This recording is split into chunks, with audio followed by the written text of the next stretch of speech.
Hey, wow. I think I know that sometimes because college football is off and running and the NFL that we forget about Major League Baseball. But I tuned over to watch the Braves yesterday, and Ronald Acuna, stole 2 more bases last night, and the kid is unbelievable, man. And what he's doing, a lot of folks are just. They're not following the Braves or they don't really know, but what he is doing is unbelievable and he'll probably win the MVP. He's doing things that have never been done in Major League Baseball. And I know if you're a Braves fan, and I know Taylor Burgess knows this, what he's doing is very special. But I got to watch it a little bit last night, and they were playing, I think it was Philadelphia last night, and beat them. But when he went in and stole that second base, everybody there started, chanting MVP. But it's pretty remarkable. It's had quite a year. Yeah. Speaking of baseball, I got hung up on the 30 for 30. Yeah. Fernando Valenzuela. Y'all remember? I remember the hype because it was in like 80, 81. Yeah. And I'd forgot how he just took it by storm. Yeah. I mean, he came from nowhere. Yeah. They went to his parents' house. They had to get somebody to show them. It's out in the middle of the desert. In some little Mexican town that's like a little village, and they didn't have any power. They didn't have it. He came from nothing. From nothing. And ended up just, I remember it. He was just, everybody went crazy over it. Yeah. Hey, he could sling it too. Screwball. That's what he threw. Yeah. The old screwball. Yeah, and that's 30 for 30? 30 for 30 is pretty good. I'm all over Venezuela. that. Yeah. Place went crazy over. Let's talk about my brain real quick. So did you play an intro? No, I did not today. Okay, that's what that threw me off. Yeah. Okay, I was sitting here because I thought, okay, well, I don't have to do it now. And then I thought, oh my gosh, I missed the intro. No, when I started talking though, I thought I was into something. I'm sorry, but I thought, did he just play an intro and I missed it? Well, no, I thought I'd give that a break. Well, come on now, because I let that bed roll up for a while. 5 minutes before that, I thought I was hearing something. You did, and y'all. I'm mad we didn't mess with you. I know, y'all started really to mess with me and didn't, and so I thought, what's going on with me today? I don't know. Some pretty cool numbers are in from the Colorado State game this past weekend. ESPN said it has shattered records. It's the most streamed ESPN college football game ever. It had over a 9.3 million tuning in to see the two, and then it went on into overtime, finished about 2:30 a.m. Central Time. I know Helmsy and I, we've talked about how we were up at 1:30 a.m., not because I wanted to, but just because that's the way it happened after coming home late from the UAB game. And, then I was starving. Lost me then, about then a millisecond. Yeah. But despite the late time, it says that it has shattered the numbers, drew 9.3 million viewers to make it the most watched late-night college football game ever on ESPN, the network said. That's pretty cool. And we were discussing prior to the show starting, too. I know a lot of criticism at times, is sent Deion's way and Colorado. I guess you either like or you don't like him and the way he carries himself. But yesterday, Travis Hunter talked about the injury, and I thought even though it looks like he's got pajamas on and he's dressed like a giraffe, I don't understand that one. But what he had to say, and then what Deion had to say, is getting a lot of press today. And it looks like he has a lacerated liver, is what it is. And he's going to be out for a couple of weeks. But this is what Travis said. It's football, though, at the end of the day, stuff like that's going to happen. So I just stay humble. Hey, he did what he was supposed to do. It's football. Something bad's going to happen on the field sooner or later. We just got to get up and fight again. That's what I try to do. Get up and fight. Good thing the doctors stopped me, because if there was no doctors there, I would have still been out there playing. But I'm thankful for everybody that helped me that day. Yeah, boy, it's going to be a speedy recovery. Yeah, so it looks like he might be out for about 3 weeks. It is hard to take somebody serious when they say they're staying humble and they're in a draft suit. Yeah. That's some kind of draft hoodie on. Yeah, and it looks like his room, he likes maybe stuffed animals like that and stuff. And then, we talked about the safety for Colorado State getting all the death threats and how ridiculous that was, and Prime talked about Henry that. Blackburn is a good player who played a phenomenal game. He made a tremendous hit on Travis on the sideline. You could call it dirty. You could call it he was just playing the game of football. But whatever it was, it does not constitute that he should be receiving death threats. This is still a young man trying to make it in life, a guy that's trying to live his dream and hopefully graduate with honors or degree, committed to excellence and go to the NFL. He does not deserve a death threat over a game. At the end of the day, this is a game. Someone must win, someone must lose. Everybody continues their life the next day. Very unfortunate. I'm saddened if there's any of our fans that's on the other side of those threats. I would hope and pray not, but that kid was just playing the best of his ability, and he made a mistake. So I forgive him. CU, our team forgive him. Travis he's forgiven him. Let's move on. But that kid does not deserve that. Y'all's reaction? I agree. You think that was handled the right way? Well, of Absolutely. course, the Yeah, whole thing was I agree. handled the right way. I mean, it was I a didn't expect penalty. anything less from Deion. It was honestly. a penalty. I don't believe, I know there was jawing, but we do that in every game. No big deal. I don't believe he said, I'm going to take a cheap shot and hurt him. I think he just saw a shot and took it and just happened to be out of bounds when he hit him. Yeah. You know, things are moving fast. Bam, bam, bam. And, I hit him. Granted, he was out of bounds. Yeah, he was. But that ain't the first time that's ever happened.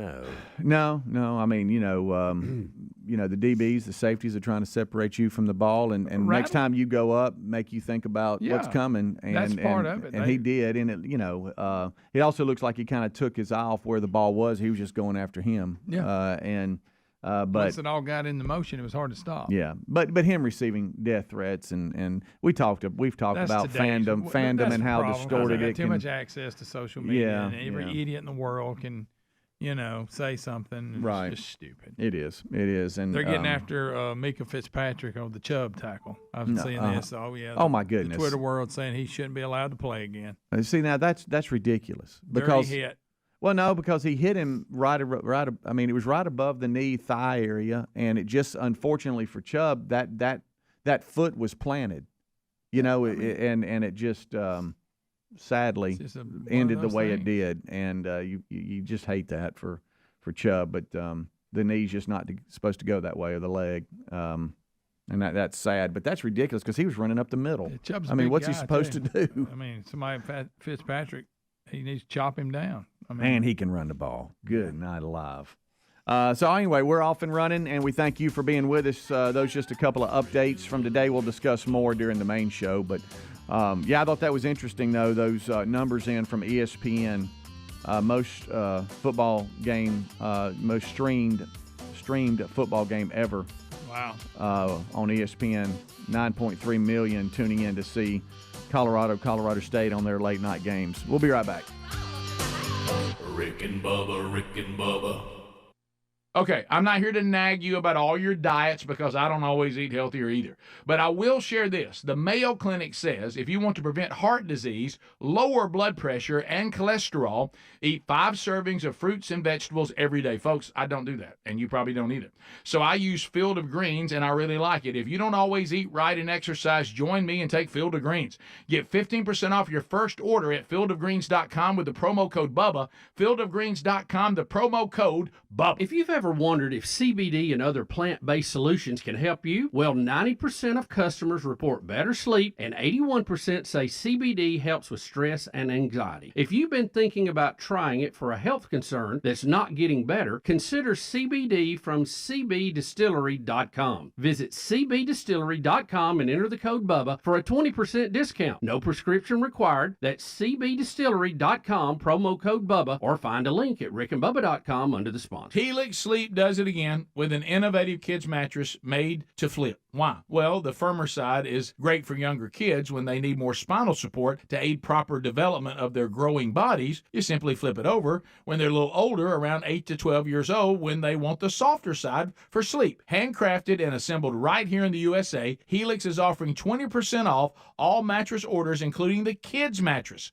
Go to helixsleep.com/Bubba. helixsleep.com/Bubba. A new season calls for for new taste. There's no easier way to flavor your fall than with HelloFresh. Their fall lineup of delicious dinners is crafted by chefs using fresh produce and the best in-season ingredients. And with a rotating menu of 40 weekly options to choose from, even the pickiest eaters will be asking for seconds. Sign up for America's #1 meal kit today and take 50% off plus 15% off the next 2 months with the code Bubba at HelloFresh.com/Bubba. That's the code Bubba at HelloFresh.com/Bubba. All right, folks, you've heard us talking about what Relief Factor can do for your pain for several years now. If you struggle with occasional aches and pains due to aging, exercise, everyday living, consider this. Relief Factor is 100% drug-free.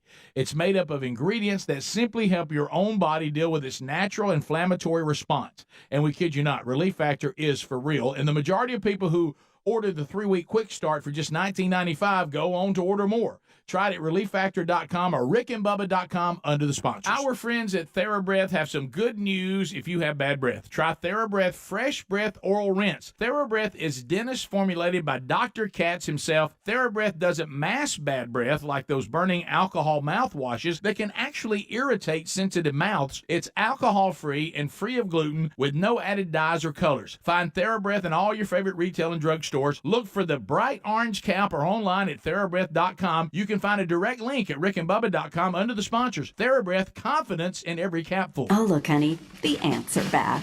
Wow. We leave one itsy-bitsy speck of food out, and they appear out of nowhere. Yeah, it's pretty hard to believe we used to try to get rid of these guys. Now they're just part of the family. To be honest, I liked our family the way it was before they came. I guess it's time to call Cooks. You don't have to live with pests. Get proven protection from Cook's Pest Control. Call or go online for a free quote. Cook's Pest Control. Are you driving an out-of-warranty car? Why would you do that? It's only a matter of time before your vehicle is in the shop costing thousands. Auto repair costs are up nearly 20% from last year. That's 4 times the rate of inflation. And when you enroll in a protection plan through carshield.com/Bubba, you'll be locking in your price as it will never go up. We appreciate their administrators handling all the paperwork, and we get to choose the mechanic we want. They even offer 24/7 roadside assistance, complimentary towing, and rental car options. Save 20% at carshield.com/Bubba. This fall, as you settle back into a busier routine, your home may be sitting empty and defenseless. Simply Safe's revolutionary home monitoring innovation, 24/7 live guard protection, helps stop crime in real time. If an intruder breaks in, monitoring agents can see, speak, and deter them. Get 20% off your new system when you sign up for Fast Protect monitoring at simplysafebubba.com. That's simplysafebubba.com, or you can visit rickandbubba.com under the sponsors. There's no safe like Simply Safe. The folks at MyPillow have launched MyPillow 2.0. This new innovative MyPillow has a brand new temperature regulating technology to keep you comfortable throughout the night. Now, core body temperature plays a big role in how you sleep, and this new fabric technology helps regulate your body temp by creating a lower surface temperature for a more restful sleep. Available in 4 loft levels with a 10-year warranty and a 60-day money-back guarantee. Head to MyPillow.com/Bubba to buy one, get one free on the new MyPillow 2.0.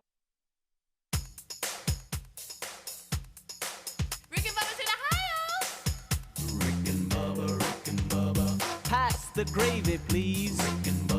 20 minutes past the hour, kickoff hour off and running. Thank you so much for being with us. I'm Speedy. There's Greg. There's Helmsy. Good time gang here. Rick, Bubba, Adderall, Jordan. Excuse me. Right after top of the hour. Don't forget Bible study live today, noon Central. Well, anytime any of the staff in the break says, well, you ain't going to believe what happened to me this morning. First time ever I did something. I'm like, whoa, stop. What happened? So, Helmsy, please finish your conversation you had in the break. I don't know that it was that exciting. Well, I mean, but you said something happened for the first. I did something for the first time. I did. I said I did something for the first time this morning ever. You were nice to Amanda. My 45 years. No, I've done that a few times. Not much, but a few times. Maybe twice. I did that for her. She would love that. I got in the shower this morning and I got out and I didn't have a towel. And I thought, well, that's weird, because I always, I'm that guy that takes his underwear and socks, and depending on what pair of pants, I put that in the bathroom with a towel the night before. Kind of plan. I'm a planner. This morning I go in there, and I just assume my stuff's still in there. And I get out of the shower, and there's no towel. And I thought, well, this air dry. Are your clothes in there though? This is not fun. My clothes are still sitting there. My socks, underwear, and these gray pants are still sitting there. All right. Air dry. And I thought, well, I mean, are you going to air dry? And I look around the corner at the door, and we got one of those little hooks, and sometimes there's a towel there from the previous day. And I thought, well, I can just use no towel there. So I got on the rug, and I'm soaking wet. Get on the rug, and I look in our little cabinet, and there's nothing but washcloths. Oh, no. So I just grabbed a washcloth. Where you're going here? I just grabbed a washcloth, and I started drying off with washcloth. How many did it take? Well, that's why I wanted to talk about this. It only took 2. Oh. You weren't as dry as you wanted to be? I think there was one part of my back that probably wasn't as dry as I would think that'd be the toughest. The washcloth gets wet quick. It There's did. not a lot of it. Yeah. Well, when I first started drying off. You can't grab both ends of the towel and get your back. Yep. You know? When I first. Did you like that? I did. I acted it out. When I first started, I thought, I'm going to go through 5 of these things. That was my thought. Yeah. And I really probably, the second one wasn't as wet as I thought it would be by the time I finished. And I thought, are we using way too big of towels? Like, I was able to. You're going to start using No, that. I'm not. Goodness. I'm not. So, But, you're I will saying- say this. I could have used a hand towel and got it done. You know, the medium-sized towel. Yeah. You get the little bit. So you can get the still- center of your back? I think I could have. I could have. I could have. Takes a little longer. I could have done. It does. Now that was another thing. Now, if you're trying to be efficient with your time, this is not good. Right. Okay. Because I was really having to, like, if one big towel, I could have got the whole arm. This, I had to go back and forth, Picture it. that kind of thing. I But that's what I was doing. And you put your shirt on, it stuck to your back. That's- No, I got pretty dry. I got pretty dry by the time I got to the shirt. If you ever jump the gun and start putting your clothes on and realize you're not dry enough, and you're like, dang, I should have dried have off done more, that and your before. clothes are sticking to you. So you're saying this is never? I've never used a washcloth to dry off. Yeah. Until today. How about the wet walk across the bathroom? Yeah, when you forgotten your towel, Yeah. and you got to go get Well, it see, out. that was Yeah. All right, so a lot of water. Yeah. y'all have to picture That's a this. lot of Me water. trying to dry the floor up. Well, Yes. that was my thought. Is I'm standing there on that rug and I am soaking wet, and I'm thinking, the closest area for me to get a towel is the girls' room. Oh, so y'all don't have towels in the bathroom? No, we usually do. We Yeah, just I mean, didn't. the They were okay, out. they were totally That's what out. I'm saying. Got That's it, why totally they out. were Right. completely out. Okay. I didn't do it because I wanted to do an experiment. No, I'm just saying you had buffed set the his honey towels. with a You had rag. set the towels with the clothes, and it was Yeah, gone. and it was gone. I don't know. I And still so don't know where it went. Okay, but so I got it. But Honey buff. I usually I took that. what happened to that towel? Have you figured that out? I don't know that. That's still a mystery. I'm assuming dogs, that one of the girls probably took a late shower or something, or And grab Daddy's and towel. grabbed Daddy's towel. Probably didn't have one in theirs, and so. But my options were go to their room, and I wasn't going to do that, Probably not. or go to the laundry room. And I did remember seeing some in there, but that would have been a long walk and a wet A lot floor. of wet footprints. Yes, and so I just made the call to use a washcloth, Well, and it worked. Well, And I you got to I do what think you you ought got to to start do. doing What you that all got Guys, to I do. was when I had a washcloth there, I was telling myself, "Well, this ain't bad." This Well, ain't you bad. didn't have whatever. to use the old shirt that was laying in the floor. You know. Well, That I've ain't had to do, bad. we've been in situations in locker rooms and stuff where I've had to do stuff Yeah. like that, Yeah. but never at home. So there's one. I want to know who got my towel. Yeah, that's the first thing. I guess they. One of the dogs. No, I don't think they would have got it because where it was sitting, they wouldn't have got it. Hmm. Because it was up pretty high. So they just took Daddy's I think towel. it's going to be one of the girls. That's fine. They needed a towel. They probably, end of a toilet paper roll too. They don't replace it. You ever been there, sitting there, and going, Oh, that's nice. You talking about stranded? Stranded. Talking about the duck walk? Yeah. I always Good look. thing. I always look before I get Oh, I do- started on that I do front. too. It's cost me But way too many the first times. time, though, I mean, I yeah, know, we're I veterans know. now, but Yeah. the first time you're like, oh, I know. stranded. Yeah. What do you do when you're stranded? Somebody help me. You talking about all right. stranded on the toilet bowl? Yeah, stranded. That's all it goes. Well, I'm glad you got dry though. I That's good. I had never used a washcloth. You know, No, so I I was can't gonna say do I now. have either. But I have now, and it worked beautifully. and it did. I was really thinking in my mind, why do we use such big towels? And it also made me. Why do we use such big? It also made a me lot of think towels. about it's okay that we use these towels all through the week. Like that one towel we hang up on the door, Yeah. you know, we use and I'm use sure and there's use and etiquette use. on that, But because we don't use half of it, I'm telling you, Right. And we're clean when we use it, you know. we are. yeah, that's a good point. Yep. Still, And if you hang it up to where it's widened out, it's going to get dry. I mean, and we'll grab, you know, when we're doing towels and stuff, we grab it if it's sitting there and go, Yeah. hey, let's just knock it out. We you know, we do, you know, we're doing towels and everything. I did notice that mine was gone from my little hook this morning, so I had to grab another one. We had some in reserve, but yeah, I'm like you. Some people, Terry, have to use a different towel every morning, and I'm like, I don't know about that. Or every And night, you ladies whatever. will At least use give it two. two. Yeah, At least. the ladies will use two because they got to put their hair in one, and then Yeah. they use the other one dry off.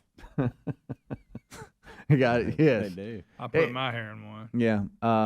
I came in last night and Terry was. Does your wife ever like sit in the sink and like you know like Sit in the sink? like well Or on put the the sink? feet in the sink and they're sitting on the countertop so they can get real close to the mirror and like I guess I don't know doing something with their face. I don't know. Has that ever happened with y'all? No, I walked don't in think last so. night and Terry was sitting on the counter with her feet in the sink and she was like an inch Close from up the mirror. I'm like, what are you doing? Amanda's got I'd a like to little see you- area where she sits down on this I wish- little I wish- stool and Yeah, does all little that. chairs. I wish Yeah. I went into the bathroom and every one of y'all were doing that. Yeah, right in here. Yeah. Bubba. Oh, sitting on the sink with his feet Yes, in yes, or doing on the counter with his feet in have the something in sink. his eye trying to find it. Yeah.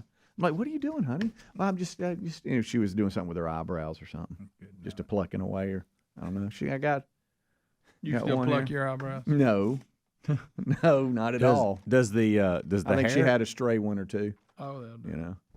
does the haircut place ever ask y'all if they want to trim your eyebrows? I know. I always tell them, yeah. Why did you look Sure, over here at trim me? with that? whatever. Because he goes to the same. No, but why place did I you do. look over here when you said haircut? You If looked you over at got- me, knowing I don't get a haircut. When they ask you that, Oh, I'm I'm sorry. bald. I've completely good point. forgot You about looked that. at me like, Yeah. You know when they ask you that, it means So they that's something see you, it. that is actually something that you will have to deal with, is because you don't go somewhere regularly where they cut your eyebrows, trim them up. I think So you ought you to need to shave make 'em sure. off. You need to make sure. well, and yeah, when trim I'm 'em when up. when I'm trimming. Do you trim them when you? You know, you look. Now, some of these people that have eyebrow hairs that are so long, Oh, I don't it know looks why like they you know, have you no got a ball friends. cap on. What? How in the I've world? seen celebrities on TV that way. Like, Yeah. I'm thinking, do you not see that? Do you It's not like see that caterpillars. guy? Yes. What are you doing? Rick and Bubba, Rick and Bubba.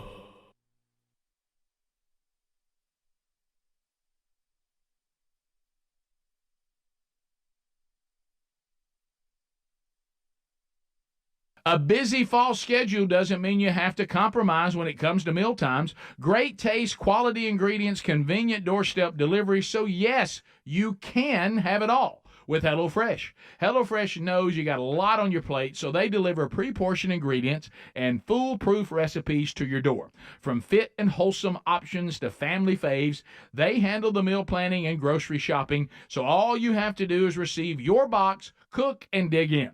And HelloFresh is not just for dinner. You can stock your fridge with quick breakfast, 10-minute lunches, and fresh snacks delivered along with your weekly order. And probably the best part, HelloFresh is actually cheaper than grocery shopping and 25% less expensive than takeout. Right now, you can save even more when you join America's #1 meal kit today and get 50% off plus 15% off the next 2 months with the code BUBBA at HelloFresh.com/Bubba. This fall, take premium audio with you wherever you go. Raycon's everyday earbuds. They look, they feel, and sound better than ever with 3 sound profiles to match whatever I'm listening to. They feature noise isolation, awareness mode, so I can choose to be immersed in sound or I can tune out my surroundings when I need to. With optimized gel tips for the perfect in-ear fit, these earbuds are comfortable enough for all-day wear, and they do not budge. 8 hours of playtime, 32 hours of total battery life. And I love this. Raycon's everyday earbuds, here we go, start at half the price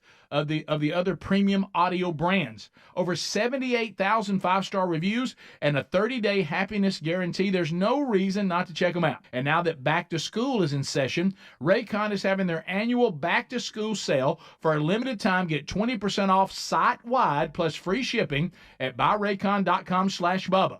buyraycon.com/Bubba for 20% off, or rickandbubba.com. Our friends at TheraBreath have some good news if you have bad breath. Try TheraBreath Fresh Breath Oral Rinse. TheraBreath is dentist formulated by Dr. Katz himself. TheraBreath doesn't mask bad breath like those burning alcohol mouthwashes that can actually irritate sensitive mouths. It's alcohol-free and free of gluten with no added dyes or colors. Find TheraBreath in all your favorite retail and drug stores. Look for the bright orange cap or online at TheraBreath.com. You can find a direct link at rickandbubba.com under the sponsors. TheraBreath, confidence in every capful. Attention, all you coffee drinkers. There's a brand new brew that you definitely want to make part of your daily ritual. If you enjoy delicious, good coffee like us, my coffee needs to be your new drink. It's organic, which is so important because if not, then it contains chemicals banned in this country decades ago. You've heard us talk about MyPillow for years on this show, and now they've got my coffee direct from the mystore.com website.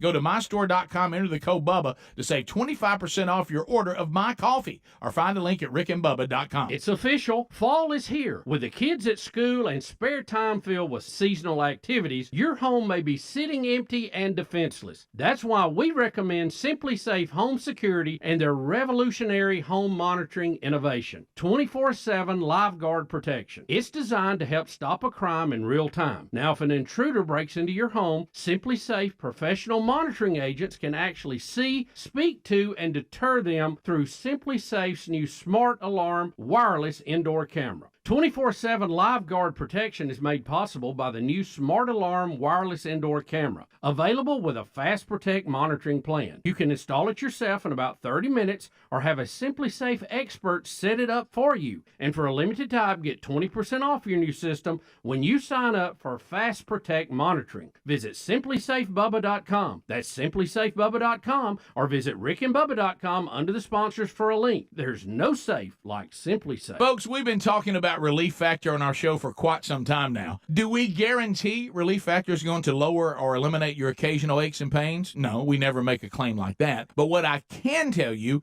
is that the majority of folks who ordered the 3-week quick start pack for only $19.95 go on to order more. Now, what we really like about Relief Factor is it's 100% drug-free. It's a supplement that's made up of ingredients that simply help your own body deal with its natural inflammatory response. For a lot of us, that's very important. Getting older, working outside in the warm weather, even exercising can cause frustrating aches and pains, or maybe it's the occasional back, shoulder, or hip pain that's bothering you. Relief Factor has helped us and so many of our friends. So when you think of it this way, is $1 a day too much to see if you can get out of some of that frustrating pain? To order this 3-week quick start pack for $19.95 plus shipping and handling, just go to relieffactor.com. That's relieffactor.com. Let's see if we can get you out of some of that pain. Also, you can go to rickandbubba.com. Look under the sponsors button for a link.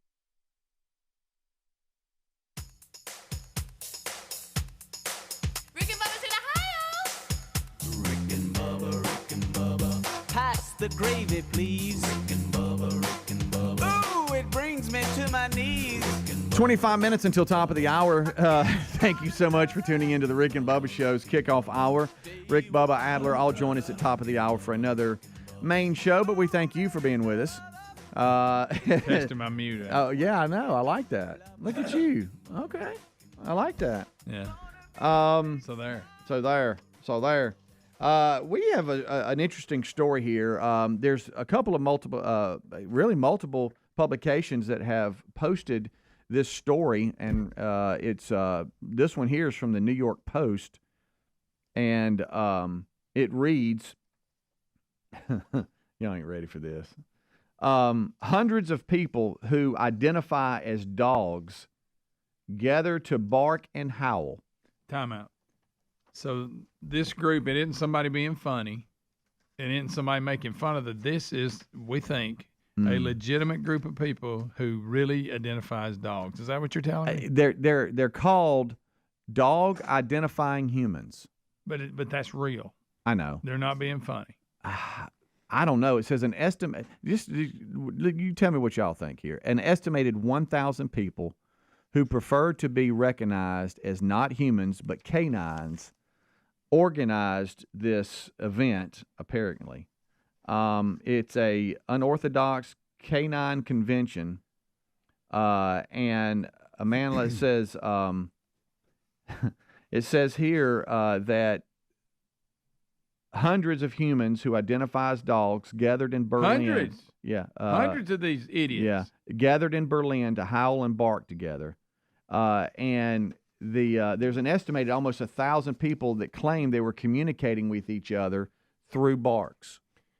It says the unorthodox Canine Convention follows the viral sensation of Toko the human collie. Yeah, which Now, we've played him before. We've talked about He's him. taking it to a new level. Yeah, He's the man that's located in Japan who's fulfilling his lifelong dream of becoming a pooch. Let me ask you, Toko. the $14,000 hyper-realistic suit that he wears. Yeah. It's unbelievable. These guys it are is. wearing like just dog heads. Mm-hmm. So, but there's something to do, guys.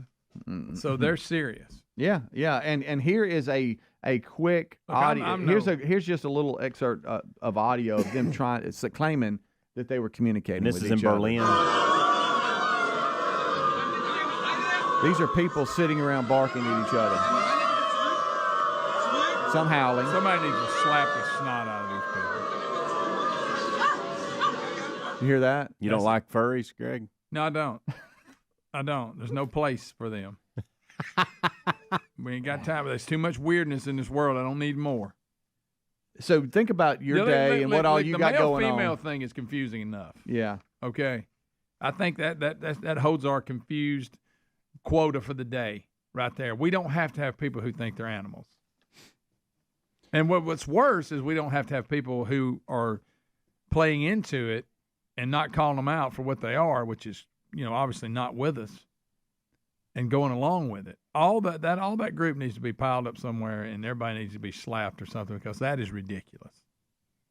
And we keep hearing this rumor, and I think it's one of those typical urban legends. The school systems are getting sued because they won't put litter boxes out for the. And I think that's a lie that's been passed around. I keep hearing it at different schools. I hate to tell you that I know one kind of local to my area that. Well, see, but I don't know if that's true, though. Somebody that worked there that claimed that. I just don't believe that. I know it's hard to get your mind there. I actually support the way you're thinking, Greg, because we don't want to think. We don't want to think that's real. So I'm going urban legend right now. It's kind of like the guy that put the little person in the closet story. Yeah, that one feels a lot like. And I love your heart on that, but this is not that. This is true. This is actually going on. People call it puppy play. It's a fetish. Yeah. No, I'm talking about the school thing. That I know, but I'm talking being about sued because they didn't put litter boxes out for people who relate to their cats. Yeah, that keeps going around, and I think it's the little person in the closet. Yeah, thing. yeah. And now, you want to claim it's an urban legend because you can't think it's real. And I really do think it is right now. I think it's like the little person in the closet story. Now, but when you see things like this, no. But when you see things like this, you don't think that. Yeah, but I hear they say local schools from this. were at local schools here that it's someone that works at a middle school that I know said that had happened. And now I wasn't there and I didn't see it, but that makes no. Email Greg at rickandbubba.com if it's true. No, then here we're gonna get. But hey, I can get just as many with the midget story. I mean, buddy, little people. Two out of three ain't bad. You're gonna get me in a meeting again. I know. I'm gonna start pulling you in these meetings. Why am I having to go to a meeting? Something you said. Because you're my daddy, I guess. I don't know. So anyway, yeah. Now this whole bunch here, like I said, this thing here is disturbingly real. See, this is when we go, and it's not even really hard to look at people in this situation. Go, we're not doing that. We're not doing that. So when when people like this are dogs or whatever are disturbing the peace, do you call the police or animal control? Good point. Dogs, animal control. Do they come put them in a little carrier and take them off? Now I'll give this guy. Remember that happened a lot when I was growing up. If you want to live as a dog, that Japanese guy with that suit, that's about as close as you're going to get as far as looking like Toko. I'm concerned Does about he crap him. in the outside? I don't think so. I think he just crawls up in there. Be a dog. You're going to have to dump out in the yard. I will and say, your owner's going to have to clean it up. Yeah, I will say this, though, when it can't go back to the guy that dressed up that way and spent all that money, I'm also concerned about the lady that's walking him. Yeah. And talking to him like he's a dog. I'm concerned about everybody. Yeah, everybody involved there. They consider this a trans species. Trans species. Again, hey guys, let me put. There's a category called chaos, and go and pitch it under there because it's getting full. We got a bunch of this little movement we got of all these different what I identify as this and that. Do you think they smell each other's rump? I think Oh, so. yeah, if they they're go being over and do dogs, it, yeah. I mean, they have there's a lot to. of action going on too. You know how they'll Well, do. that's what they call puppy play. They don't ask you permission. I know. Hey, they don't ask you permission. I'm not making that up. It's real actually called dogs. puppy Daddy, play. why? Have you ever seen a real dog go Why up is and his go, front- "Hey, are you good with this?" No, they go. Why is his Get front it. legs hurt, Daddy? Yeah. Why is he helping his friend? Giving him he broke his leg. Oh, hey. He's giving him a ride. You know why? He's just helping his buddy out. If you had to communicate, let's say you were in that group, what would your bark be? I'd be a mean dog. Oh, you would? Yeah, growling at people. if this seriously, This is just, ridiculous. You couldn't make yourself bark. Again, it goes under. I this. saw you about to try it. Well, I just this is. I got to hush. I'm just gonna leave it at that. It's just a weird world we got. Anybody who goes along with this, I just don't. Yeah, there's something. I mean, you might as well have the dog head on yourself if you're encouraging this kind of behavior. I agree with that. We're all in agreement here, but it is a story. There's today. a lot if of you're just things. tuning in. I hundreds like of humans, dogs, and to me, this is insulting to dogs. Yeah, there's a lot of things in this world that I completely disagree with, and I go, but I understand it. I understand what you're doing. Mm-hmm. Don't agree with it. Right. Wouldn't do it myself, but to each his own. Right. This is one of those things I just don't get. That's why I'm saying. Right. I just don't get it. I keep reverting back, and I know. You mean you don't get identifying as a dog? We live a really good life as human beings on this planet Earth. Yeah. We Why really would you do. want to be a dog? Right. So now we want to be a dog. I love dogs. I don't. But I don't Look, want to be one. And we have fun with Adler stuff. He was a kid. He was goofing off or whatever. I think he grew out of that. But some people he was that raised by wolves that are like adult people that go to these things, and they over almost 1,000 people think they're dogs. Now I will say this: if you're in that world, the guy with the suit, he's the for walk- lack of a better term, more walking dog of dog people, because that thing looks real. Yeah. But what's he do the rest of his day? Is his whole day like that? Does he sleep like that? I think Toko's always a dog, Greg. Yeah. Well, Toko needs a little help. I think he sleeps with his legs up there. Probably. Yeah. Unbelievable. All right. I want to know who has to go behind him and scoop up when he's out in public. You know, if your dog craps in public, you're supposed to scoop it up. Right. I guess that lady that was walking him around. Good night.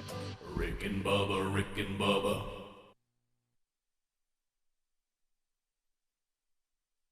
Hi there, I'm Andrew McCollum, CEO of Philo, the best way to watch your favorite movies, shows, and live TV for just $25 a month. We'd like to invite you to experience the future of television for a fraction of the cost of cable. Unlike cable, Philo has no contracts, no hidden fees, and you won't wake up one day to find out that your bill has doubled. Just ask our existing subscribers that have never seen their monthly price go up in over 5 years. Here at Philo, we think TV should just work. But anytime you need us, day or night, you'll always have a real person to help you, usually in less than a minute. You might even get me answering the phone. Over 90% of the people who call us rate our support 5 stars. So sit back and enjoy our over 70 live channels, record as much as you want for a year with our unlimited DVR, and relax by thinking about all the things you could buy with the money you're saving. Signing up takes seconds, so start a 7-day free trial today at philo.com/Andrew. That's philo.com/Andrew. Cashback is not available on gas in New Jersey and Wisconsin. Susan, I'm sorry I'm late. Traffic is terrible. It sure is. But on top of that, gas prices have been skyrocketing. I can't believe how expensive gas has gotten recently. Prices at the pump are up, but I never pay full price for gas anymore. I just use the free Upside app that pays you cash back for every gallon of gas you buy. Wait a minute. Are you saying you actually get paid cash when you buy gas with the Upside app? Yes, I get real cash back every time I buy gas. And does that actually add up to anything? I've made around $200. Wow, that's serious extra cash. I'm downloading the free Upside app now. Download the free Upside app to earn real cash back every time you buy gas. Use promo code FUN for an extra 25 cents per gallon cash back on your first fill-up. You can cash out anytime right to your bank account, to PayPal, or any gift card for Amazon and other brands. Just download the free Upside app and use promo code FUN for a 25 cents per gallon bonus on your first tank. That's code FUN for 25 cents per gallon cash back on your first fill-up. All right, team. Apps on the table by 7:30 sharp. Jalen and his catering company have a lot on their plate. Really particular. He needs a bigger team to continue climbing up the food chain. Throughout this event, Hey, Mitch, was that contract for 200 or 250 people? Indeed can help him hire great people fast. I need Indeed. Indeed you do. Our hiring platform instantly connects you with quality candidates, and you can schedule and conduct virtual interviews right from the Indeed dashboard. Visit Indeed.com/credit and get $75 towards your first sponsored job. Terms and conditions apply. Did you know that feeling sluggish or weighed down could be signs that your digestive system isn't working at its best? But taking Metamucil every day can help. Metamucil supports your daily digestive health using a special plant-based fiber called psyllium. Psyllium works by forming a gel in your digestive system to trap and remove the waste that weighs you down. Metamucil's gelling action also helps to promote heart health and slows down sugar absorption to promote healthy blood sugar levels. Start feeling lighter and more energetic by taking Metamucil every day. A busy fall schedule doesn't mean you have to compromise when it comes to meal times. Great taste, quality ingredients, convenient doorstep delivery. So yes, you can have it all with HelloFresh. HelloFresh knows you got a lot on your plate, so they deliver pre-portioned ingredients and foolproof recipes to your door. From fit and wholesome options to family faves, they handle the meal planning and grocery shopping, so all you have to do is receive your box, cook, and dig in. And HelloFresh is not just for dinner. You can stock your fridge with quick breakfast, 10-minute lunches, and fresh snacks delivered along with your weekly order. And probably the best part, HelloFresh is actually cheaper than grocery shopping and 25% less expensive than takeout. Right now, you can save even more when you join America's #1 meal kit today and get 50% off plus 15% off the next 2 months with the code BUBBA at HelloFresh.com/Bubba. This fall, take premium audio with you wherever you go. Raycon's everyday earbuds. They look, they feel, and sound better than ever with 3 sound profiles to match whatever I'm listening to. They feature noise isolation, awareness mode, so I can choose to be immersed in sound or I can tune out my surroundings when I need to. With optimized gel tips for the perfect in-ear fit, these earbuds are comfortable enough for all-day wear, and they do not budge. 8 hours of playtime, 32 hours of total battery life. And I love this. Raycon's everyday earbuds, here we go, start at half the price of the other premium audio brands. Over 78,000 5-star reviews and a 30-day happiness guarantee. There's no reason not to check them out. And now that back to school is in session, Raycon is having their annual back to school sale. For a limited time, get 20% off site-wide plus free shipping at buyraycon.com/Bubba. Buyraycon.com/Bubba for 20% off or rickandbubba.com.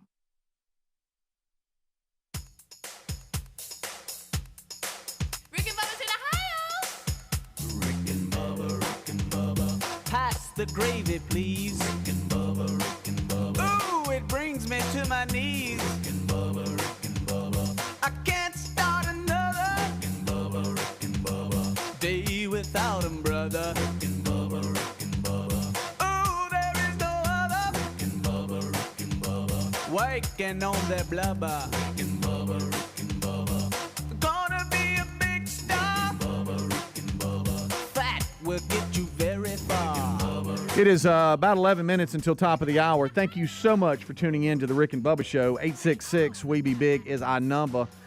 Speaking of dogs, we just did a segment on, I know it's hard to believe, but in the world we live in, I know nothing surprises us anymore, but this one is so strange. I'm claiming fake news. Hundreds of people, I know you want to do that. Hundreds of people who identify as dogs gathered to bark and howl together in Berlin. We broke that down. And howl. And you said that you had well, this is a little better story that makes more sense. Yeah. In Japan, you can rent a dog for an hour. Okay. You get the shelters there are like, hey, that's not a bad idea. A win-win. You get to spend time with a nice, friendly dog. Yeah. The dog gets exercise. That's right. And if you decide you want to adopt it, you can, or just bring it back. Yeah. Of course, like I brought up earlier, one thing about walking through town with dogs, if they have an accident, you got to clean it up. Yeah, you do. That's the downside. That is. But you can rent a dog for an hour, and if you want to foster it or keep it, you can do that too. But now I don't know if there's any people who pretend to be dogs that are in this that you pick from. Well, but this is a little bit. I think this is real dog. Yeah, like a real dog. Yeah, a real dog on top of it. And for those, it's, that to your point, they don't want the upkeep of a dog and I all want to that. hang out But with hey, one for a day. I want to go for a little walk and play with a little dog. Yeah. That's not a bad deal. It's not. It's a win for the dog too. To your point, at least it's not in a crate sitting there just hanging out. Of course, then he gets false hope you're going to keep him. But Right. that's, Probably hurts the little dog's I do feelings. want to see how this In a second, he forgets it. business, or I guess it's bigger than that. I guess that's not their main priority for their business or objective for their business. They're fostering dogs and that, and this is just an add-on to that. Yeah, this is just a shelter. Because if I'm in a place where, I'm going to go rent a dog for an hour, I probably really would just like to have a dog. You would think. Yeah. But I don't know. Again, you I don't rent it know. and play with it for an hour, but No, I then think let it's a somebody good else idea. keep it up, and you can go do what you want to do. Not have to Or worry it's a about good opportunity to what's see if you really want a dog. there. Yeah, That would be another a test run. Yeah. See how the dog interacts with you. But let's say you're in a situation where maybe you're a little bit younger or whatever. You're living in an apartment. It's just not a good fit for a dog. It's not fair to the dog. You talking JC right now? No, I'm not actually. They live in a house, but some of these people that live in these big metro cities, they live in a bitty tiny apartment. It's just not. It's not feasible. good. It's not good for the dog. But guess what? Maybe I have an afternoon. I want to go check out a dog and check him back in like you do a library book. That's basically what you're doing. Yeah. I love how you went library book. Well, Just like a all right, so here's my follow-up question to this. What is something you would like to rent for an hour? Ooh. Lamborghini. Yeah. I like to rent for an hour that I can give. Would it be a car, sweetie? No, I mean, I don't know what kind of access we have to but you actually can. You can. That's a good point. I know, Helmsy, because you're Coach Bullethead now, your free time is eat up. But so maybe this is just more for Greg. I think I'm gonna rent a parrot. What if we rented ourselves out? What? No. We could That's called prostitution. No, I'm thinking about rent a friend. Oh. No, we've talked about this. And it's the best of from years ago. I'm having fun with it. But friends for hire. We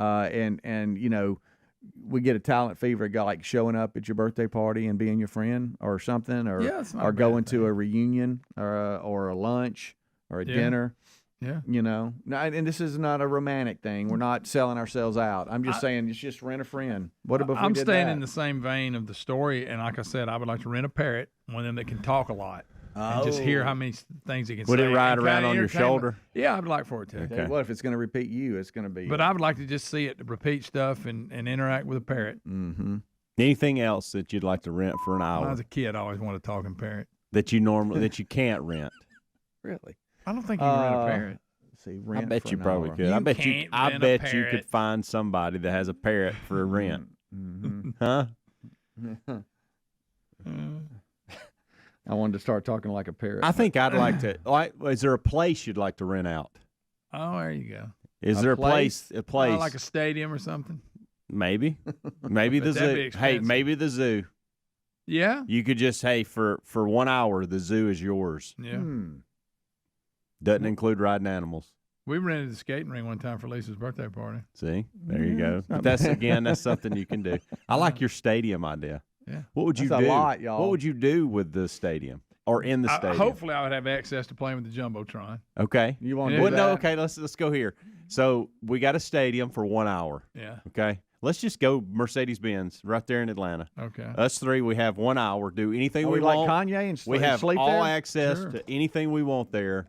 What is the first thing you do? The first thing I do, I walk the field. Yeah, I got to do that. That's me. I Gotta think do that's that. the first thing we Walk do. the field. Then I go to what I consider the worst seat in the house, see what it looks like. Okay. Uh-huh. And if It's the a long concession walk. stands there, I may try to Oh, make we some gotta nachos. you got to have some food. Yeah. I may want to make nachos. No, we're gonna have to make them because we're the only people there. Now, That's a first good of all, if it's a football field, I'm going to pretend that I broke a long run, see how many yards I can get before I get real tired. Are you pretending as if you're a player or a Greg?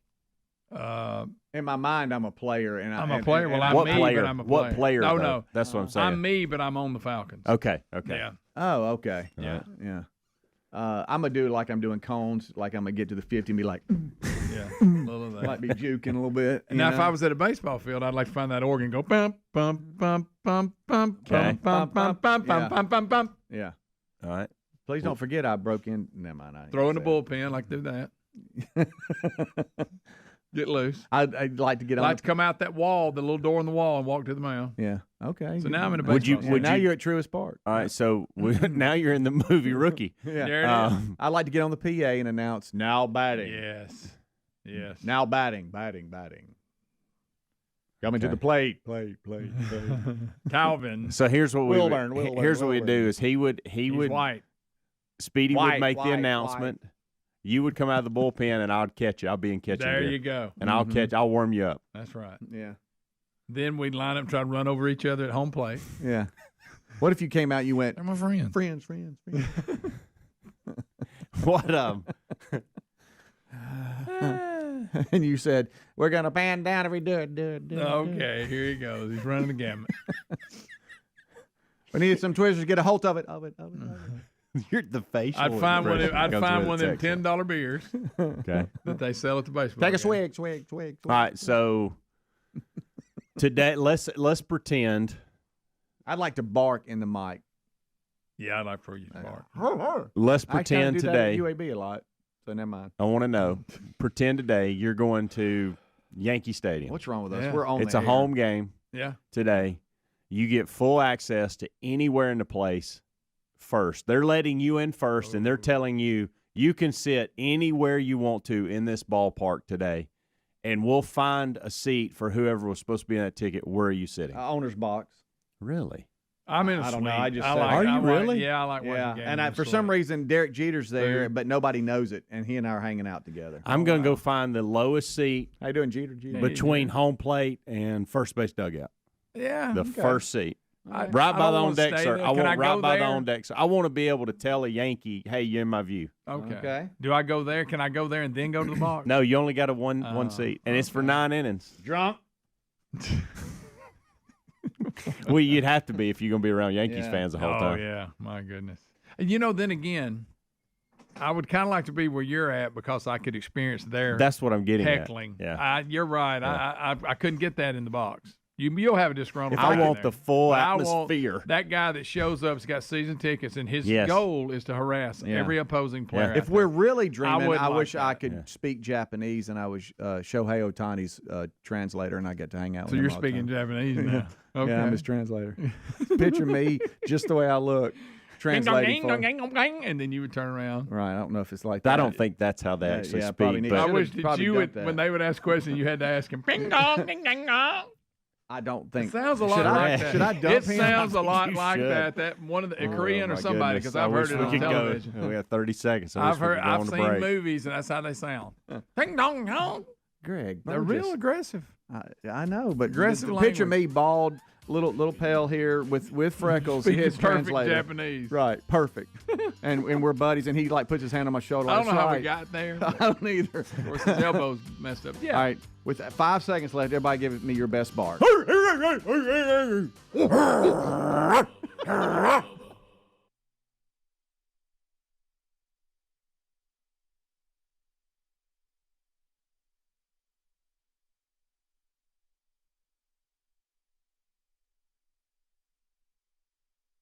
But now I realize that I wasn't confused. The reason why I was seeing that is what, Bubba? Rick, we have the first ever Sports Illustrated model in a burkini. Now this is. I know that Greg saw at the Atlantis a burkini in action on the water slides, and he told us that story. So when you say burkini, that this is a waterproof burqa that you now wear that's made of. It's basically a bodysuit, Rick, that you that you get in the water with. Now, this young lady, she is a Somali American model, born in Kenya, and was born at a refugee camp until she moved to the United States at the age of 7. And I can't say her name. It's Chancellorsville. Don't even try that. Halima. And not important. And she's from Chancellorsville. We got it. Right, got it. Now the editor for the Sports Illustrated swimsuit edition said, "We believe beauty knows no boundaries. I admire her and consider her an inspirational human for what she has decided to do with her platform for her work with UNICEF as an ambassador. and goes on to talk about that she is beautiful inside and out. When I met her, we were instantaneously taken by her intelligence, enthusiasm, and authenticity. And her ankles. Oh, Greg. Mm-hmm. Well, that's coming from... Because that's all they can say. Yeah. Well, we Greg, so Bubba and I were talking about no, we were talking about this. Now, first of all, I want to be clear, especially now being someone who's, part of trying to establish, face the problem we were talking about tonight of Kingdom Men Rising and men's ministry and all that. I loathe the Sports Illustrated swimsuit edition, and I think it is just it's nothing but people trying to come up with ways to entice people sexually and give men something to lust over. You don't think they're selling swimsuits? I do not. That's all it's about. All it is Sports Illustrated saying, see if we can tap into that soft porn market. And if you don't believe that, they've gotten them more and more naked as time has gone on, to shirtless and all of this. And so the real intention for this is for men to buy it and lust over it, bottom line. But there's also this side of, okay, just because I put on all this, I'm not part of that. And Bubba and I were talking about it. Look, you can wear all the clothing you want to, but if you roll around in the water and look seductively into the camera, you're still doing the same thing. Mm-hmm. Yeah, I thought the whole idea of the burqa thing was to keep the lust factor down. And, but I don't know that you accomplish that if you wear it and then you still act in a seductive manner. Right. See, I don't know I'm not Muslim, but from what I can understand in Islam, that the women, which I actually applaud, I'm not talking about keeping women down and denying them rights, but I applaud anything that says that women should dress modestly and should carry themselves in a way that is godly, I'm all for, and I agree with. But from what I've gathered, they would probably go to the extreme that if you were in a burqa and you're completely covered up, you also would not roll around in the water and look seductively into the camera and have various poses in that particular burqa, right? That seemed like I think it would kind of defeat the whole burqa concept to begin with. It looks like you're kind of working around it, right? So I think this might be a letter of the law, but not the spirit of the law, so to speak. Well, you also go back to now. Are they just going to keep the other normal pictures they normally do that will be alongside all this? Yes. Yeah, yes. I guess so. That's kind of. Isn't that kind of because the same it's almost like you know what the burkini is in this. Do you remember this? And you remember, and look, this is how the opposite it used to be when it came to sport. Do you remember when your team would be in some tournament for the county or for the area, and they just wanted to get you a certain amount of games? And even though you're not in the championship game, you get to play the godforsaken consolation game. Oh yeah, usually if you get down to the Final Four, you had that consolation game. Right, and this burkini layout in this is the consolation game of the Sports Illustrated swimsuit edition. It's all just, it's meaningless. This is not Sports Illustrated taking a step toward modesty. This is nothing but political correctness. But if you really want to try to respect the convictions of Islam, you wouldn't take a Muslim. Is she Muslim? Yes. You wouldn't take a Muslim woman in a burkini, roll her around in the water, and throw her in the layout with all these other almost completely naked women. I mean, you don't even understand what you're trying to do. You're not even doing it right. If you wanted to photograph a beautiful woman in a burqa, you would just have some respectful pictures of her. What you're trying to do, you're not even doing, because this is not respectful to the convictions of the women who are Muslims and the men. It isn't. You're not doing anything but looking like Greg said, to be sharp. This is feel-goodism, and there's no conviction to it. There's not an ounce of it is sincere. It's patronizing. And really, you're going to find that out, because I promise you there's going to be backlash from devout Muslims over this. I promise you. No. 6 minutes now past the hour. Rick and Bubba Show, thank you for being with us today. Ready to unpack another one, gang. We start with the national anthem.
7.5 minutes past the hour, the Rick and Bubba Show. Thank you for being with us as we go. Big show out in front of us today. The kickoff hour behind us. Speedy, the real Greg Burgess, and Helmsy have handled that. Eddie Van Adler joins the team. He's now handling the YouTube option for you, both live and archived today, as is the norm. So he is here. And also the Wednesday Bible study back. Had to take an unforeseen hiatus last week, but we'll continue to work through that today. It'll be live on our YouTube channel at noon Central, 1 o'clock Eastern, and the archive available soon after on the YouTube channel and our podcast channel. We'll talk about that a little bit today. So that's happening. We got everybody here except, well, there he sits, the silver-tongued one. The man with a golden voice, Professional Lunch Eaters Man of the Year, the inventor of pizza and a cup, Shakespeare's worst nightmare, and the master of the King's English. Ladies and gentlemen, put your hands together for Bill Bubba Bussey!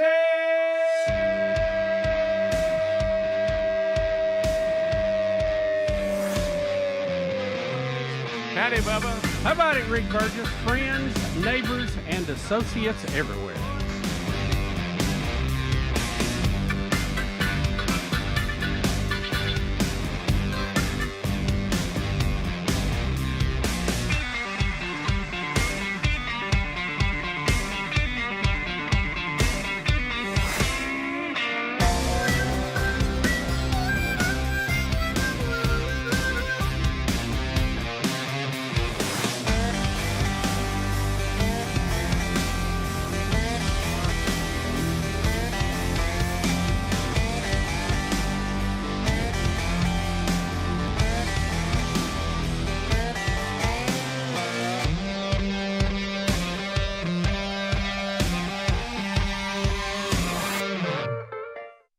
Don't you know?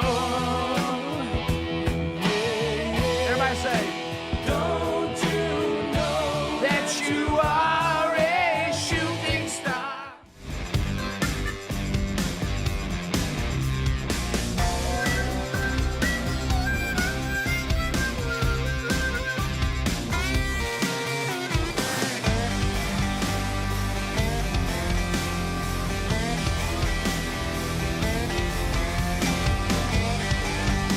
There it is. They'll love you as long as you're a shooting star. Now you start wavering a little bit, they'll move on to the next one. Yeah. We've talked about that. There's it's only one step from the penthouse to the outhouse. That's right, baby. And it's a long fly down that elevator shaft, isn't it? It really is. So, Bubba, we got a lot of stories to unpack around the world today. I was looking interesting headlines today. Looks like Wheel of Fortune has secured Vanna. Mark Wahlberg says he didn't think he'll stay at this acting gig much longer. You got that out there.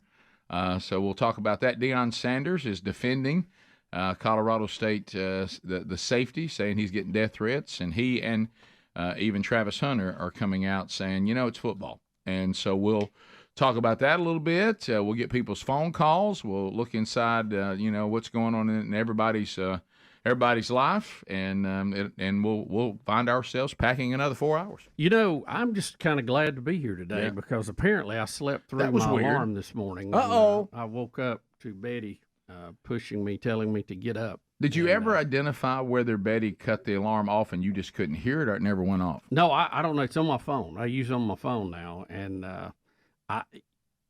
it's set for 4 in the morning, which is a horrendous time to begin with, I realize. Yep. But that's 30 minutes later than it used to be. Right. But I usually wake up before the alarm goes off. So that's usually like the last line of defense. But it didn't go off. And this morning, I woke up about 15, 20 after 4, Betty shaking me. So I don't know if I slept Shaking you because it went off or shaking you because you're oversleeping? Having a conversation with her that time of morning would be impossible. Right. Okay. So it's unknown whether you just couldn't hear it or it didn't go off. I got up. I was running late. Right. I got here, but Yeah. You know, there's mysteries. There's a mystery there, Rick. I don't like them. And that's frustrating when you don't know what happened. Oh, I can't stand that. Because I would think if she's waking you up and you didn't turn the alarm off, that she probably woke up and saw you were still there. Yeah. And it's like, oh, no. Does it stop on its own at some point? I thought it would just keep going. I don't think so. I think it keeps repeating. But she could have stopped it, but I don't think she... No, she didn't get up. Okay. No way. So it didn't go off. So something's wrong. It goes off every weekday morning. I've never changed volume it, so down somehow. I don't know. So I don't know. I We're mean, you gonna got to have look to at it. I've even sometimes investigated myself. Did I turn it off and not? Don't Right, I don't even right. remember. That's Well, possible. see, I don't, You know? I don't cut. Well, yeah. I mean, as far as reaching over and getting it, that would be a Do possibility. you have to get out of the bed to turn it off? No, but I have to stretch a little way. Let me ask you a question. Are you a snooze guy at all? No. Because sometimes I've thought, well, did I hit end instead of snooze? I would say You nine gotta be out careful of there. 10 days, I wake up before the alarm goes off, and I get up and I cut the alarm off and say, hey, we don't need you today.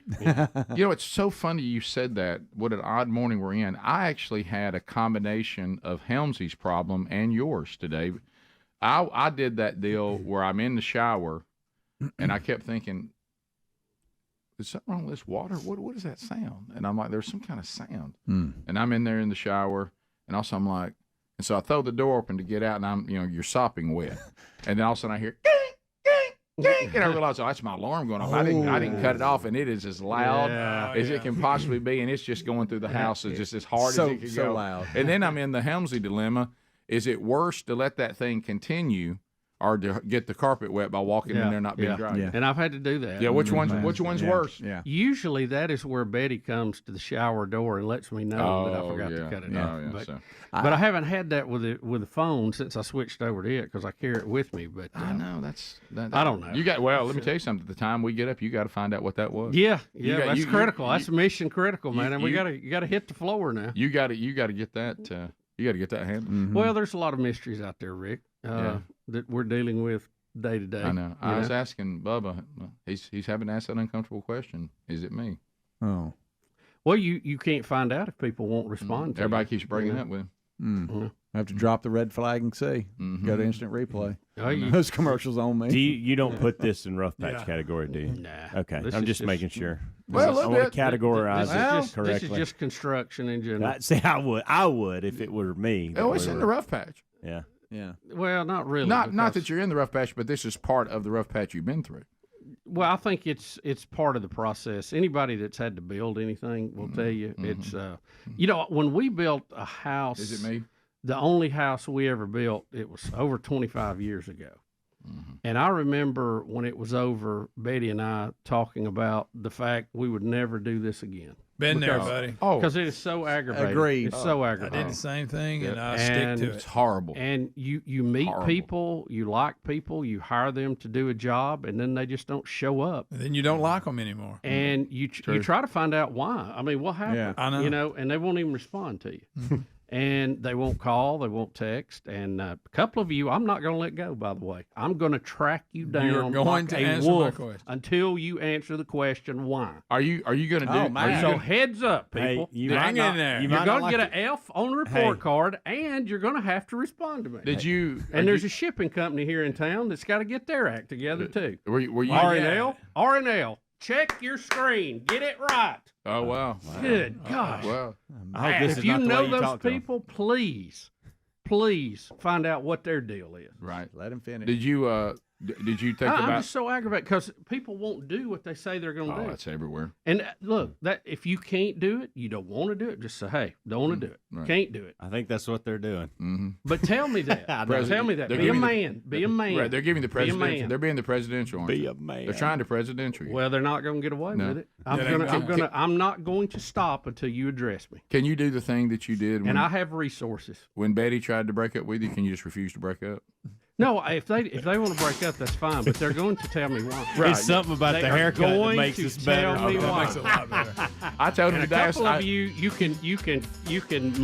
can contact me and let me know, or I'm going to hunt you down. Your call. They owe Your you an call. explanation. I'm telling you. I told Bubba after the haircut. I said, well, Speedy's you, going to show up at your door and knock on it live on the air. You better call me. I told him. I said, you didn't get any change back at the haircut that day. I got all I need. Rick and Bubba. Rick, If they're consistent. this young lady, this model, and she's appeared in a lot of fashion magazines up to this point. Right. They say that she has proved that there's a place for modest Muslim women in the fashion industry. That's her message. Good luck selling that to a fundamentalist. Well, I'm not big on that.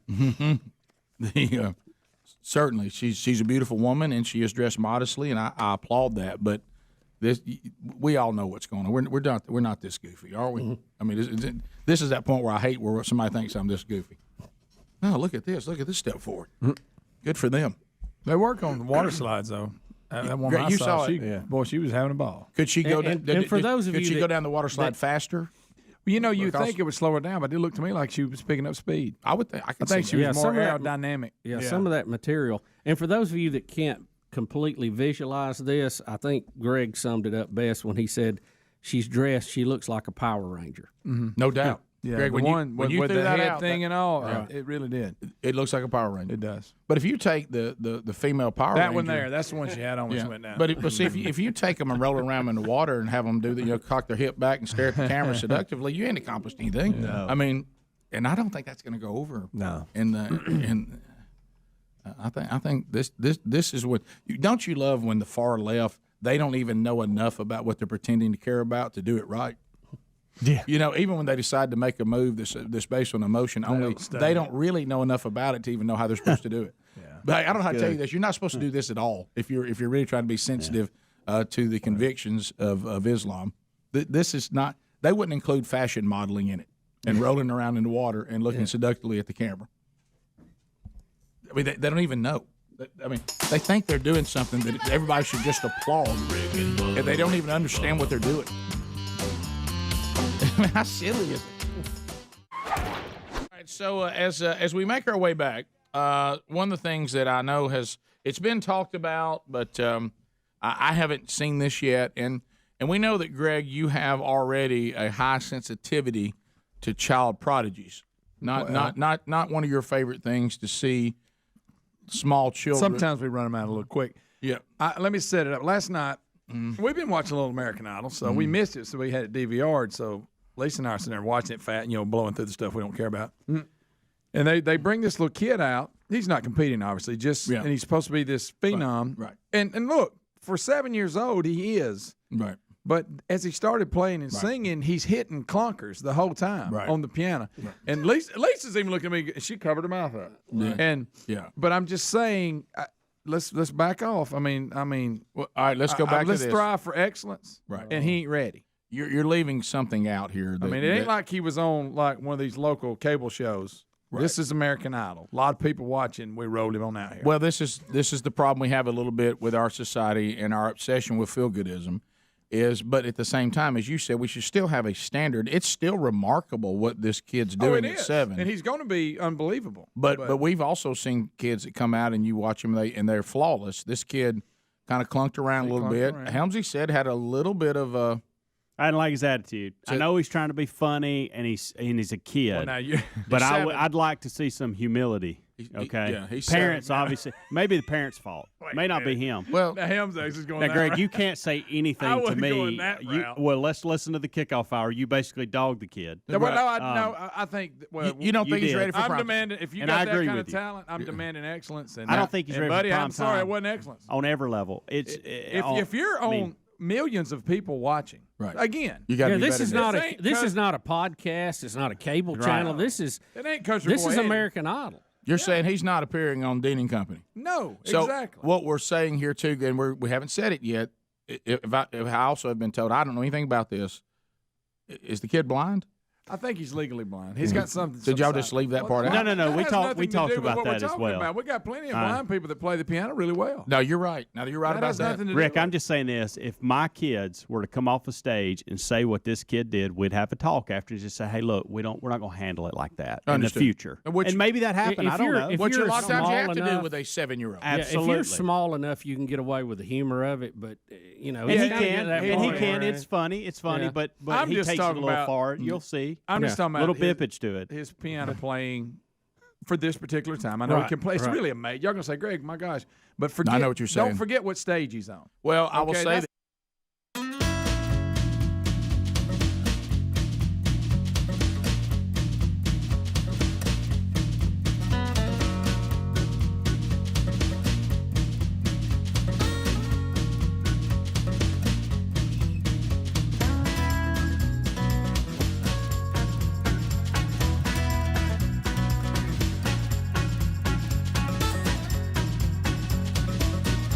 22 minutes now past the hour of the Rick and Bubba show. So, Bubba, you seem kind of angry. I think this should be called Do What You Say You're Going to Do Wednesday. Right. It is Wednesday. So, That's right. So do you want to tell us what's... Do what you say you're Do going what to you do. say. It's obvious you have a delivery that they're not delivering. Let's get to the bottom of it. I don't know what's up with that either. So that's a delivery company that you've been waiting on to deliver, and they Freightliner. They keep telling you to wait on it. Yeah, well, they can't seem to get it in the right screen to get it over there for some reason, which I don't know nothing about their screens. I don't do that. I'm just waiting on something. Mm-hmm. So we'll see. Today, we'll try again today, day number 3. Maybe we'll get lucky today, Rick.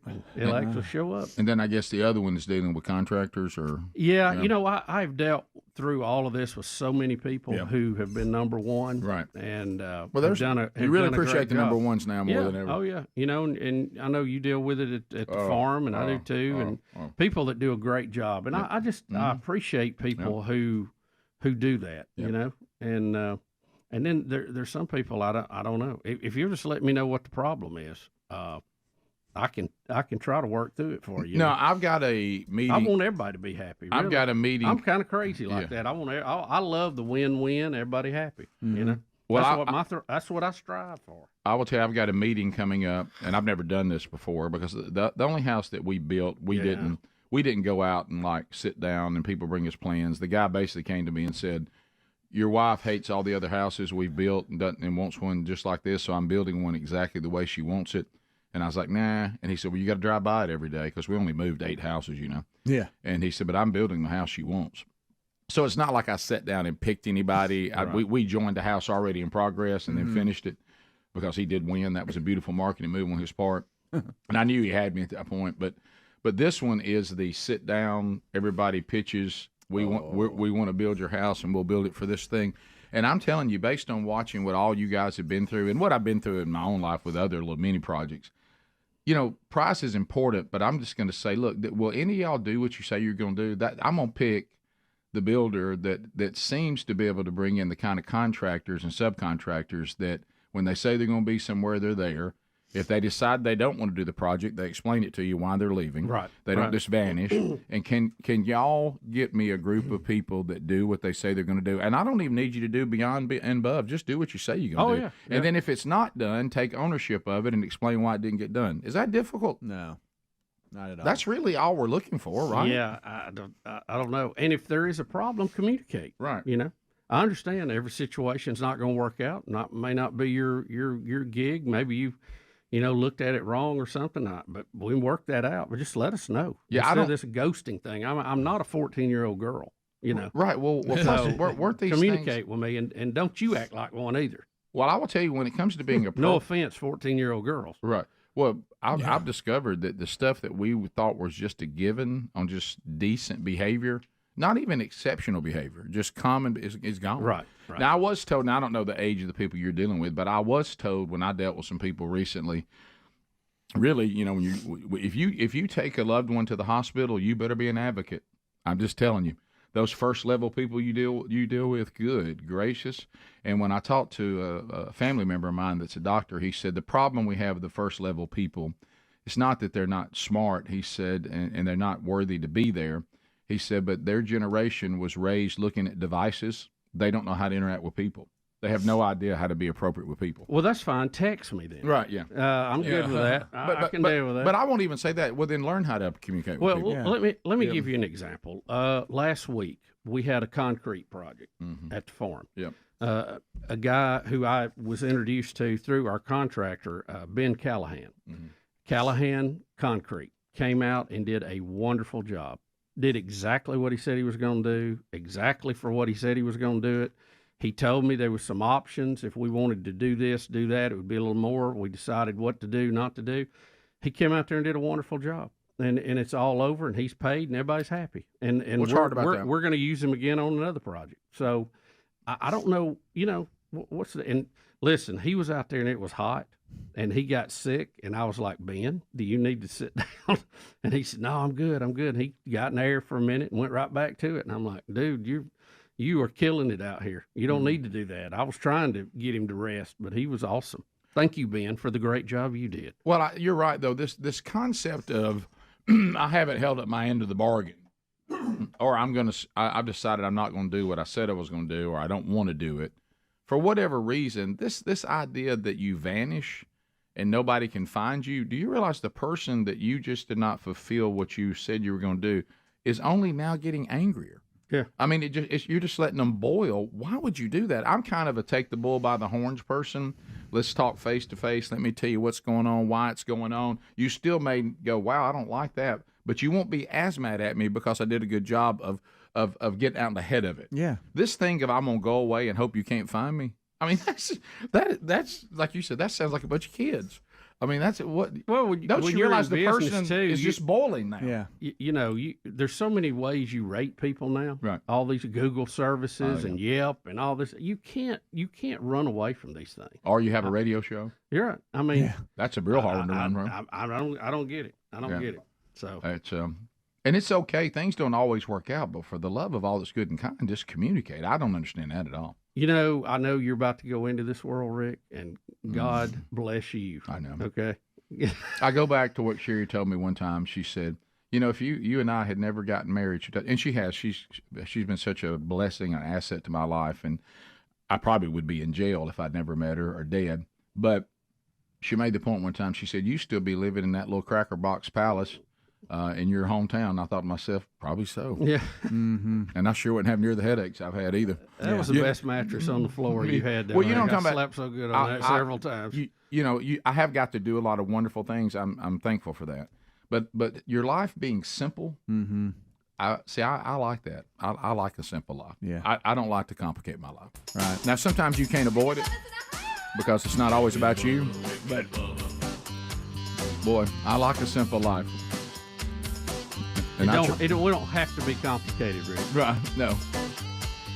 It's bottom of the hour.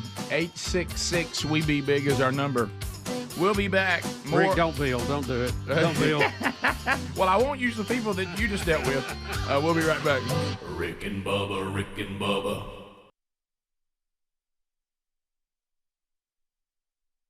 I'm saying, I will go this far, and anybody that doesn't like it can email Greg, but I mean, I will go this far. I think when it comes to musicianship, we hold the blind to a very high standard. We do.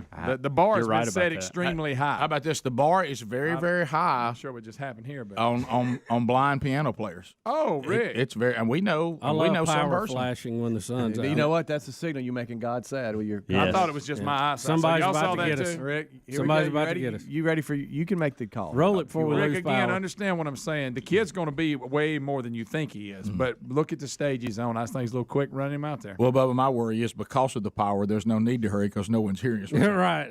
But anyway, so here is check. Here it is, and this is American Idol. Yeah, a lot of people watching. They're down to the final 6 or something. Wow, there's a clunker. Oh my God. Sent shivers down my spine.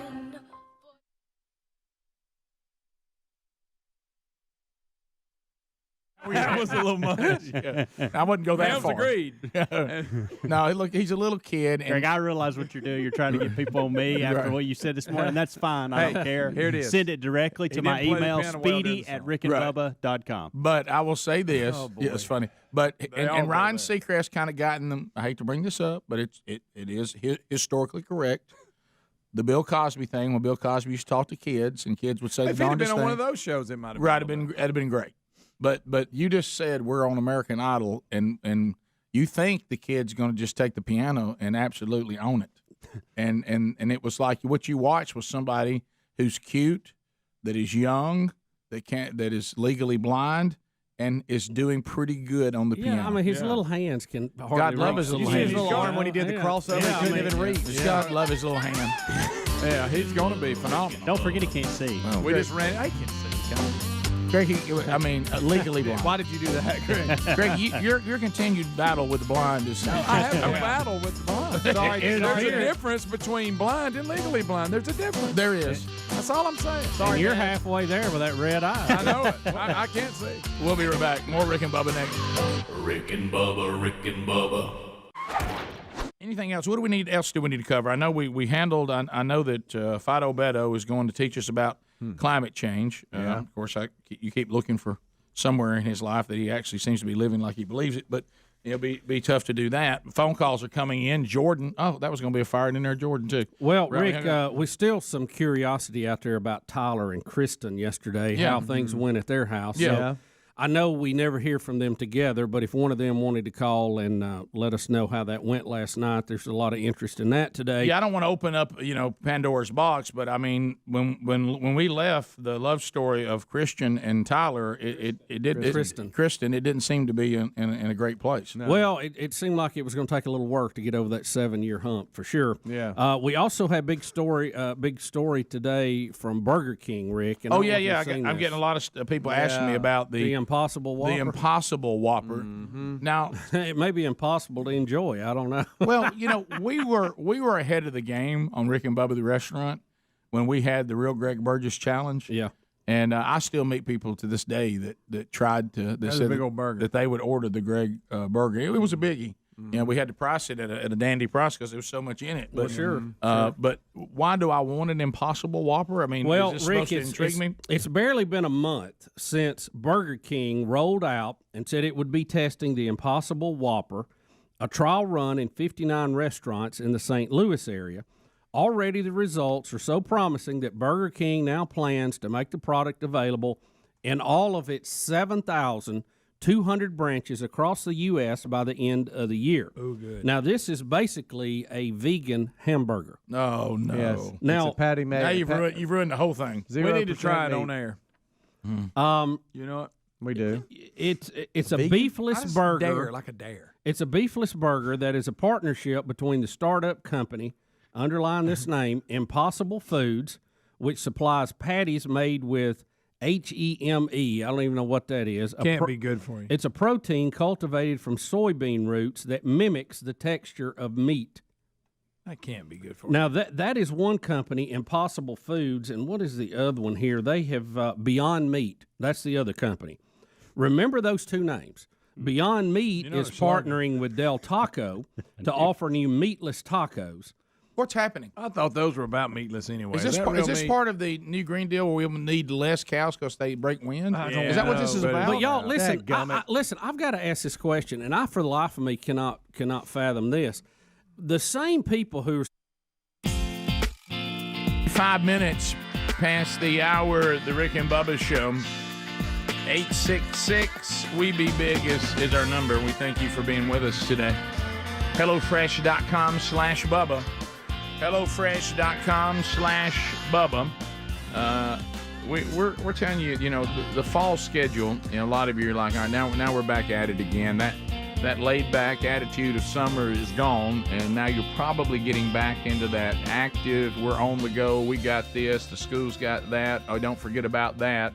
And you're on the run. Well, HelloFresh.com/Bubba. Great taste, quality ingredients, convenient doorstep delivery. You can have it all.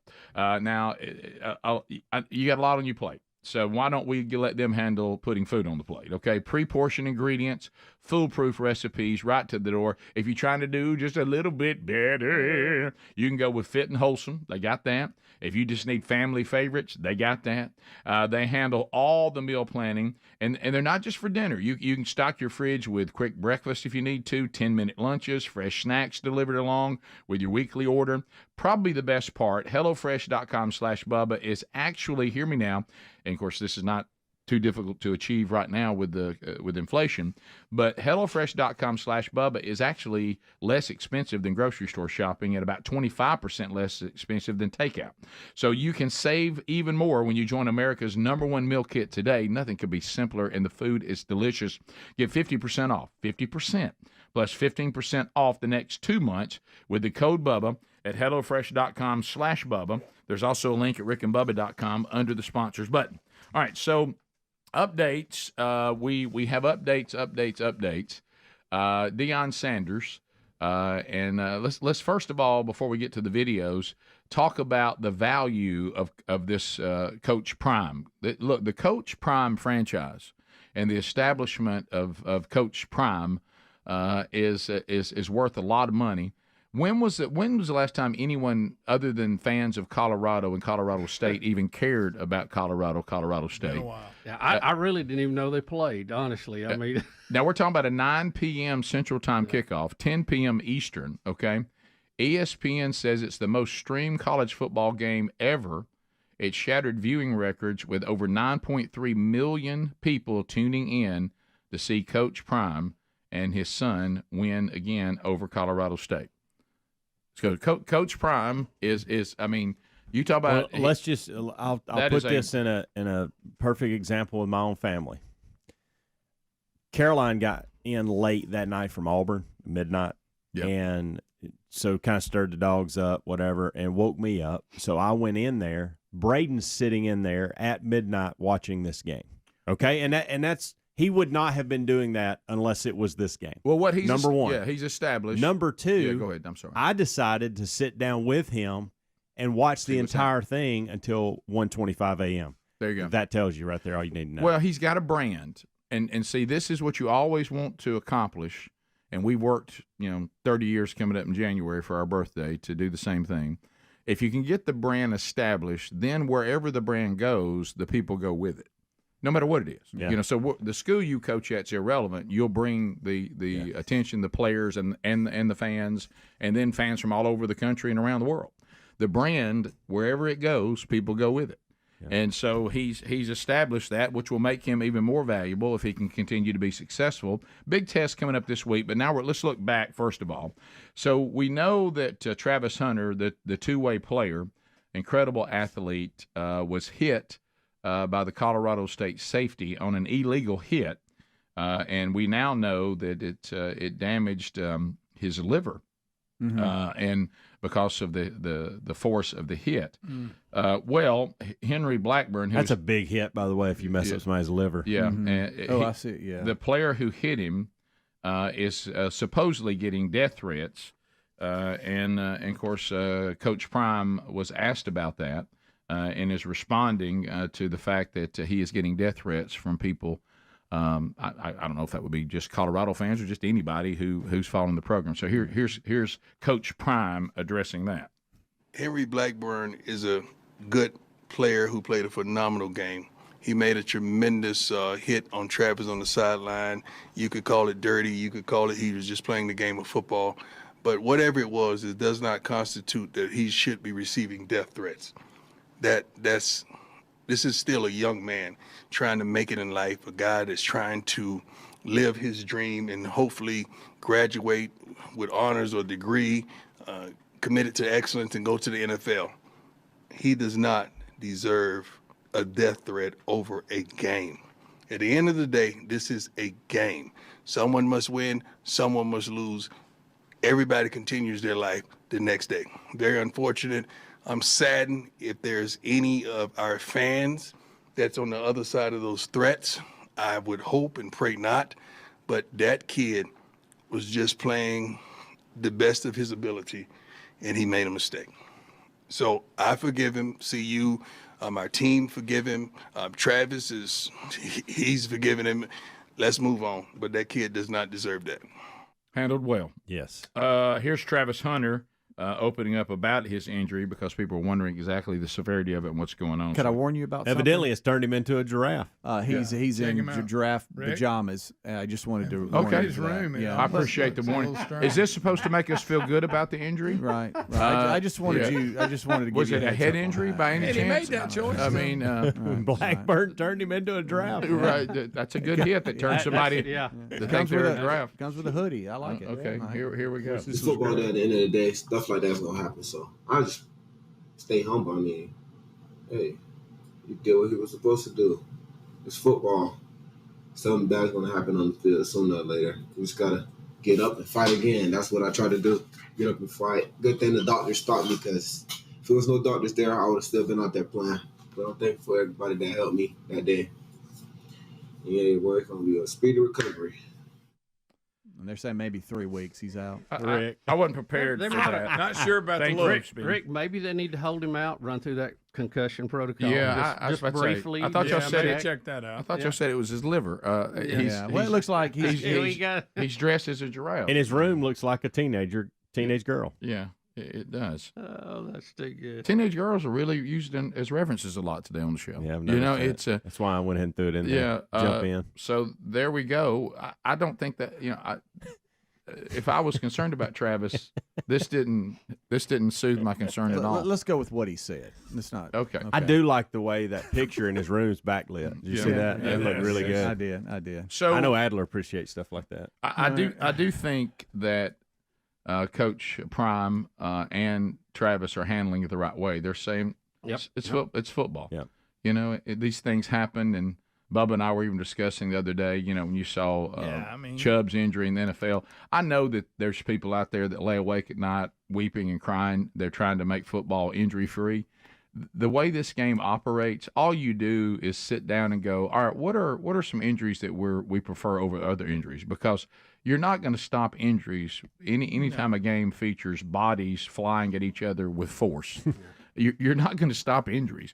And so now what we're getting down to is we just blow people's legs up, our ribs or whatever. Now we're just throwing our body into the lower part of their body and trying to keep from hitting the top part of their body. I mean, we're just trading injury for injury. There is no way to play this game and be injury free. And people also are going to do things that are on the edge of the rules. And you go, well, that was a penalty. Yeah, but Travis Henry's liver is still bruised. Whether it was a penalty or not. I mean, if you're out there, you're open to getting an injury, and boom. And that was outside the rules of the game, and it shouldn't happen.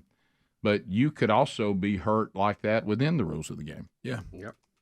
It could have been a legal hit. Yeah. So same thing. Yeah. Well, it was a legal hit. It was just late. If it's in bounds, it's legal. That was the problem. It was a legal hit. Or they would have the hit was perfectly fine. To the it was point. just the fact that it was a hair late. And granted, it was about a good yard out of bounds. It was. Sure. It was. The ball had already bounced into the stands. But that's fine. And the receiver was pulling up. Sure. But I mean, but still. Sure. Well, I think what hurt him too. I had not seen that angle. Him and the DB were kind of engaged. So he really didn't have any way to defend himself. No, he didn't. Because the guy came around him. I mean, probably never saw him. Yeah, he wasn't ready for it. See right here. Oh, yeah. See, his hands were tied up. Mm-hmm. Yeah, that angle hurts. And here comes the QB to get in his face. Which you like that? Ain't nothing wrong with that either. Was the boundary? What is that? It looks like it's light and then dark. Is that normal? The sideline looks kind of. No, you're looking. That's not. That's the sideline, and then that's like their whatever they put down over there. Isn't it? I see. Yeah, that's the coach's box. Yeah. There. And then So basically, the ball was on the ground when he hit him. Yeah. What they called it. But I think they're handling it right. It said, look, this doesn't really warrant death threats. No. Nah. We'll be back 15 minutes past the hour. 866-WE-BE-BIG is our number. Check the website. Got upcoming events. I'll catch you up on some things that are happening this week when the Rick and Bubba show continues right after this. Rick and Bubba, Rick and Bubba.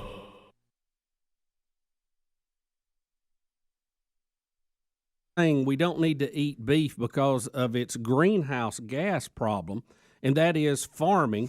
Do you think that soybeans just pop up out in the middle of a field? Thank you. A lot of and they heavy jump equipment. in the back of a truck. Yeah. I would say this. I think you use a whole lot more equipment planting vegetables or whatever you're growing than you would just in grazing animals that graze. I mean, And break wind. yeah. Well, look, there's that. y'all, you got to forget that. Well, they say it, Bubba. They talk about it all the time. Listen, this is where I'm going to draw the line. I do not think God designed a planet where animals that are farting are destroying the atmosphere. Amen. I agree. I'm just going to have to. I'm going to have to rule a foul I'm with you there. there. I'm not even going to allow that into discussion. Okay. That was one of those things they threw in there just to go watch it. Now, some of your other things, Yeah. some of your other things are ridiculous, and I think they're stupid. But I'll let you make the argument on it. That one, I'm gonna draw the line. I really just can't get my hands around that one.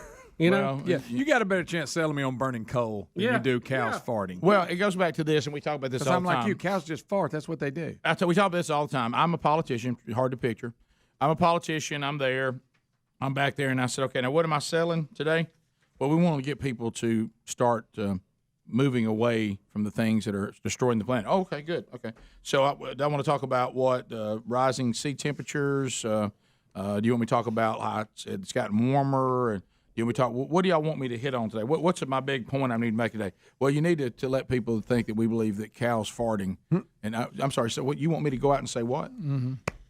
We must stop. You want me to go to the microphone and tell people that have any logic whatsoever? I don't know how you keep it straight. I've got to get our country fired up and on fire to stop cow farting. Are you kidding me? Yeah. Is that what you're sending Rick, me out to to talk save about? the world. I'm supposed to tell everybody that a cow breaking wind in a pasture is what we should all go to bed tonight gripped in fear about. Are you kidding me? I know we want to scare them so we can get them to do anything. I don't think I can sell that. No. Can you give me something else? Show me some snow falling. Show me show me sea levels rising. Give me some dead animals or something. I mean, don't give me this. Rick, I would submit this, that our atmosphere that protects us and is bombarded from space with ultraviolet radiation, solar winds, all this stuff from the sun that is constantly coming out, that it can survive that, as it is designed to do. But cows breaking wind is going to break it down and destroy it. I just can't even really give you a seat at the table on that one. I'm going to simplify it. So I'm supposed to believe, and again, I'm no scientist. I know that's a shock. So this animal breaks wind at ground level, and somehow it's going to stay together and cause this huge, massive cloud, I guess, that makes it all the way up into the atmosphere. I'm not buying that, because you've seen somebody like rip a good one like in a building. It'll sooner or later dissipate. Well, you know what I mean? Well, I go to it. Don't just stay there. You don't just open the door and it goes outside. Well, it's out there now. I Well, have been on a few elevators, but it seems to hang low. It doesn't Greg, go you up. understand what I'm saying? I will. You're 100% right. I'm just simplifying. In 9 out of 10 cases, but I will have to bring to the table the Bruce Harmon fart of 1982. Well, Rick Doppler picked that one up. And that one held together with in a wind. I'm talking about we had about 10-mile-per-hour winds outside. You have some that are that one showed up on radar. And he went out there and put one in that wind, and the wind could not do anything with it, and it attacked us outside in a wind. I've never seen anything like it. I want to point out it was the most incredible fart I ever experienced. I want to point out in this story, and it held together. It organized. Yeah, it wouldn't move. It was unbelievable. Remember these two names of these companies: Impossible Foods, which should tell you something. Yeah, they're selling you something that's impossible to eat. Yeah, and Beyond Meat. Beyond Meat. Oh my gosh, Bubba. So what is Beyond Meat? Have you ever thought about it? Well, both of them are offering these new great meatless. slogans. It's meatless meats, is what it is. And I'm gonna tell you, y'all remember the fat they tried to put into potato chips? What was it called? Olay. Oh my God! It should have been called Olay because you did the Olay after you ate them. All them that stuff ain't good for them you. guys, sugarless candies, all that stuff. Look out! Listen, I know we've banned sugarless candy at our house because of what it caused. It was near the end of us. I mean, we got couches right now we had to throw away because you couldn't get the smell out of it. But I want. No, I'm serious. Oh, that really brought it home. Listen to me. Listen to me. When those Olay potato chips came out, and you looked at the caution of side effects, I saw it. And I can't even say what one of them was. I won't say it, Greg. I won't say it. What do you think I'm gonna tell Beyond Hams in the Meat break is going to give you? Because I don't know. That's my point. Oh, you're gonna have all kinds of stuff. Well, Rick, a delicious, impossible food. What we're gonna have.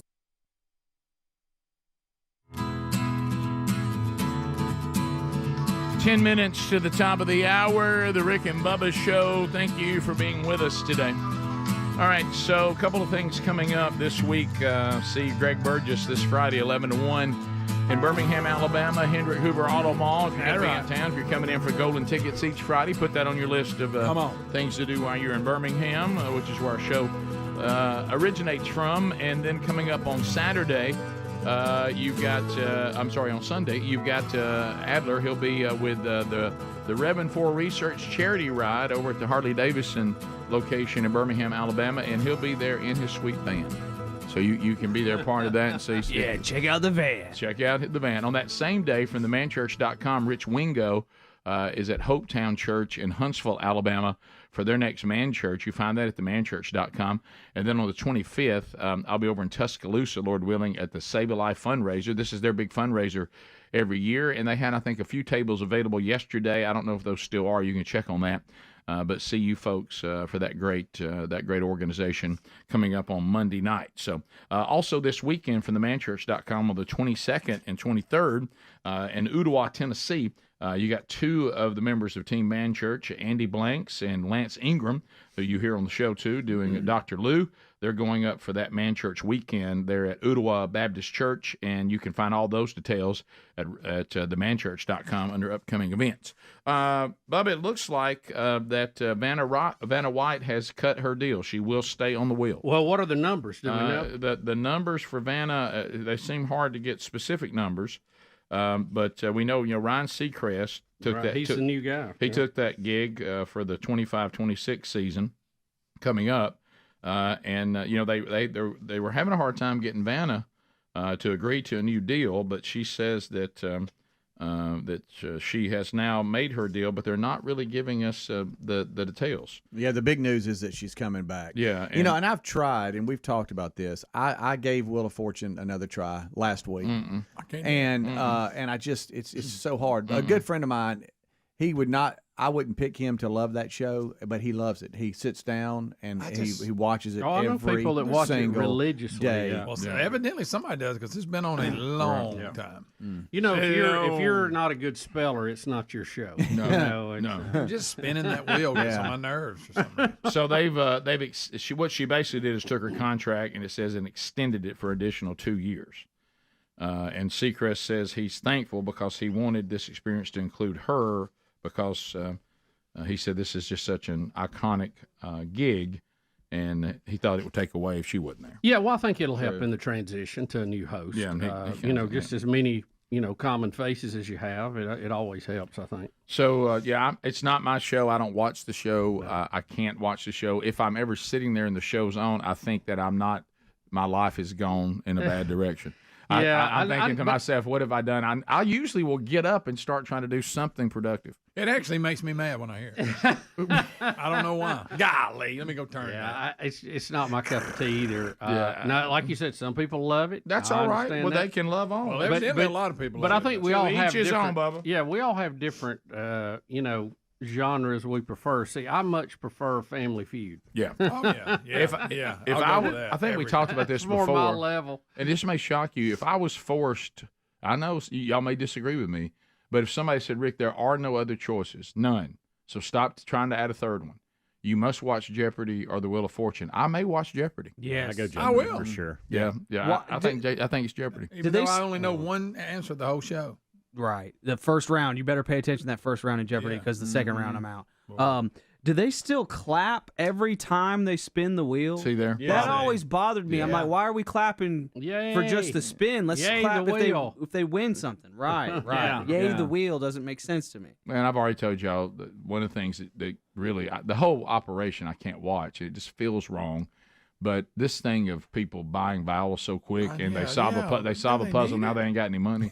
I mean, try it. I mean, just keep working a little longer. I mean, y'all go to the vowels quick. Would y'all get greedy and keep spinning if you knew it to try to keep on getting more? If I knew it. Because I've seen people do that and then it hits bankrupt and they're like, gosh almighty. Let me ask you this. I know what is the goal? Just a slight part out of it. What is the goal? Is it to win and solve the puzzle, or is it to have the most money? For me, it's the money. It's both. to get to keep moving forward, right? Yeah. I go over and tell somebody, hey, I won one of the rounds of Wheel of Fortune. Everybody goes, really? How much money did you win? $11. Oh, wow. Bought a bunch of too many vowels. I won 5 games. I've got $200. Yeah, come on. I mean, so I guess it's all in the strategy. Yeah. Somebody that will not extend or come back is Tom Brady. Tom Brady has told the New York Jets the next question. Somebody brought it up in a press conference, and he said, I'm not going to the Jets. Tom getting big money to commentate now. Yeah. Did y'all see the meme yesterday about the loss of 2 expensive jets, and it had the F-35 and Aaron Rodgers? I did. That's funny. That was a good one. I don't know the first person. Well done, that is good. We lost what was it, 180 million worth of the Jets? Right. That's funny. By the way, it's ruined the Jet season. Have you seen the facial expression of the coach? Who really has a pretty cool tries story. to be positive. But he was so watching Hard forward Knocks and knowing what he was looking forward to, and now seeing his face on the sideline, he can't believe this is happening to him? Well, you're right. It makes it doubly hard, especially, and I wish now I had never watched Hard Knocks. Me too. Because if you watch, we can't get that time back, Rick. If I'd never watched Hard Knocks, I wouldn't feel the pain. Right. Yeah. But I I mean, Hard Knocks featured nothing but the coaches talking to each other and the players talking about, hey, it's different to have a Hall of Famer on the team. And I mean, hey, he's just a different player. Rick, he really gives us. They were very hopeful. You brought it up. Incredibly. I think what even makes it more damaging and more painful is that it happened so early. Oh, if it had been in the fourth quarter and It'd have overtime, still been bad, it would be but bad. At least they got something out of it. I mean, we got 4 snaps. Look, the highlight was him running in with the American flag. That's your highlight of his And then of the his Jets season. didn't get the ball first. The other team did. They held them 3 and out. And you could just sense that the excitement. We want to see Aaron Rodgers run on the field in that Jets helmet and see what's going to happen. 4 plays later, they're carting him off. He wasn't even sweating. I mean, you couldn't draw it up nowhere. And leadership and players like that, they impact everything. Suddenly, it made this great defense bad. Now they're not as good. I don't even know how that happened. Because they're pouting. The pressure. They're pouting. Because offense is 3 and out, and they're back on the field. Well, they're demoralized too. It's just, guys. One of y'all, if y'all had sat in here, and said to me, okay, hey man, what would you do if like the third play or something they lost Aaron Rodgers? I mean, I would have been like, some guy did tweet that out. There was a guy. I saw that. Is that real? real? I thought it was. I mean, some guy tweeted out, made the prediction. I mean, he down to the play, yes. wasn't it? I mean, the injury really and weird. They even even named the injury, that right? can't be real. I think on September the 10th. What are we talking about? What are we talking about? A warlock? Didn't we show? Did we show that? We showed the I thought tweet. so. Just telling you. Yeah, we showed that Rick, already he on the even show. said what it was going to be. No, I don't think it's real. It can't. It's not real, y'all. Don't chase that. There's no way that's possible. I don't. Now, is he a plumber and said something about Trump? He also tweeted out. I don't know if y'all know this or not. He also tweeted out that Bubba would get his package today. To go along with his haircut. Yeah. I think it's real, guys. I think it's real. I think it is too. No, Well, you'll believe anything. Hey guys, I know we have. We talked about this. You were gone, Rick, but I think we they just showed say- the tweet on. I the show. refuse to talk about it. But it didn't say Achilles heel. and Yeah, all it that. did. No. They said Aaron Rodgers is going to tear his Achilles on a rain-drenched MetLife turf in 2.5 hours. He wrote that at 6:01 p.m. Eastern. That's spooky, man. It was a parody account, like a comedy account, so they probably say all kinds of outlandish things all the time. Yeah. But that one, it looks like they got Wow. right. We'll be back, top of the hour. More of the Rick and Bubba show coming up. Phone calls coming up next hour as well. That number's 866 We Be Big. Rick and Bubba, Rick and Bubba.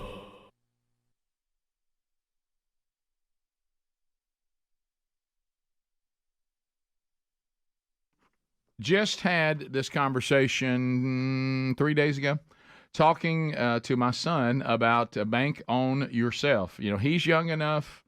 He's just getting started. He was talking to his accountant, and he was saying, Dad, I'm starting a retirement plan. I said, hey, ask your accountant about bankonyourself.com, or I can get you in touch with him.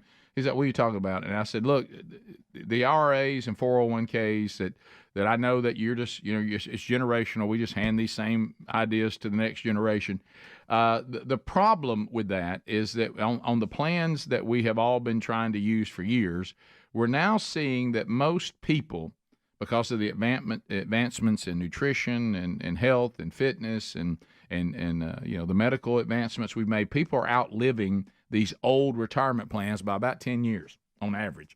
So, look, if Wall Street tells you to follow their investment advice, you'll retire in a lower tax bracket. That's not true. Many retirees who follow their advice find themselves in the highest tax bracket of their lives. There's another way to do it. It's called Bank on Yourself. It's a better way to grow and protect your hard-earned money. This retirement plan alternative has never had a losing year in 160 years. So you get guaranteed predictable growth and retirement income, and your plan doesn't go backward when the markets tumble. Your principal and growth are locked in. Here's how much tax you'll pay. None. It's tax-free. You're in control. You can get your money anytime you want to for any purpose with no penalties, no questions asked. Built-in inflation protection. Your money's guaranteed to grow by a larger dollar amount every single year in both good times and bad. And you'll know the minimum guaranteed value of the retirement on the day you plan to tap into them and every point along the way. Do you want guaranteed, predictable annual growth, control of your money, and tax-free retirement income? Well, then go to bankonyourself.com/RBS, and we will send you a free report with the proven retirement plan alternative that banks and Wall Street are desperately hoping you never hear about. Just go to bankonyourself.com/RBS for your free report. That's bankonyourself.com/RBS. That meeting, Yeah. by the way. What do y'all want to name this? What do you think about impossible food? We want people to eat impossible food? Yeah. Or have something beyond meat. Yeah, we're not meat. We're beyond meat. Listen, think about and Bubba knows it, and he's already kicking the tires on it. We all know what's going to happen because we've all lived it. There's a press conference. Go ahead and push it forward every how many years. It may not be long. Somebody uncomfortably, you'll hear the mics moving around. We've got a ban on Beyond Meat and Impossible Meats. I know we told all y'all to eat this stuff. We found out there's some side effects involved in all this that we didn't count on. Yeah. Now that there's a large consumption of it in the human population. Talking about clogging arteries. Hey, we got this problem, this problem, this problem. So we now want to back up. Well, it happens to us all the time. They tell us to go do something, then we do it. They go do. We missed this. And we ain't even figured out if eggs are good and I'm for going you to or say, not I'm going to go yet. on record, and with zero reservation, I think fake hamburger patties are going to be a problem. Rick, I'm I ready to prefer everything to be the way God made it. Now, there's situations we have to sacrifice, but I don't know if I want a meat that doesn't have meat in it. No. Just hearing you say Just that's like make a requirement Make of a mine. salad burger or something. Come up with something, Yesterday, as they had, is it Kristen? That was Kristen. Can't seem to get that one right. But the Chancellorsville. I'll get it. That's going to be my architectural review. That's going to be my reset. Kristen. I've noticed the first segment or two. I'm a little dangerous every morning. Well, let me tell you something. I can be dangerous at any time of the day now. Tyler is standing by. Tyler, when last week we left you, you and Kristen were having an argument with us in the middle of it, which was kind of bizarre. And it involved you not talking to your wife in the morning because you're trying to listen to the show. And she says you also won't take her emergency, and we put quotes around that, calls during the show. Big emergencies like where are our daughter's shoes? And you said your wife was not pleasant in the morning and that she would just get over it. And that's where we left you. And so how did yesterday go? Well, I pretty much just summed it up when I got home. Pretty much I'm a hardworking, God-fearing man. I'm a good dad. My 3 kids, I was like, would you rather me be listening to the show or going out with these other jokers, going to bars or whatever? I could be doing something worse, but I'm not. I'm listening to a radio show in the morning that, that's like a routine. And if you were a little bit more pleasant in the morning, I'd tell you bye. Yeah. Right. And how did that sail? It didn't go well to begin with. Obviously, first it didn't go well. No, I'm sure not. So, but then after a while, she came back and said it was all good. That she knows she's a tiger in the morning, so she said that from now on we'll just talk at lunch, and that's just what we. So that's what y'all agreed to. You just agreed that. Now, first of all, you looked pretty good in the beginning because you played the famous. And I remember Greg tried this card one time concerning his haircut. It didn't go well. If the biggest problem you have, wife, is that your husband likes the Rick and Bubba show thing, that really isn't a problem. These guys, talk all the time about how we're supposed. Now we don't always act the way you probably want your husband to act, but we mean well and we say some things I hope that can be beneficial.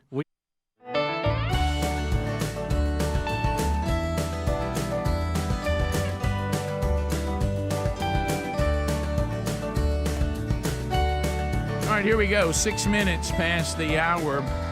Rick and Bubba Show.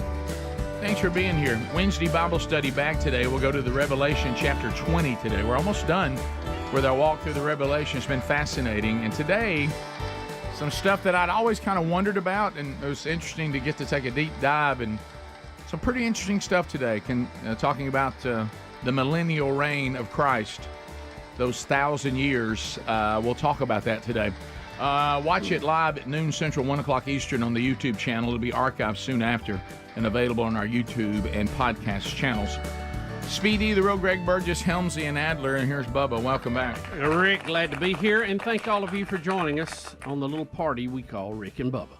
Bubba, we do have a wacky world, but did you say something you wanted to say? Yeah, you know, before we move totally out of the sports world, we were recapping this morning. It is funny how Deion and Colorado has worked its way into everything about college football now, because I know you guys are like me. I watch a lot of it with my son, and we talk about the games ahead of time and the schedule, you know, on Friday. Hey, when does so-and-so kick off? And in our part of the country, most of the people in our state keep up with Auburn and Alabama. And then we have some other schools, you know, that we follow. And but used to you would have the conversation like maybe where is game day? Where, what time does Alabama and what time does Auburn kick off? Yeah. You know, that would be a normal conversation. In our state, yeah. Now it is, where's game day? What time does Colorado kick off? What time does Alabama and Auburn kick off? No doubt. That's right. I mean, it's worked its way into the mainstay of you got to know what's going on. Yeah. And I bet whatever state you're in, their normal conversation has probably added that too. Yeah. Oh, Yeah. I know. Yeah. I know. Yeah. Well, this weekend I can answer a couple of those for you. College game days at Notre Dame, they play Ohio State, and the 2:30 kick for Oregon and Colorado on ABC, I think. Okay. And then Auburn kicks early, right? They're 11 o'clock. Yep. And then Ole Miss and Alabama is at 2:30 on CBS. Ooh, That's some, back and forth. Some good matchups there. And CBS is back on DirecTV. You know, Deion has had a lot of foot trouble, Rick. I don't. Have you seen the video of him in his office when he pulls his shoe and sock off? Oh, it's rough. Oh, yeah. It's rough. Y'all. It's bad. That, I It's mean, bad. He almost lost his foot. He actually ain't much left. The quote he said is, yeah. my what do you say? My foot's like Vienna sausage or whatever my toes are. It's bad. And that he did. He said you never know what somebody's going through. You know, right? A lot of issues there. I almost don't even know what to do with this story, but How bizarre! I just how bizarre. How bizarre. Okay. Somebody say, "Ooh." Everybody say.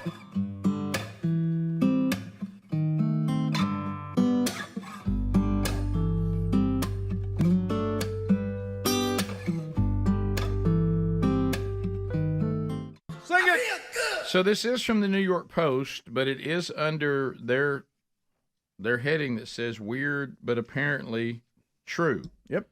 Now is this in?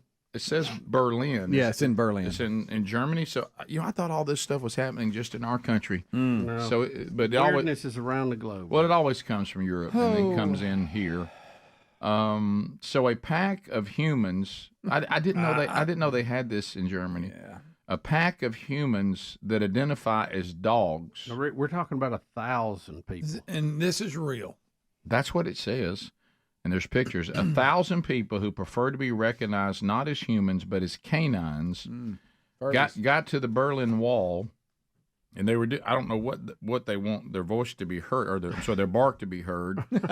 And people said, "Well, I'll tell you what. If y'all going to be like this and be this disruptive, and you want to be recognized as dogs, we'll send animal control over to get you." There they are. And they sent animal control, recognizing their desire to be identified, which I'm not crazy about. Please look at their masks they all have on. Yeah.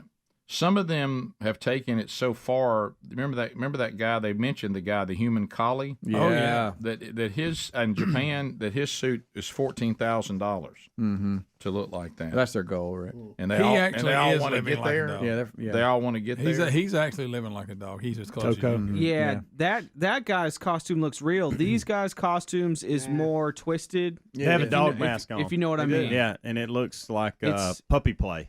We'll leave it at that. Yeah. Leave it at That's that. my nice way of saying it. Well, couldn't you just roll up a newspaper and straighten this out? Right. What they want, I think. Right. Yeah, I think that's exactly what they're wanting you to do. That's true. Are they puppy play. Are they kidding around? Is it really the normal No, this is- law enforcement? do they think- And they're also saying we're going to identify as animal control, but we're really not animal control? Or did they send straight up animal control? Because I see they put animal control in parentheses. Yeah. As I I call asked it. that question too. Yeah. And so in parentheses, that means it's not really that. I hope they tell you Right. never Well, know. they're You wouldn't waste the animal control people's time with this, I would hope. No, probably not. I But say put them on a leash and Really, lead them that's out of there. Go over and get one of those things where they get a dog and put it Again, in that- Bubba, I think they want it on a leash. They need to be vaccinated too. Don't That's forget. right. And of course, dip that dog. Right. You know, we spoke about this briefly in the kickoff hour and mentioned animal control. When's the last time you saw animal control? Like when we grew up, going down the road, It's been a while. picking up dogs. And I think the main reason is dogs just roamed when we were younger. Maybe they didn't that's really it. stay in a fence or on somebody's property. Remember- They would just be. They'd just roam. One would you know? disappear, and you go, "Well, go downtown, see if they got it." It seems like now that what we used to call the pound, that they don't have a whole lot to do other than go into where dangerous animals are. The thing of going around just picking up dogs that don't have their collar on and their license and all that doesn't really, because everybody has to keep their dogs. The dog catcher. That's what we call it. Remember the dog catcher? That's what we call it. That's The what dog I'm saying. catcher. Remember the cartoon and the dog catcher was always after them and With his net. Yeah, with his net. Do you remember that? Yes. I think it still goes on. We just live in different areas now. Yeah, we've been. I just remember the old honestly. truck that had the crates on the side. Yeah. And Yeah, they just I pick them still up, see 'em throw from one time in to there, time. and keep on going. You'd have to go bail them out. I hadn't seen one since I was younger. Yeah. Yeah, every now and then yours would get loose, his tags would fall off. Do you and remember get caught up? And you had to go. You remember Dog catcher you got it. talk to your dogs then like you talked to that uncle that nobody can't get his life right. I'm not coming to bail you out again. You know, Here and, you go. But There it is. Yeah, but but I have noticed. I know this. We take on this. First of all, these people. I don't know why we let people identify as animals and just they can do it in their private life, but we just can't allow. If them that's to. real, Yeah. then that's unbelievable. I mean, the first time they- anybody that acknowledges that is just as crazy as the people being They're the dog. depraved. They're depraved. It's an absolute sicko thing. It's not just I want to be a dog. It's That's It's It's part of the. And you had a brush with this earlier in life, right, Adler? No, not this. Not Bubba. that. Not particular. this. No, he was to be a dog, He was a though, young, innocent kid that was just These playing people are around. not He really was wanting to like be a Mowgli. dog. They're into some kind of wicked. Yeah. Dog behavior. Yeah, that's eyes just the wide tip of the shut. iceberg. There you here. go. Fetish.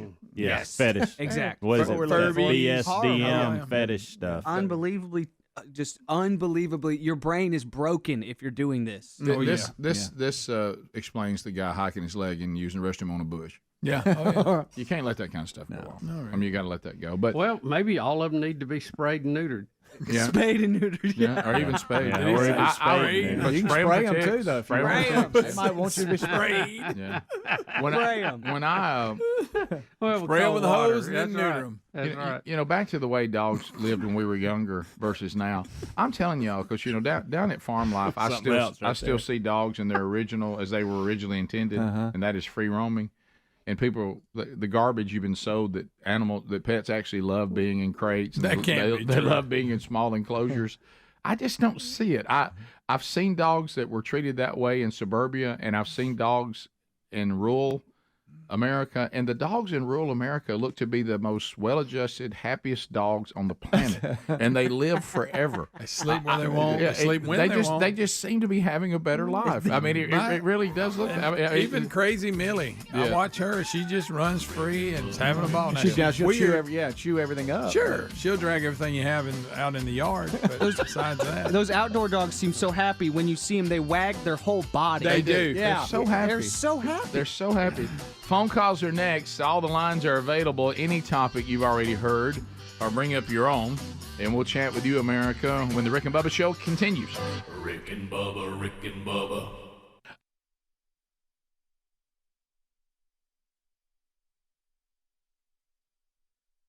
No better. We just fall short sometimes. You're just saying that that's not exactly a bad place to go, and then you took it too far by saying plus, and you should have left that plus out. You know, you're a tiger in the morning. You're not pleasant in the morning, but you said after it was all over, y'all have agreed to. I think we suggested a couple times that you're going to listen to the show, and unless it's a legitimate emergency, and we listed those in detail as you do in any contract.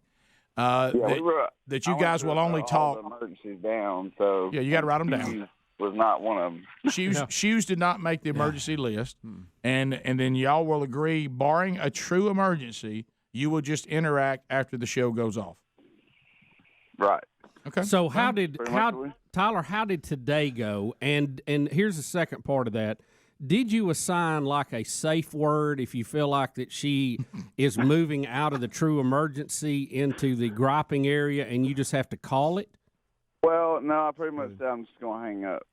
Oh, wow, Tyler. I don't know if I think I'd go with a safe word. Yeah.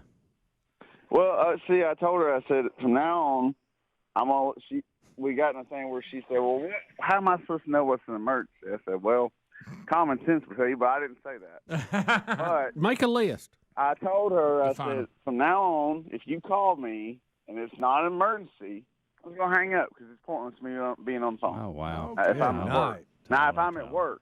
Now, if I'm at home, I'm going to sit you down, and I'm going to explain why this is not an emergency. Okay.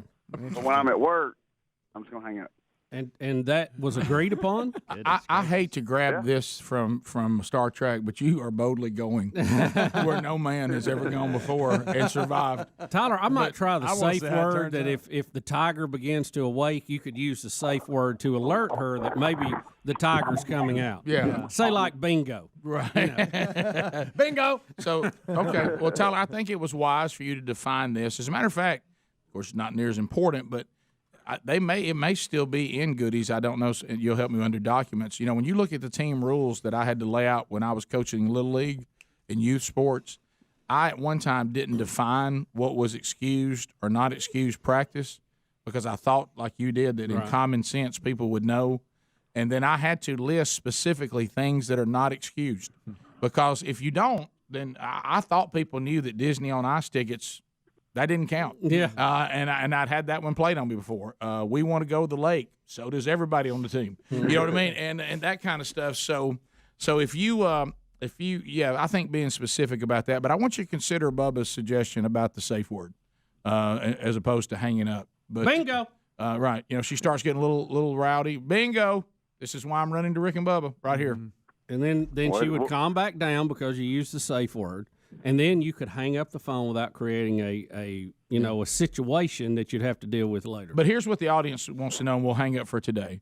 As of right now, y'all have agreed, barring a true emergency, which you clearly defined, y'all are just going to interact after the show goes off. Correct. Yeah. And Tyler, let me one more question. Did you sleep in the house last night? No.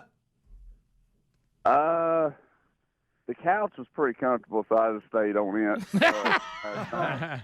But hey, when y'all was talking about the cow tooting and stuff like that, I was going to say, it ain't the cows we got to worry about. I tell you what, she don't toot but once a year. I'm saying she'd run me out of the house. Oh, Tyler. We don't worry about that. Tyler. Oh God, he was almost hung up the phone. All right, hey, Tyler, for you, bingo. Hey, listen. I think y'all are going to 100% agree with me. I think he's a marriage daredevil. Yeah, Rick, he likes to juggle. He likes flames. to do dangerous things and see if he can survive them. Yeah, and I've kind of turned the tide. Yeah, because we have Who's that guy that walks on the road, Greg? What's his name? The Walendas. Flying Lawindas. Greg, he's a wife interacting daredevil. He's a daredevil. He loves the thrill of seeing if he can jump just a few more buses. Wow. You know, he'll juggle running chainsaws. I will say to him what I've said to all daredevils. Daredevils do get hurt. Yeah, they do. And sometimes killed. They don't know when to stop. I'd rather see him run around the side of a pool, scissors in his hand. and that pool deck just wet as it can be. Yeah. I mean, Tyler, just every time. He was almost done with his call, too. Every time we seem to have him in a good place, he goes, he's a daredevil. Rick, you know, some people you just can't help. Right. No. You know that. No, he's a free solo.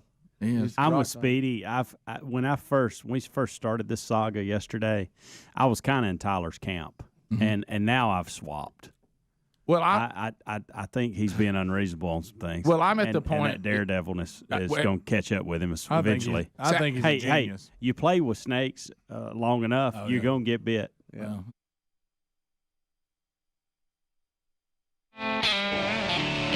Greg Burgess grabs him. Plenty of room. Well, it's starting to close out. A lot of calls are standing by, but we got 10 lines, so if you move right now, you can still get in. Let's go to Tennessee where Kurt is standing by. Kurt gets us started. Hey, Kurt, welcome to Rick and Bubba. How are you today? Hey, Greg. Good to talk to you. First-time caller, long-time listener. Our pleasure. So you guys up here in Harriman, as Bubba doesn't say it that way, but that's okay. That's all right. Hey, 50 years ago today was the plane crash that took away a great singer-songwriter, Jim Croce. And I just wondered if you guys were aware of that and what you thought of it. Love Jim Croce, love his music, love his library. I do. I wish he could have lived longer, but I did not know today was that day. But yeah, I love Jim Croce. I think he's fantastic. So, and the guitar player that he has with him in all his music was Maury Muehlisen.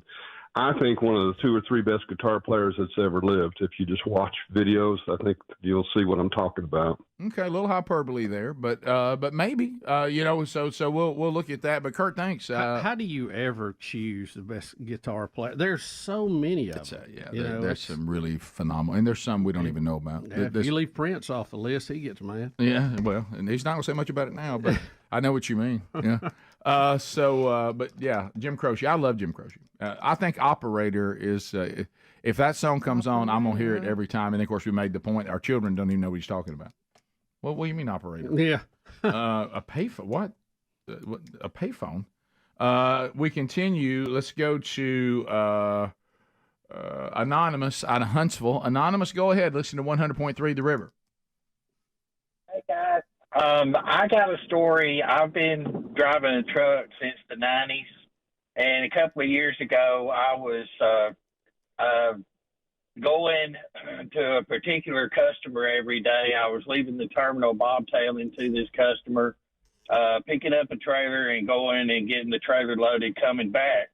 And this kind of goes with what Bubba's been going through for the last couple of weeks. One night I was in a hurry. I was running low on my time and everything. I went to the customer to turn in the trailer and forgot I had a trailer. I turned in like I would have without a trailer and blew out 2 tires and messed up 2 rims on the trailer when I hit a rock. Can't have nothing. Yeah. Can't have nothing. Oh, man. It's those self-inflicted things hurt it. because, it. as I told you, the world's kicking you in the butt every day. Oh, yeah. It doesn't need any help from me. Yeah. And that hurts. I hate when the world takes us like the neighborhood bully used to. Why are you hitting yourself, baby? Why are you hitting yourself? You know what I mean? And you're like, why am I hitting myself? John in Nashville, Tennessee. John, go ahead.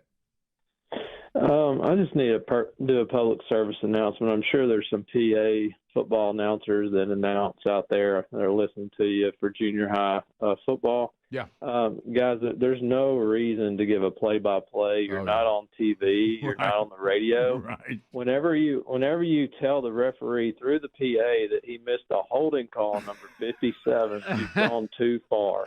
Yeah. Look, the PA guys that think they're play-by-play guys are the worst. The absolute worst. You're supposed to just give down and distance and who carried the ball and who made the tackle. And you're Rick, not supposed to do any of that. Listen, with technology today, you can set a laptop up there and you can stream to the world. I mean, anybody can hear you. Why not do that? But I will tell you, on the road, because we know there's a lot of demand for junior high games to be streamed. Yeah, if you have a kid on the team or you're somehow connected to junior high football, traveling around on those weeknight games and the PA announcers that you experience, it's gold. I mean, it is absolute gold. Hey, y'all missed a holding call on 51 over here. Yeah. I was at one time where they said, last time they were in this formation, they ran a reverse. Good night. We continue. Let's go to Shane. Shane, welcome to Rick and Bubba. Go ahead. Hey, good morning, guys. I just wanted to let you know, when you guys were talking about those dogs, people wearing the identifying as dogs, there's an actual officer in the United States Army in his official picture, took a picture with one of these dog face masks on. If you want to find it, you can go to a YouTuber called Angry Cops. He did a whole thing about this thing. He looks like a Doberman trying to be like tough or something. It's funny. Oh my gosh. These social experiments we're doing with the military, it just makes life for all of us more dangerous. Oh, yeah. Arkansas. Josh, welcome to Rick and Bubba. Go ahead. Hey, good morning, gentlemen. Hey, buddy. Hey, Mr. Rick, I was listening to you earlier about 6:30, and when you were talking in Bubba too, when somebody said they're going to do a job, right, and look a man in the eye and shake their hands and the word where it stands. You need to relay that message about 9 o'clock. I think it'd probably work a little bit better. That's a good, Josh. That's so smart. good. You're exactly right. We continue. Tennessee. Mike, go ahead. Welcome to Rick and Bubba. Guys, I've spent the last 4 weekends helping my son with a flip house doing jobs that subs were supposed to be doing. But this story, his wife was over there one day just trying to stage the daggum house, and a guy's supposed to be putting a sink in for us. And she comes out about in tears. I'm out there sweating doing the landscaping. And I'm like, what's going on? She said he's sending me to get parts to put the sink in. I don't know what parts to get. I lost it. I went in there and I was just going off on this guy. I'm like, she's only 5 foot tall. Maybe she could pick the water heater up for you, too, while she's at it. Unbelievable. Get your butt down there and get the parts that you need to get, or I'll put the freaking sink in myself. Yeah, it's crazy. Yeah. It is ridiculous. Some of the things that go on. I have five and seen, 6 struggling. I have seen that there is a need out there for several industries. And boy, the need is there. I think you could just get all the business you wanted. If you would do a good job right now, guys, you wouldn't believe how much people would love it. I mean, Craig in Gardendale, ZZK. Craig, go ahead. Yeah, my niece Carly had brought up Skinwalker Ranch and Bubba putting gas in his diesel truck. Mm-hmm. We were just wondering if there, a lot of things have happened since you've taken on Skinwalker Ranch. That's true. Yeah. Well, the rough patch is over. I mean, it was there, and it's we're pulling out of that. Slept to his alarm today. Yeah. Well, it's just, that's something that happens. When you get up early for 30 years, it does. It doesn't affect you at all. Let's go. I don't want to talk about it too much because it's going to happen to me if I do. That's why I'm seated and silent. Braden in Huntsville. Braden, go ahead. Me? Yes. Is your name Braden? Oh, yes, sir. I'm sorry. All right, go ahead. Have y'all heard the Trump Boy Can Survive song? Trump Boy Can Survive? No, I don't think we Trump have. Boy Can Survive song, yes. No, we've heard a lot of Trump songs the last couple of years. Songs, yeah. But I haven't heard it. No, I have not. I hadn't heard that one. Is this by Oliver Anthony? Oh, that's funny. That still may be my favorite one there, by the way. That one's hard to beat. Little P. Yeah, the AI one was pretty good, too. Yeah. What is our Oliver Anthony update? Hadn't heard. I know he's on some talk shows and stuff, and I don't know what happened. Is he still? He's doing shows. He's doing big shows. Still turning down money. And he actually changed a gig because he heard tickets were more than $50. So he's like, my tickets should be $40, $25 in that area, and he's selling out big venues. So yeah, pretty cool. I agree with him on his ticket price. I've seen the presentation. We'll be back. Rick and Bubba, Rick and Bubba. Just ask Steve Irwin. Yeah. Well, I was the thing I was wondering about. He never thought a Stingray would get him of all things. No. But I was right in that moment. See, I'm in a dilemma. There's a side of Rick that doesn't want to lose any listener that's this committed. I know. And I get that. But let's just leave it at, if this is the worst thing I do, hanging out with guys like Rick and Bubba, I'm still a great husband and a great dad, but I'll still come running when we have a true emergency. I wish we'd just stay right there. Right there. Top of the hour. Rick and Bubba, Rick and Bubba. I just asked Adler in the hall, I said, and you've seen Endgame and you don't think it's as good as everybody else thinks it is, and he ran from me. Rick, I will share just a little bit. It has nothing to do with the movie itself. No. Oh, boy. But he just told me there were people crying and cheering. He said that there were both walks of life. You had people actually celebrating and clapping, and you had people crying because they actually thought it was the end of the movie. Adler, why don't you if just it come affects in you here? that much, you might want to check yourself just a little. Adler, just come in here and tell us how it ended. So I'm not going to spoil anything. I am not going to. I've been very careful to not talk about this, but I think I can talk about it without spoiling anything. Mm-hmm. So I went on Friday. Our intern Dylan, who had his last day on Friday, he's a big Avengers guy. It was his last day. Avengers was coming out that day. So I was like, hey, man, you've done an awesome job. I'll take you to a movie. Let's go to Avengers. Love that, by the way. So we went. You love that. We went. I do. I love the fact that he took it. That's awesome. Greg. Yeah, Greg. It's called being nice to people. Well, I see you do it to all of them. Then you don't need to be treating people special. Kind of playing that's, favorite. That's a good point. Kind of yeah. playing favorites. He doesn't talk a lot. That's why I picked him to go. That's right. It was a good setup. Somewhere Drooby Dooby Doo's going, what happened? Where are you going to take Drops of Jupiter this weekend? I mean, she's going to get to see a movie too? ITAC, I don't know. Maybe we could pick up a package. I don't know. Okay. I go and get to the theater and realize, y'all, this is a full theater. It's 11 o'clock. Of course it is. But it's all of them sold out. This is serious. This is the I'm serious concerned. crowd. This is the I'm serious about comic book movies crowd. Anybody dressed up like a character? Nobody was dressed up, but I could tell a lot of people should have been at work.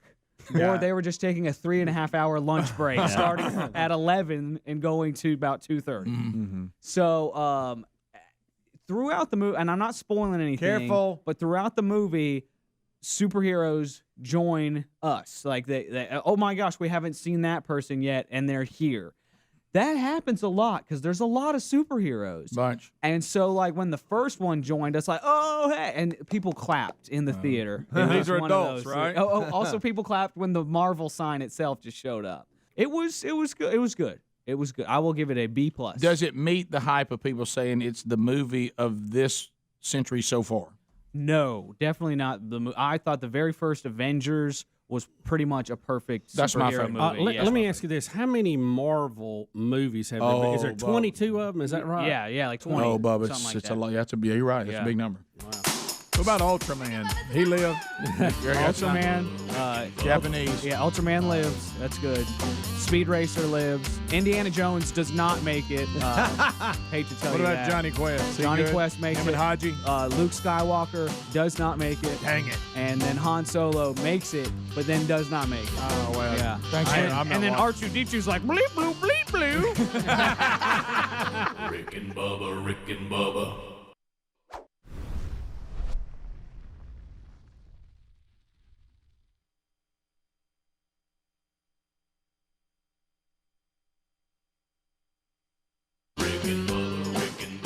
This is the Rick and Bubba Show. Watch more at blazetv.com/Rick and Bubba.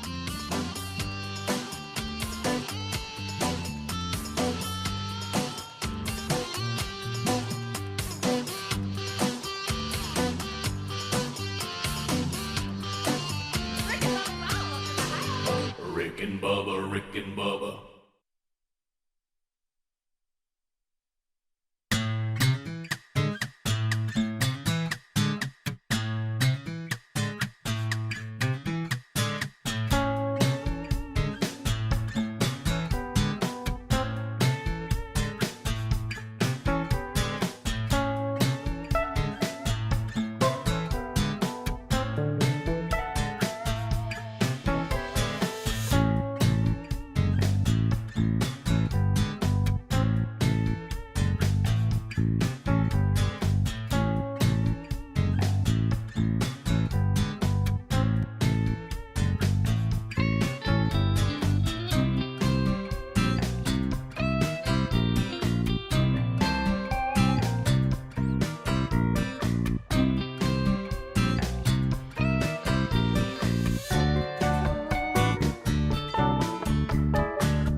Thirty-five minutes past the hour.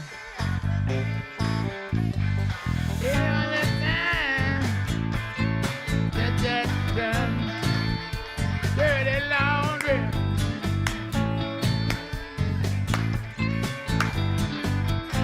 And I'm jealous.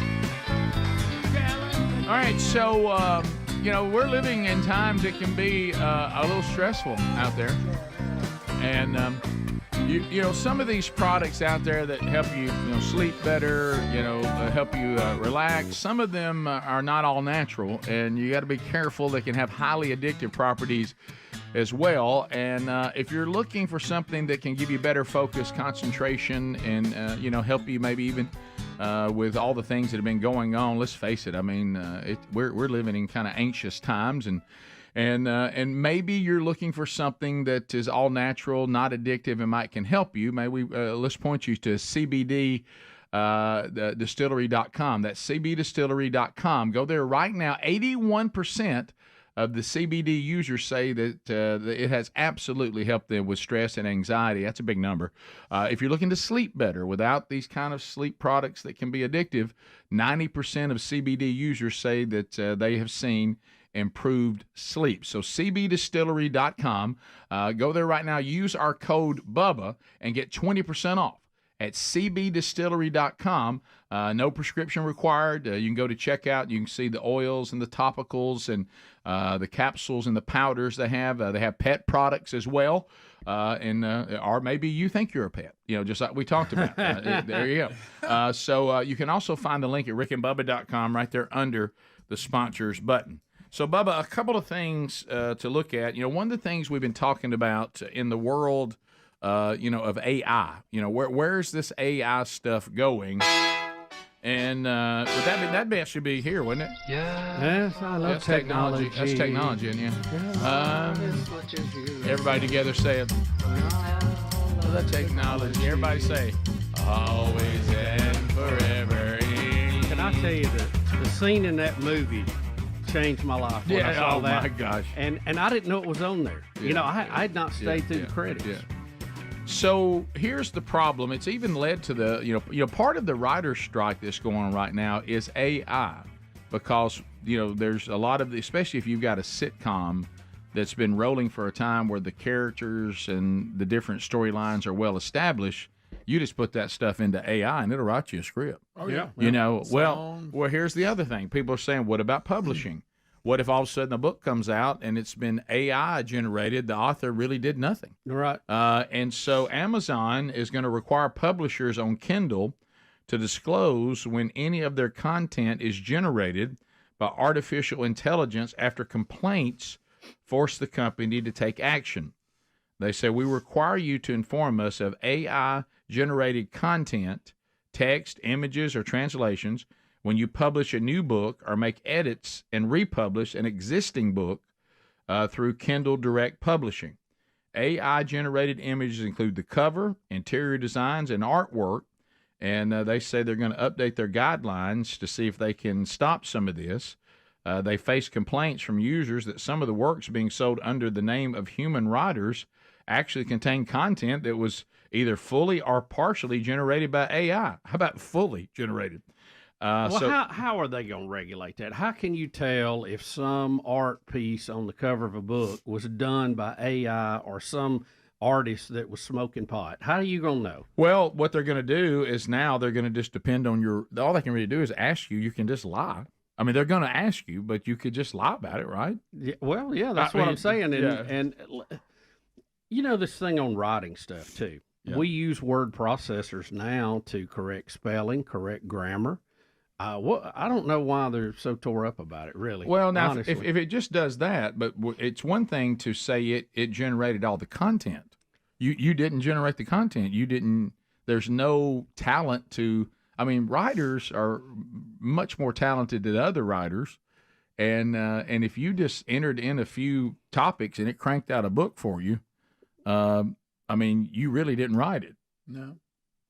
I mean, who do you think you are, Joe Biden? I mean, it's there's probably a skill to telling it what you want and getting it. Because what I have dealt with, it's not a perfect deal yet. Mm-hmm. It's a long way from it. But yeah, I don't know. I think like the writers that don't want AI generating scripts for TV shows. Mm-hmm. Well, when those guys go back to work, mm-hmm. they're going to use AI to generate scripts.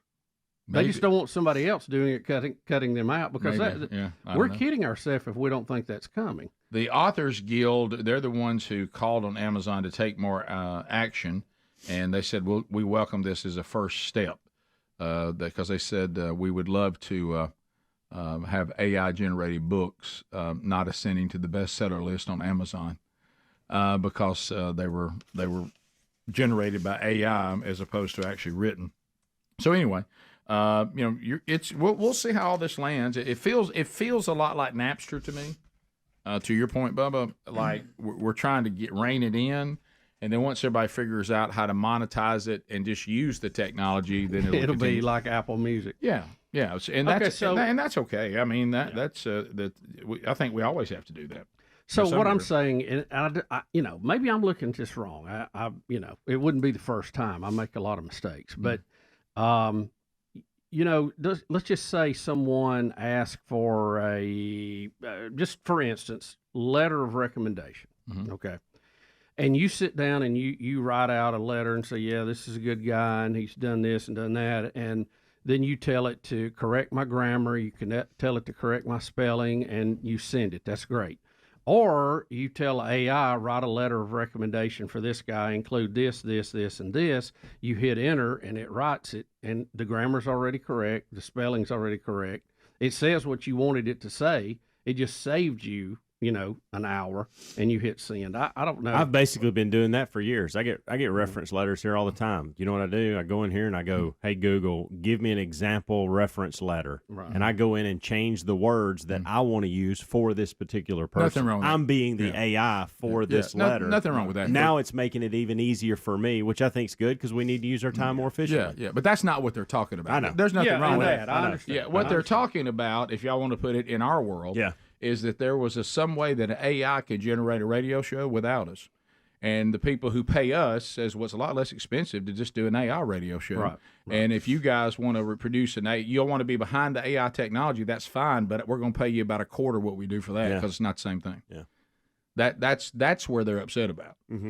Is that it's costing people their jobs and it's costing people their money. And like I said, at some point they'll find a way for it all to work together. But that's what's wrong right now. Yeah. Is here's a book that was generated by somebody in about a week. It normally takes me a year to write it. I get a great advance. I get paid real well because of my talent of being able to write that. The computer has replaced me, and the guy who was behind the computer got paid about 25% of what I normally get paid. So people are making the people who publish are making big jack off of writers that are not as talented and can just go to computer to do it for them, and it's putting people out of work. Or can they generate more books with their thoughts and make it up in less time because they have the AI doing it? Well, that's the down the road. That's where. And I don't know the answer That's to when that. Napster turned into Apple Music. What I'm saying is we're not there yet. And what they're trying to do is they're saying, hey, we got to get a handle on this, then figure out how to use the technology where everybody. Now, what's going to happen though, just like what happened with streaming of music, the artists are going to have to find a different way to make a living. So maybe the author says, well, I'm not getting paid as much on books now, but now it costs more for me to actually be in person and sign them. I mean, you got to find ways to make it work. At the end of it turn out more books. Yeah, at the end of it, y'all turn out more books. You have to figure out a way to monetize it, and we're not there yet. So what they're saying is, hey, let's slow this down till we figure this out, and then maybe we can use the technology to keep doing what we're doing more efficiently. But we're not there yet. So, and you're going to get paid less using AI than you get paid to do it the other way. So you got to do more of it. So there you go. But there's a real skill into getting the AI to do it. There is. If you've played with a GPT chat or whatever it is, there's a skill to just, instead of saying write me a letter for this or write me a letter and putting the right things in that it recognizes, there's still some skill set there to get it to give you what you want. Yeah, I mean, I think what'll happen with some of these writers is there's no way to get around. Just like I heard Jason Alexander getting interviewed about the days of Seinfeld. He said, we continued to be successful after Larry David left, but nobody could be Larry David. Right. Yeah. So our scripts and our plot lines changed. They were still pretty funny, but we never could get that thing that only Larry David had. Right. You couldn't do it. Right. Because he was unique in the way he saw the world. And we couldn't really get anybody else to see it that way because that's not who they were. Yeah. Not that it went terrible, but he said it was never the same. Yeah. So there's some things about human beings and talent that can't be replaced. So what you're saying, and I agree with y'all, you just try to find that creative person to use this technology to crank out their creative product maybe more efficiently. Yeah. Now, ain't nothing wrong with that. 15 minutes to the top of the hour.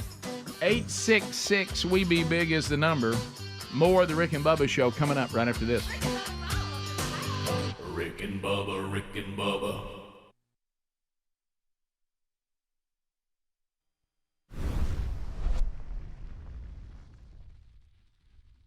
Rick and Bubba, Rick and Bubba.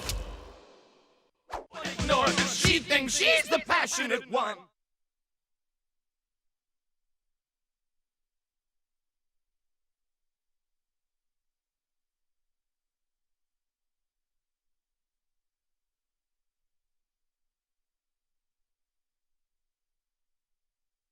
last I saw before I was taken away from any access to the news was the overthrow guy had a little momentum going there, and did the current sitting, whatever you call the leader there in Venezuela, if it says I don't know what they call him, president. Yeah, president. Well, it's but they're saying he's not.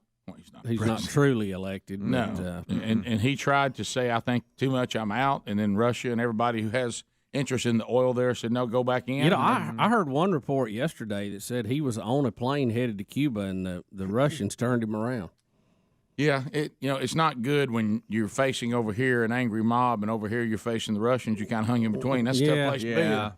Well, Venezuela is a mess right now. Hey, socialism number one. There you go. And let me tell you, it should be an absolute case study in socialism, the easy sell that it is to the masses, and the mess that it leads to once they have total control.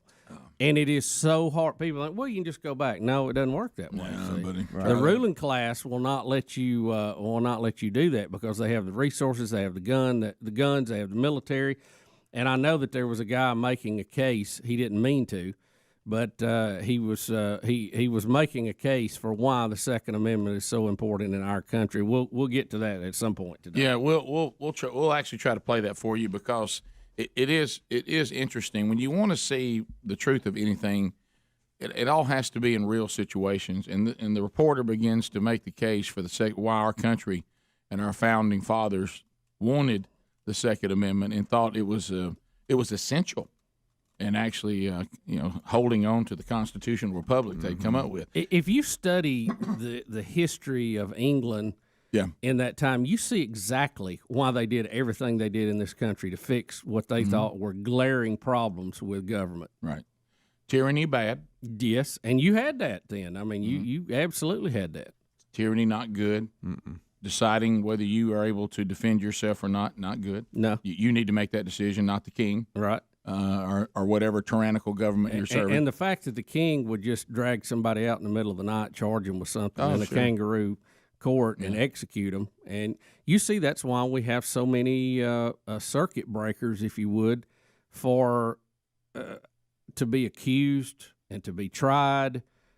Or really accused, indicted, tried, and then the punishment phase. So we go overboard the other way. Yeah. And I've not always been a fan of that, but I certainly see why they wanted that.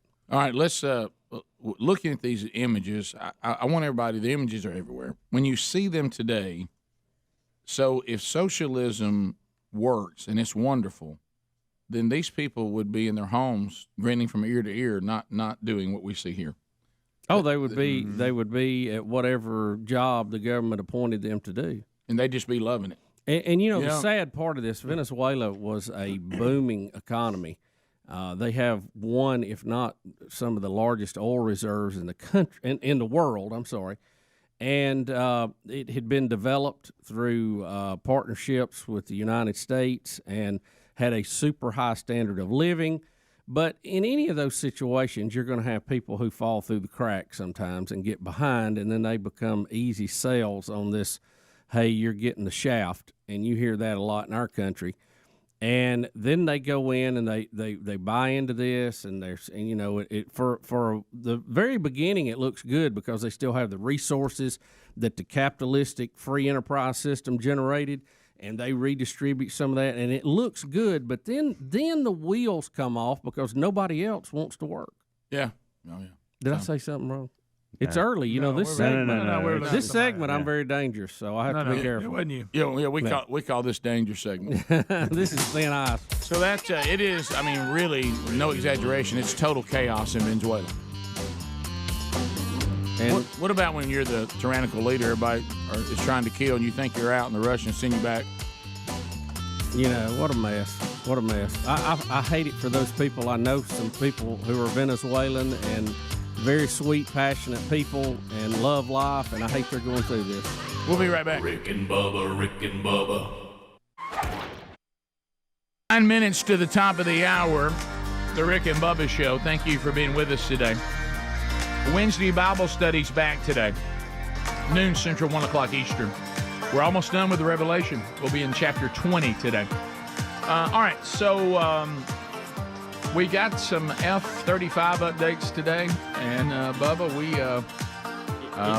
this has been a very disturbing story. Well, yeah, that we Bubba. can lose this kind of airplane.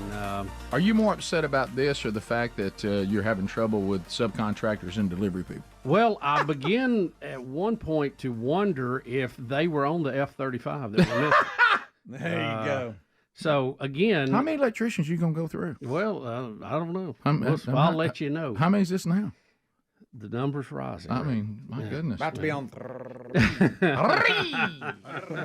All right, so let's. Betty may be too rough on him. I don't know. Well, you think maybe She's is tough it down possible there. he's been kidnapped or disappeared or? Well, I don't. You know what? If anybody would let us know, we would put posters up and help lead the charge. Right. Get the dogs out. Whatever we need to do. Bubba, we have what we've all been waiting on, and that, of course, is an eyewitness. No, my goodness! I can't. Do we think this guy was really an eyewitness, or Well, you decide. He thinks he is. WSAV on your side.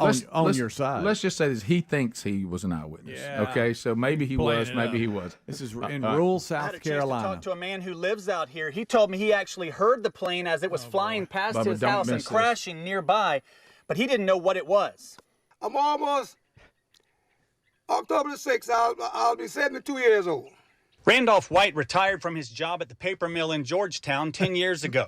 He lives in this house with his wife in a very rural area of Williamsburg County. Well, it's nice and quiet and peaceful, and I don't have to worry about people close up tight. I like space. He loves living about 2 miles away from where he grew up. Space. Normally Space. it's pretty quiet, but on Sunday afternoon, I was in the bathroom taking a shave. Oh my And I heard a screeching. Saw that between a screech and a whistle. I said, what in the world is this? And I heard a boom. Then my whole house shook. White says he didn't realize it was a plane at the time, so he didn't call anybody. First thought came to me, I said, well, what's a meteorite coming out of space or something? Meteorite out of space. And I said, well, if it's an airplane, it need to be reported. That thing was flying just too low. So yesterday evening, I said, the helicopters, I was out there walking. And choppers keep flying around. I said, well, somebody must have robbed a bank or killed some people or whatever. So I walked up there. They told me it was about the plane. The F-35B airplane wreckage created an extensive debris field. The wreckage is located off Old Georgetown Road. Military security is very tight, with numerous red and white signs on the side of the road that read, "No trespassing." This area has been designated a national defense area. Wow. Just through the grace of God, nobody didn't get hurt. Because the church right up there, about a half mile. About a mile of Old Georgetown Road will be closed for an unknown period of time. Anything man-made can malfunction. So you try to give them the benefit of the doubt. But it needs to be investigated, and the public needs to know what really happened. It shouldn't be kept a secret what happened. Tell it. Because, it could have been a major disaster.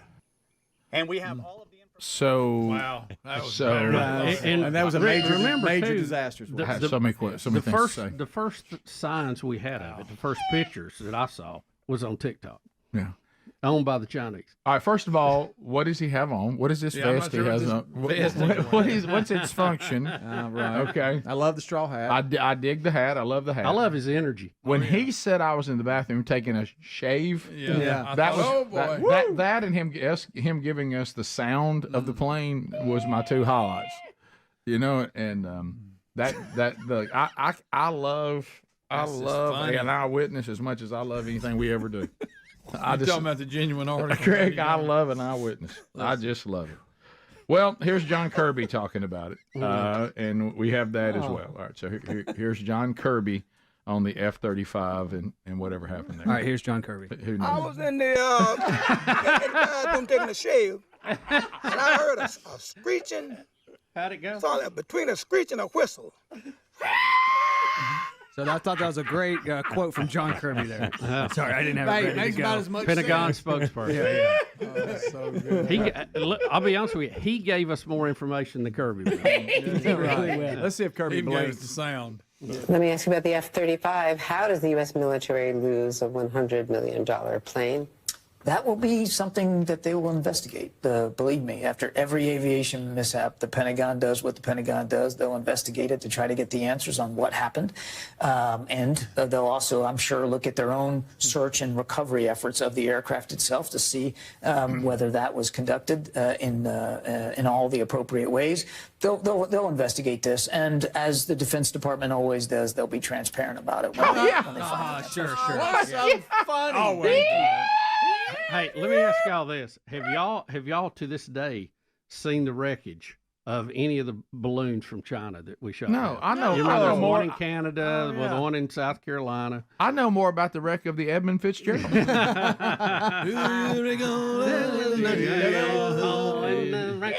leg to go get you goomy. I was in my house taking a shave. All of a sudden, I heard. I retired from the paper mill because I like a little space. 10 years ago. Not sure what that had to do with it. When the F-35 came falling. I was out on a walk. There were choppers in the air. John Kirby. Well, the Defense Department, they'll be transparent like always. As always. Okay. Like always. Yeah. Yep. Good Oh, night. my God. He did add these comments to that MSNBC interview. Okay, here we go. I was in the bathroom taking a shave, and I heard a screeching, sort of between a screech and a whistle. What did it sound like? I said, what in the world is this? That guy is awesome. That guy is awesome. I wish he was here. Can we get that in bank? I wish he was in here right If y'all now. got in the budget, us going to South Carolina to see him. I want to go have lunch with him. Yeah. I want to go down and see the church about half a mile down the road. It's got been a disaster, Rick. Retired at 62. Oh, of course, he said 72. Oh, he said, what did he say? It was 10 years retired ago? 10 Okay, years ago I got you. Okay. From the paper man. Yeah, he said he's 72. That's He's wisdom. currently 70. Space. He's one of those I'd like to go Trees. knock on the door and ask about Yeah. his life. Looks what like he's does. keeping himself active. You think he can't tell a story? Oh my goodness. Well, great. We just heard it. We did. So, There's a lot of those, I bet. I got an email here kind of interesting because of our speculation about the F-35. Won't give his name, but he said, I was a plane captain and a mechanic on the F-18s for the Marine Corps. Familiar with the F-35 program. He said there is no way they lost control and contact of that airplane. No way. He said this whole thing is a cover-up or something for something else. Does he say there's something rotten in Denmark? Yep, he is. Something's rotten in Denmark. Something rotten in South Carolina? It smells to high heaven, and the stink is coming from the Carolinas. And Zelensky's got himself a new jet now. Yeah, I He saw was that. in New York, by the way. Yes, he was. Babylon Bay with a good one. Zelensky's sad that he lost one of his jets. Rick and Bubba, Rick and Bubba. Rick and Bubba from the Broadcast Plaza and Teleport.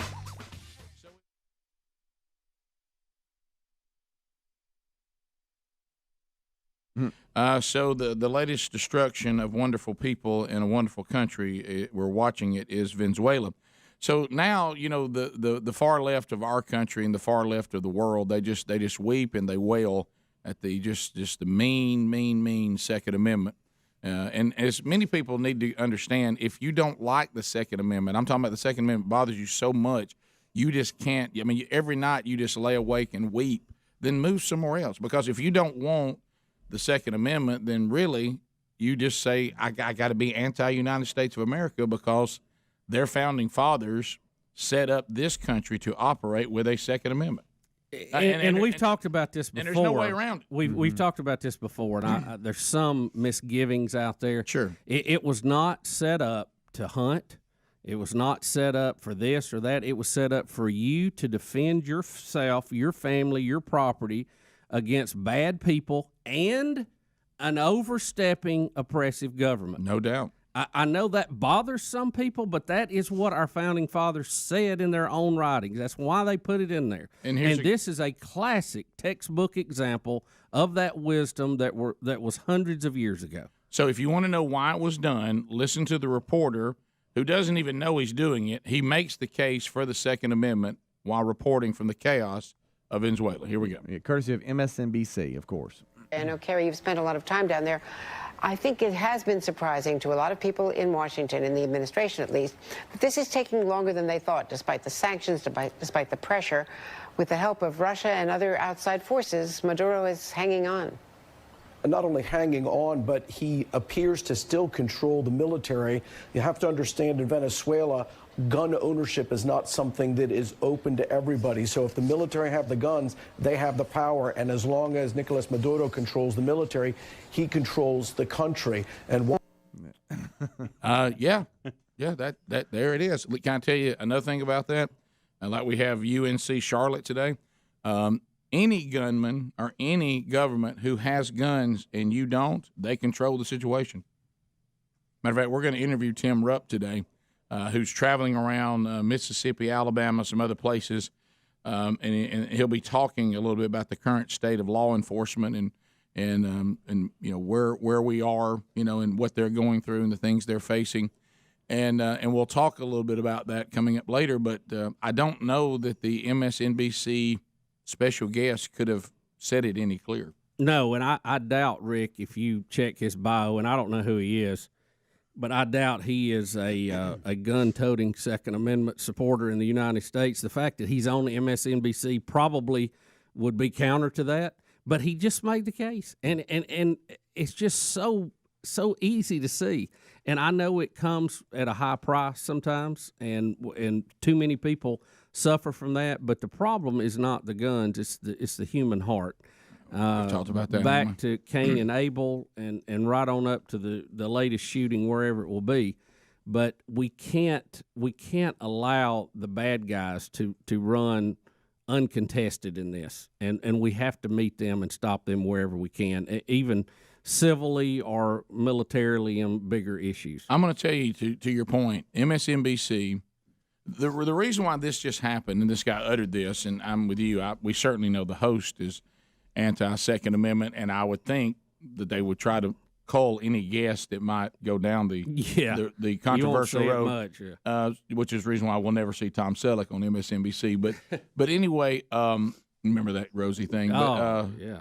But so he said this, and I'll tell you why he uttered this. Are y'all ready for this? Mm-hmm. Because it's logical. Y'all do realize the Second Amendment and what that man just said isn't political.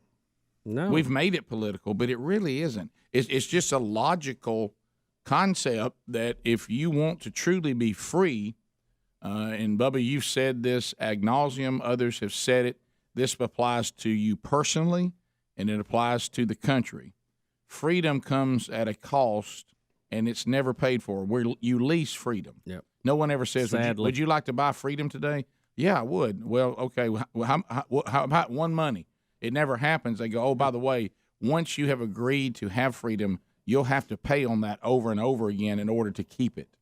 And so people, pay with their lives. They pay with, but the other way that the Founding Fathers said for you to retain your liberty and your maximum potential through the maximum liberty is you got to be able to protect your liberty as well, as we say, and it's the one that makes everybody the most uncomfortable, even if the government decides it no longer wants to stay inside the bounds of the Constitution and starts coming into your world saying, we dictate this and we dictate that, and you say, gosh, this is not what we agreed to, and you have to be able to defend yourself. You just heard a guy on MSNBC say, as clear as it can be said, well, the problem is you're not allowed to have a gun here in Venezuela, the citizens, so the citizens don't have any guns, and the government has all the guns, so there's not much they can do. Back to you.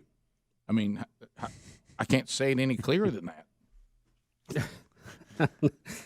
It's kind of case done. Drop the hammer.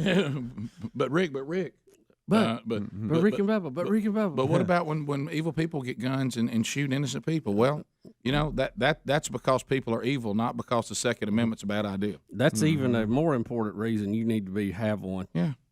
Let me tell you.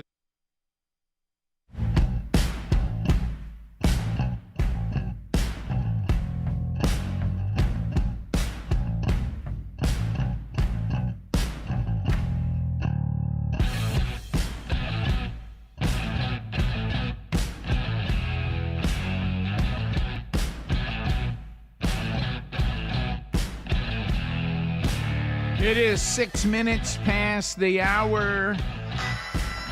Speedy and the gang. You just heard Greg, Helmsy, Adler, all here. The Dream Team is here. Welcome back, Bill Bubba Bussy. Rick, glad to be here. Thank all of you. We do appreciate you spending your very precious moments with us each and every day. Yes, we do. And we have a lot to unpack as we're going ahead. You know, today, Bubba, I was talking about with the Wednesday Bible study. Did you? And I admit, I've often wondered about this. We're going to get into the millennial reign of Christ today. One of my favorite topics, right? Well, here's the thing, and we will take a deep dive on this. And it was fascinating researching this. I've often thought to myself, all right, if we're dealing with the millennial reign of Christ, okay, now this is not the new heaven and the new earth. This is kind of a bridge. Yeah, it's almost like Satan and all that oppose us are bound for 1,000 years in the abyss, not the final hell, but the abyss, not the lake of fire. And so you get to live on the earth with Jesus as the King of Kings and the Lord of Lords. Hate to break it to some of you, nothing wrong with being patriotic, but the nations won't mean a lot at that point. We're going to have one benevolent king. But the thing that has where the capital is, right? Yeah, in Jerusalem. That's right. Yeah. I told some people this that started that. Hey, it wasn't really 3 days. I said, well, if he was crucified in America, you're right, but he wasn't. He was crucified by Hebrews and Romans, and they were counting that on the Hebrew calendar, so it is 3 days. But anyway, Any part of the day counts as a day. Well, they end the day at 6 p.m. on Friday. Yep. But anyway, so we were looking at and I'm looking at this, and one of the things that always fascinated me, and I researched, and it was fascinating to get to it through all these theologians and commentators. So we have people that are part of the millennial reign, okay, and all of a sudden Satan will be released one last time, and there are people, a large number of them, that will go with Satan and oppose Christ. Who are these people? And so we'll unpack that today. And it's a pretty fascinating thing. So wait a minute, if these people are redeemed, then how did they go with Satan and then oppose Christ, and then he slaughters them with Satan when he puts Satan away forever? Who are these people? So they're humans, and so we'll have that answer today. It's fascinating. It is. Mm-hmm. There's some people think that we're in the 1,000-year reign right now, and it couldn't be more wrong. That's as wrong as you can possibly be. I can't make it work. I don't know where they get. And the 1,000-year reign are the lifespan. Of course, everybody there is on the eternal lifespan. Yeah. Okay. Yeah. Perfect body. Yes. So and I am looking forward to that, my friend. Let me tell you who's looking more Yeah. forward to that. That'd be Betty Bussey. Right. Yes. So we'll take that on today, but no, there's the horrors of just the headlines today. If you think we're in the millennial reign, I don't know. Either you don't understand the millennial reign, and then we got some that think we're already in the tribulation, and I would say not the great tribulation, but the first 3.5. And I would say, that's a hard case to make too. I mean, it is bad right now, but as Bachman Turner Overdrive said, you ain't seen nothing yet. You ain't seen nothing yet. Baby. And I will say to all of you that may be putting off redemption and you think you're going to try to ride out the tribulation and see if you can maybe repent during it. I wouldn't put that plan on the table. That's not a good plan. That's just a bad plan. Bad plan. You don't want anything to do with all that. So anyway, be a interesting. This is one of those things I've wondered about for years, and through the studying. And like I say this all the time. I don't know that I know a lot of people who take on an answer to the call to teach, and I put it off forever because I didn't want to do it because I didn't want to do all the work it takes. I don't know that it benefits anybody else, but it will benefit you. Yeah. Boy, I'm telling you. You learn a lot. Oh, my goodness. Well, you better, or you're going to look real foolish when everybody sits down and says, well, you got it. You don't. And I work better like that. I'm better, and this is sad. I mean, I'm sorry I'm this way, but I don't want to be a liar too. But if I don't have that kind of accountability and those kind of end dates, and you got to get ready by this time, or hey, you better be prepared. If I don't have that kind of stuff, I struggle to just do it for my own good. Yeah. And that's not nothing to be proud of, but you do need to recognize and not be delusional about yourself. Everybody has to understand. Right. their own motivations Right. and where they need to be to get stuff done. I got that. Yeah, and it's funny because like I even know this. Sherry was like, you have all these different. Sherry can sit down and study and research and write for hours and hours and days on end. And I've picked up that I can finish it, but I can't stay seated and be still and study really longer than probably an hour and a half. Mhm. And at that point, I can come back to it, but I have to stop and I have to walk around. I have to go somewhere. Usually I'll go, and do something, and then I can come back to it.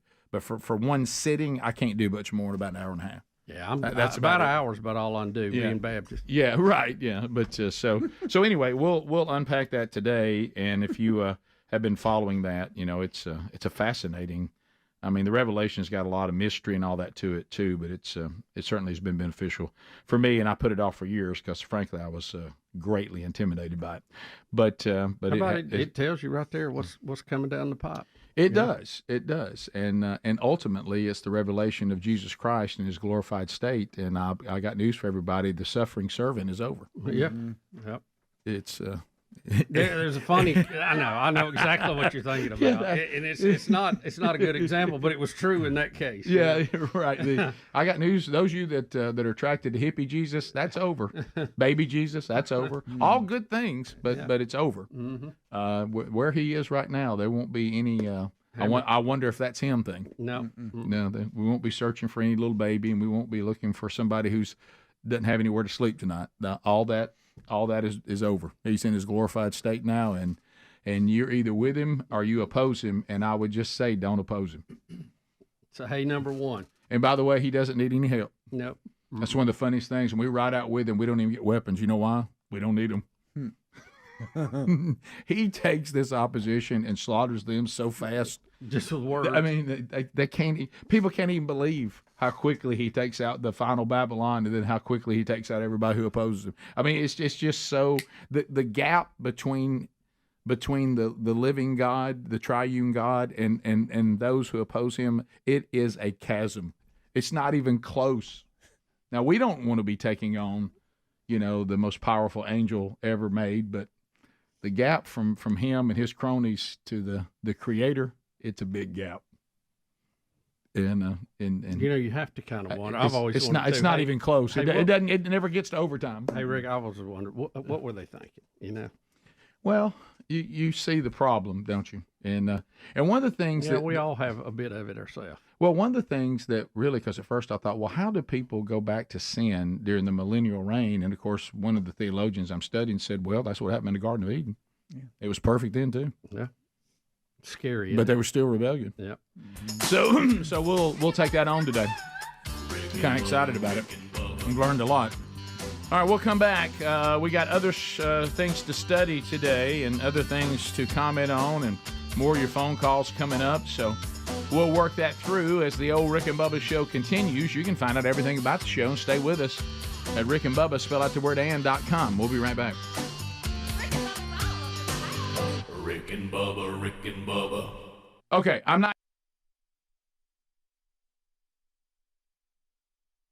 If I was at UNC Charlotte and I had the weapons that I'm allowed to have, who knows? Maybe nobody would be dead today. But it certainly minimizes the people that they can shoot if somebody shoots back, right? We've talked about that concept how many times?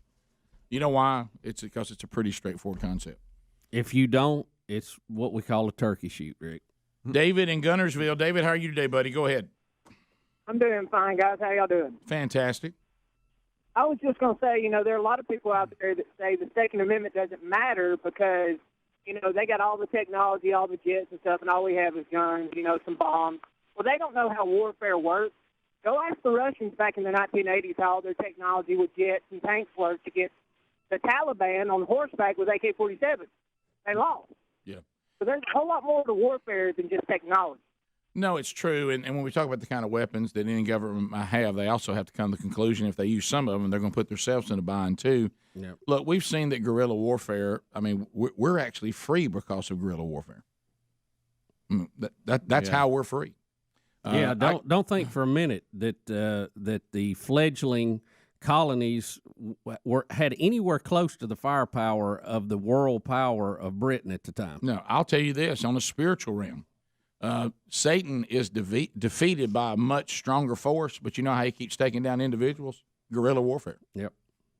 Guerrilla warfare has been effective. It gives you a chance. It gives you a shot.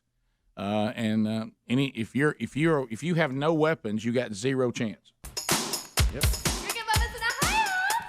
And sadly, the people of Venezuela are going to pay a high price for their foolish decision to follow socialism. Yep. Before this all gets straightened out, and who knows, it might end up in a coup here, or it may end up in a long-term civil war, which will really be disastrous for it and its neighbors. We'll be right back. Rick and Bubba.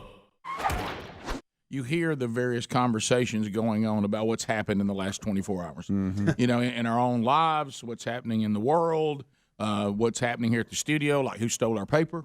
I've never heard of the printer paper bandit. Yeah, I know. Who steals printer paper? That's what makes this intriguing, Rick. Who steals a cheese grater? I mean, who steals soap? Soap. That's one of the funniest. Yeah, I mean, guys, y'all realize there's an explanation to this, and Who steals a cheese grater?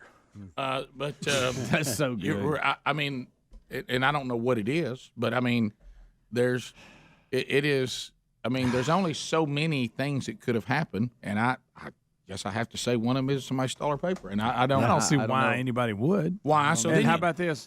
It's one of us because we're the only ones in here, unless it's somebody right. You know. So we've got we claim that there's some sort of, I did it. There's some sort of mysterious. Here are the scenarios on the printer paper mystery. We have misplaced it, and we just can't find it. Okay. Yeah. Which is not very likely.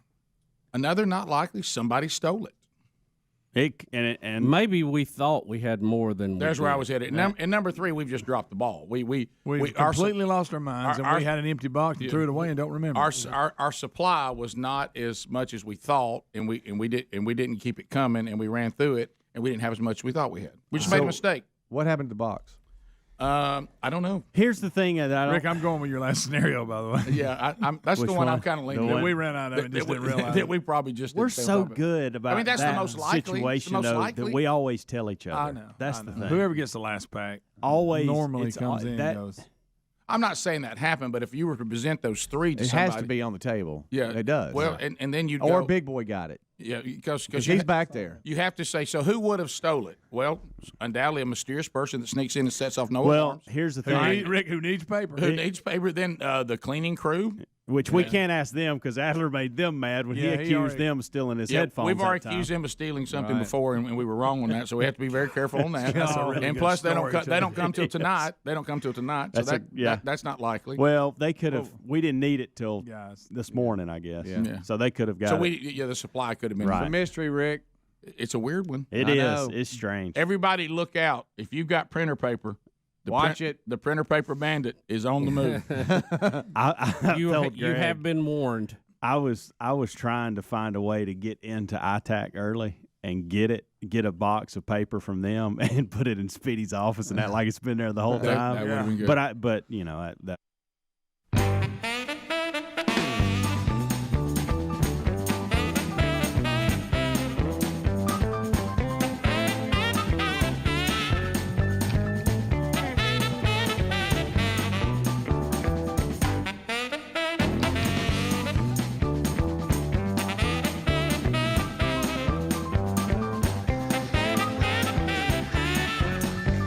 That's right, baby. It is an experience. Didn't say it was a good one, but we are here still hanging around, making a living off low expectations. The show that will celebrate its 30th birthday, Lord willing, in January by basically surviving when people check it out and go, not as bad as I thought. Not that bad. All right, so this story I can't believe we didn't get into this when the AI story came up a minute ago. Well, I had completely forgotten about it, and I thank an emailer for reminding us of it. And I want to be up front. I was duped by this too. Okay, and you got me. The offensive coordinator at Iowa, Brian Ferentz, he has in his contract that he must score 25 points, average 25 points a game to keep his job. And so that has been a question that keeps coming up to him, as you can imagine, after every game. Oh, yeah. And so this weekend they put, I think, 41 up on Western Michigan. And so this press conference started, this clip from this press conference started floating around. And as we were talking about AI earlier, here's a perfect example of us being, me, I was duped by this. And Outkick was too with Clay Travis's bunch.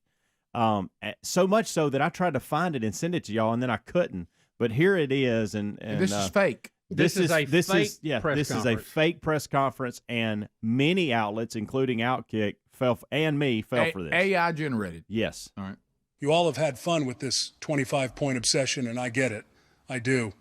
But if I'm not mistaken, we just dropped 41 on Saturday. So maybe it's time to grab a hold of your little step ladders and go ahead and climb out of my.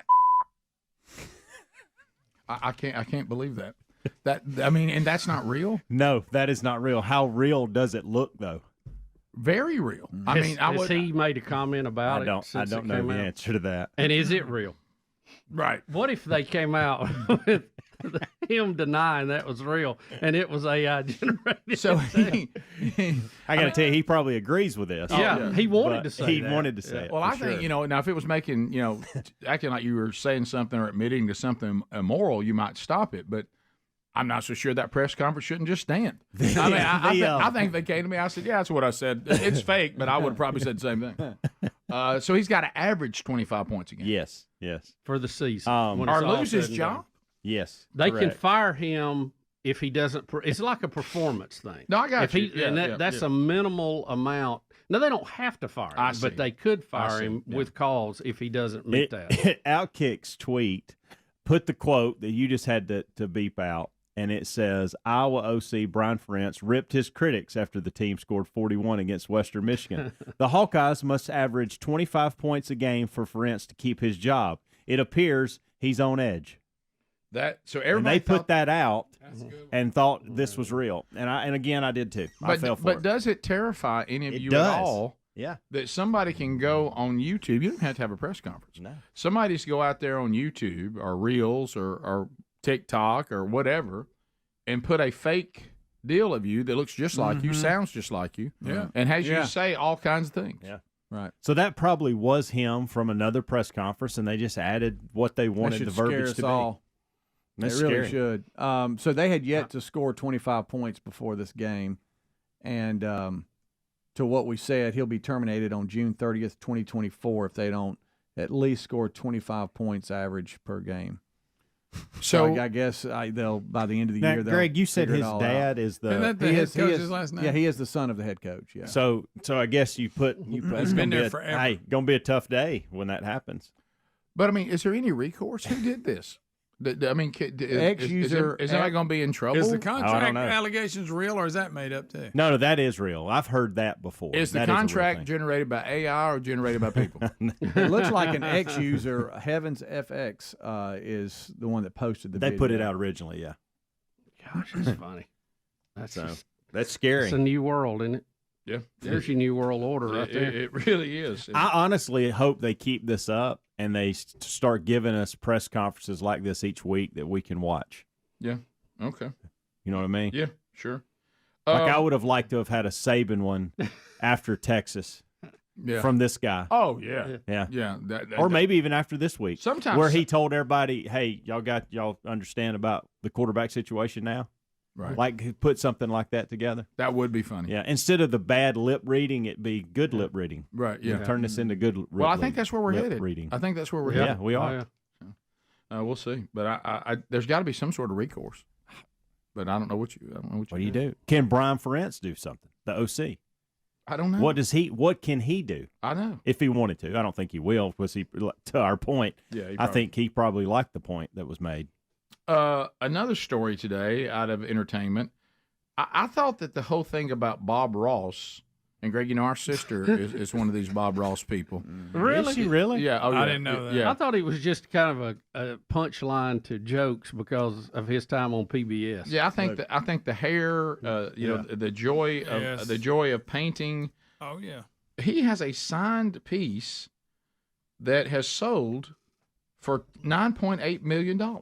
Good night. And did he own it when he sold it, they or said, somebody else? They said it was. He's going on in. Yeah, They he's been dead for 8 years, I think. 10 years. Is he really? Like that. Yeah, I think we covered it when he when he went on it. But he'll live forever on old PBS reruns. Yeah, you know, I'm always behind Rick's ahead. So. Yeah, we never get it right.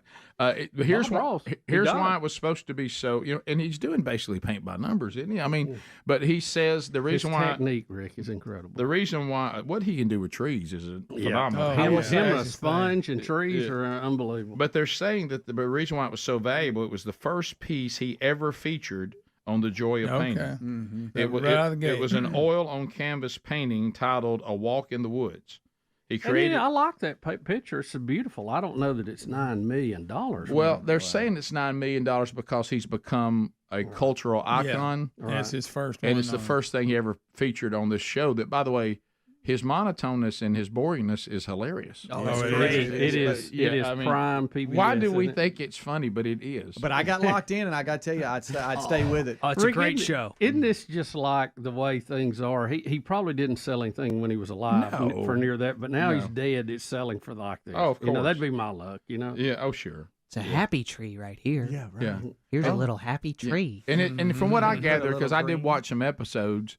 Like our sister Greg has like a Bob Ross shirt. Are you serious? Yeah, I didn't know. Maybe an action figure. But when I watched it, I will. We got a bobble. Yeah, I will agree that when I watched it, I liked how he seemed to be kind to me. If I didn't know how to paint good, he would help me be able to paint pretty good. His tone was perfect. Yeah, it's like I thought, he's encouraging me that maybe I can paint a tree, and I don't have any. You talk about an area where I've got a huge deficit. That's drawing something or trying to create a picture. I mean, the deficit. I have no talent. Well, that's where he excelled, and I didn't watch it near as much as Speedy. But the few times I flipped by there, he showed you techniques like use this to do the leaves on a tree, or use this, or use that. You're fine. Quit overcomplicating. That's what I always got from him. That he was trying to tell me. And one time how to kind of measure everything out on your canvas depending on what you're looking at. I'm going to say this again every time we do one of these stories, and I'm going to keep saying it. We should have a showing and get a gallery of your paintings. I think you. I ain't got that many. Rick. I think it wouldn't take long. We don't need It'd be a closet. What, 4 or 5? Yeah, maybe. Bubba, I'm telling you, your stuff would Pen fetch. And ink it would fetch. My medium. It would fetch. Yeah, I know. It won't till I'm dead and gone. Well, I got news it's like for poor you. Old Bob Ross. Tell Betty she better lock it down because I'm coming for it. if you go in, I'm selling it. You want a picture of the birds? I want those birds. I want that horse. The beagle. What about the beagles? The beagles. The beagles may have been my favorite. I'd like to take those today. Yep. Phone calls are next. It's time to chat with you. We've got a bunch of good topics out there. 866 We Be Big. Speedy goes to the phones. We'll chat with you, America, right after this. Rick and Bubba, Rick and Bubba.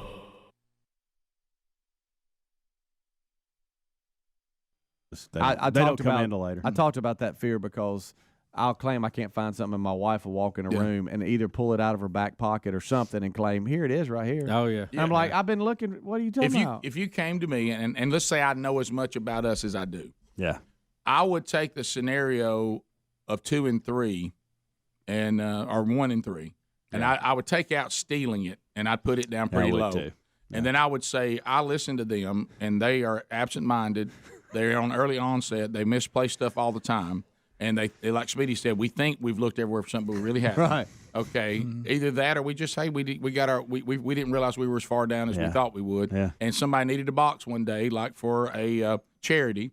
So they took the last bit of paper out and put it in there, took the box, put some Rick and Bubba stuff in for a charity, gave it to somebody using the box, and there just wasn't as much paper. Somebody actually gave this specific example that you went back there and got Kevin Derryberry his stuff for the golf tournament and gave it to him with paper in it, which is not had been possible? heavy, but it was possible. I laughed because I thought that's possible. Now, in all fairness, I gave the YBL people theirs. Greg gave Kevin Derryberry his. Yeah, and I actually brought my own box. But right, yeah. I did. So. Yeah. Now, did I look for a box for YBL guy? I did, but I didn't find any paper boxes. The only thing the only reason I think that it may have just got low and we didn't recognize it or didn't pick up on it is when we had new printers brought in the other day. It's a few weeks ago now.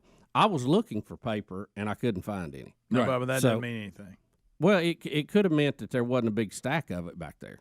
Well, normally it's kept in the box, and because of our lack of throwing anything away, if the box was empty, it would just be an empty box back there. But it's just weird that the top's there, but the box is gone. Or we're remembering, hey, last time I grabbed paper, there was like 3 or 4. That was maybe 3 months ago.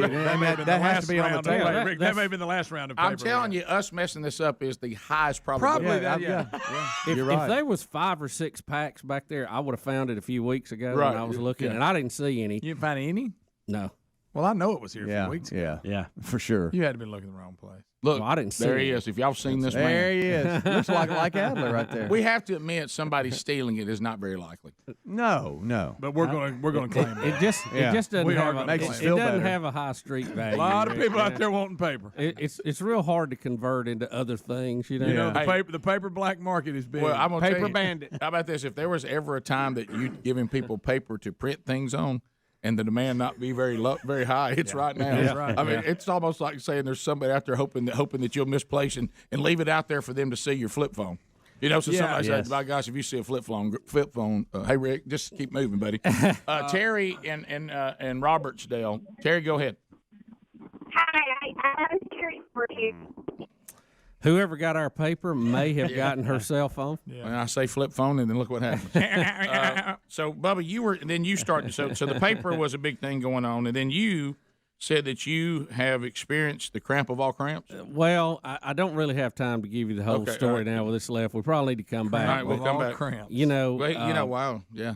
I mean, we all have that list of the cramps we remember. Yeah. And boy, I tell you, I had a bell ringer last night about 12:30. That's terrible. And I know why I had it, and you know, it's just part of it, but it doesn't make it any easy. Again. No. We had our tennis team party last night, and we always play a little bit. And show off. Before that, Hydrated. Amateur got the moving. Oh boy! I thought somebody told you goat drop cookies were 1 mile from you. I know. There he goes. Look at him. Look like white lightning going down there.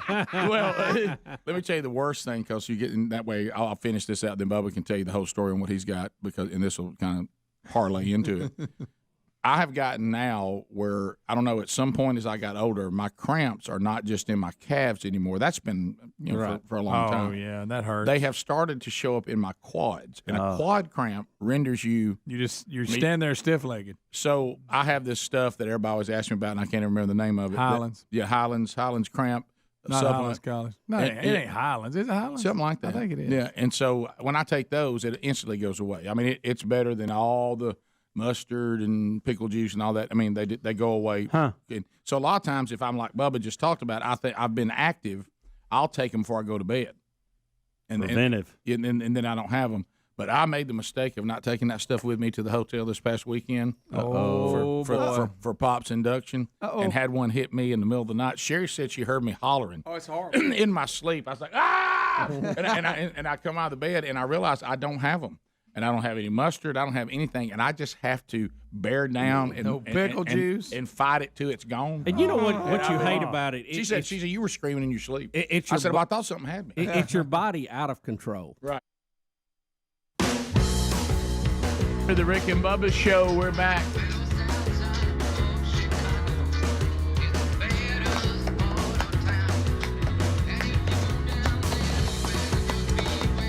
Man named Leroy Brown. He had trouble. You see, you stand about 6'4". Up downtown, ladies called him Treetops Lover. All the men just called him Sir. And he bad. Leroy Brown, baddest man in the whole.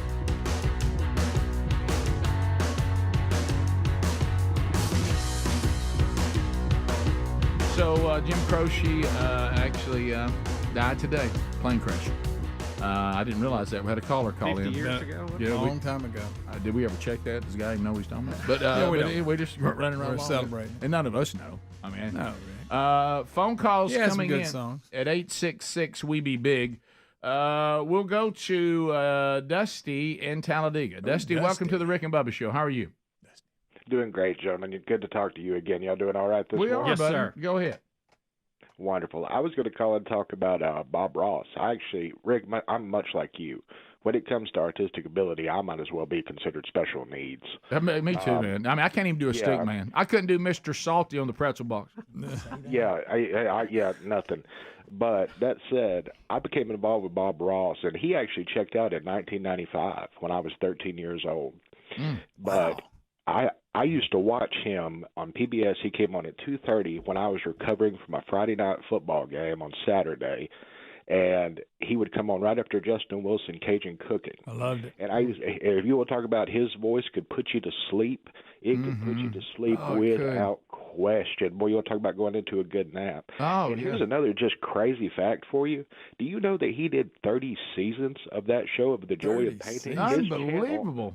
His channel on Bob Ross, the Bob Ross channel on YouTube, they do a marathon every weekend, and it is basically, I don't know how many seasons they can even show over the weekend, but he did more than 30 seasons of The Joy of Painting, and every one of them had 12 to 15 episodes. Yeah. All right, Chase. It's a lot of episodes. Trust me, we know how long 30 years Yeah, we do. Yeah. All right, I'm going to chase a rabbit here. The Cajun guy you're talking about, was that the I Guarantee guy? Yeah, ooh-wee. I Guarantee. Was that him? Wondermus. Oh, yeah. Okay, all right, I got you. Good, thanks. Let's go to Wondermus, I guarantee. Jody, Greg, Pleasant Valley, where Greg's the unofficial mayor. Jody, go ahead. That's right. Hey, good morning, gentlemen.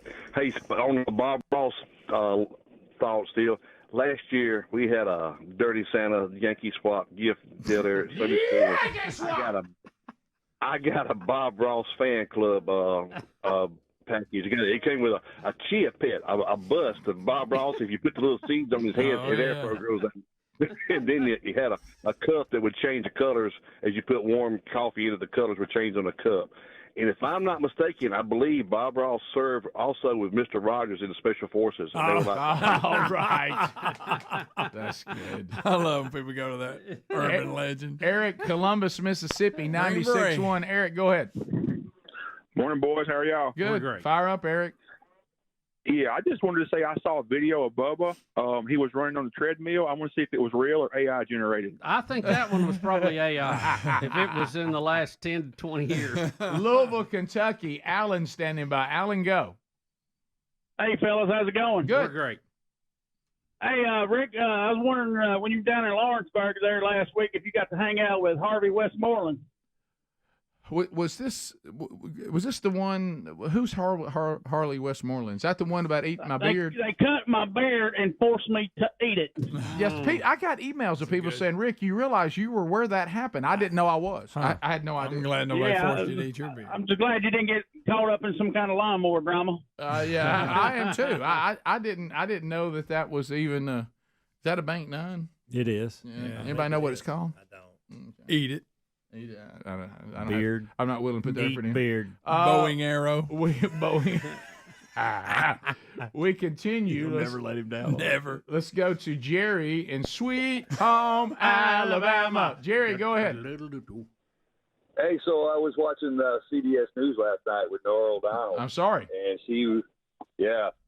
so she made a Freudian slip, and it sounded to me like she referred to the Capitol Hill as Capitol Kill. Capitol Kill? I haven't heard that. We'll look and see. The Clintons were there. Robert, Pensacola. Robert, go ahead. Hey guys, have you heard about the world's largest lithium deposit in Nevada? Yeah, found it. Yeah. It's underneath a super volcano in Nevada. Yeah, well, that makes it a little more difficult to get to. Tough to mine it. You're talking about the thing in the new Vegas stadium? No. This is, we talked about it briefly, the lithium deposit. Maybe the biggest in the world. They found out out west. He says underneath what? Well, it's tied into a volcanic system. Oh, so you have to be careful mining there. Yeah. Wilsonville, Alabama. Chuck, go ahead. That'll help with all the batteries we need. Yep. Hey, Chuck, go ahead. Hey guys, really enjoy the show. Thank you. Hey, without you guys, I would have never realized how much the record of Edmund Fitzgerald sounds like the Atlanta Braves chant. Y'all do a real good job. It really does. You're right. Genre. Yeah. Wish you wouldn't have planted that seed.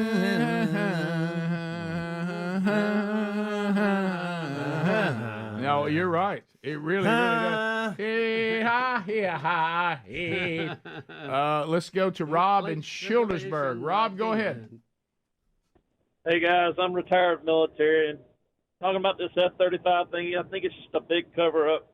I'm retired Air Force of 24 years, and I can tell you right now, we didn't lose that F-35. They knew where it was the whole time. We're getting a lot of that. Let me ask you this: those jets are equipped with beacons, and not just the pilot has it with his survival equipment, but the plane itself has a beacon on it, and it's as soon as it has seat plane separation, those beacons automatically go off. So they didn't lose that jet. It's just a big cover-up. Let me ask you this: What are we covering up? Give us your speculation. We What's don't the know. angle? I believe you, by the way. Yeah. I think they are covering something up. I just want to know what it is. Give us an educated guess what you think the real story is.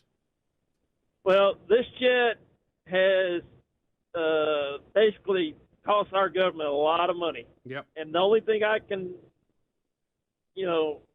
suspect is that they're trying to cut costs or trying to cut funding, and so this might be a way of doing that.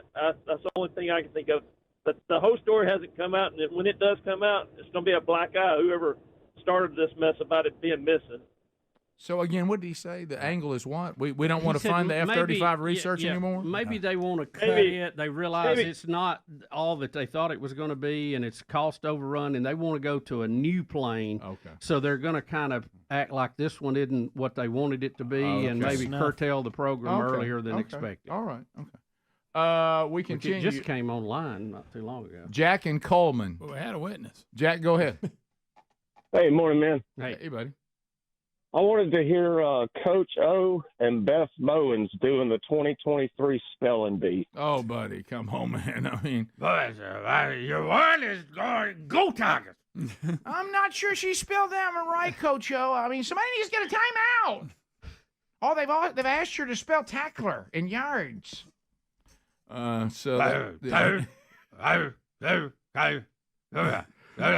Good bell. Go Tigers. Are you going to say you got to change it to go Oh, yeah. What is Raybach? Robot. No, Roback. Roback. Go Roback. Go Roback. Oh, Go Roback. You sound like him then. Heads up. Orlando, Florida, where parents from all over the world are forced to and pressured to go and be miserable. David, spend a year's pay. Yeah, David, go ahead. Hey, guys. I was going to talk about the eyewitness to the F-35 disappearing. I was listening on the app, and I thought it was a prank at first because when they did the impersonation, it sounds like that screaming goat they put in the Justin Bieber commercials and all, the Justin Bieber song and all that. So I was like, oh, that's not real. That's that screaming goat. They stick in the middle of everything. So I thought he sounded like Little Richard. Yeah, he did. He really, really did. Tutti frutti. Let's go to Wade in Wetumpka. Wade, welcome. What's up, fellas? Hey. Yeah, they're making a movie about Bob Ross starring Owen Wilson. That movie's already done. That movie's already done. Yeah. I saw that available How do you make a movie about Bob on Ross? streaming. I didn't watch it. I watched the trailer of it. It looks like they took Wilson is Bob Ross. Yeah, it's weird. What's the name of it? I want to see it. Something about I hadn't seen Afro. promotion about it. Have you? It never went Seems to the like I remember them talking about they were filming it. It never went to the theaters that I know of. Oh, I can't believe that. Just go to Netflix. Greg. It's on Netflix. Is it really? Uh-huh. Okay. I can't Academy think. Award winner. But they take kind of a weird angle from what I saw in the trailer. I didn't really watch it.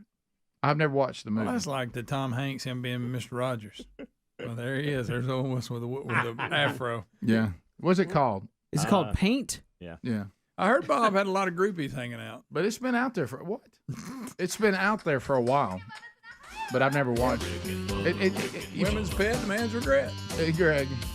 But you, they took kind of a weird slant on it. It was, I remember those shirts were in style. Did you have one? Yeah, I did. When they sewed stuff on. Oh, sure. Oh, yeah. Mine was denim looking, though. We'll be back. More Rick and Bubba coming up. Rick and Bubba, Rick and Bubba. know, and it's horrible. And you think that muscle, I don't think it can give anymore. You know, it's gotta give up in a minute. Yeah. When you have a cramp so bad, the next day touching it is sore. Yeah. That's a good one. I can't hardly walk. Have you ever had a cramp, and while you're cramping, you realize because it woke up in the middle of the night, you really need to go to the bathroom? That's a bad combo. But you can't go. You can't go. And so you're just kind of stuck in a miserable zone. We'll be right back. Rick and Bubba, Rick and Bubba. All right, so Bubba, tell us the story. What happened? Well, we've all had a cramp in our calf, and they're bad, and nobody likes them and all that stuff. And we had our team party last night for the tennis team. It was really an amazing year, and I don't think that necessarily contributed to this because a lot of times I have them when I haven't done anything. Mm-hmm. But the way that I lie in the bed, I roll out to my right side. So when you have a cramp in your left calf, it's like over in the middle and it's up under a bunch of cover and stuff. And that thing hit me about 12:30 last night. And now you got to remember, I'm in a CPAP mask too, so I look like Tom Cruise, and you know. Oh, boy. And Did you I'm just say all you look like strapped Tom in. Cruise? Well, with the mask. Oh, on. I got you. You know, that's Yeah. probably where the Okay. similarities in. Right. Right. I think Tom Cruise is doing everything he can not to look like us. But that first feeling when a cramp hits, right? It's like Greg referred to it as a tiger biting you. It's like something's bit the back of your calf. It is. I always it's like, think of oh it- my gosh, there's an animal of prey that's got me. a giant snake is locked onto you. yeah. You've been shot with a gun, you know, and trying to get to the floor to straighten out. And you can't, in my Picture him in case, that I could CPAP. not get my left leg out of the cover. I was all hung up in that. CPAP and blazing. you're trying to get out, and you can't move your leg because it's locked anyway. And you're trying to throw cover off. What a mess. What a mess.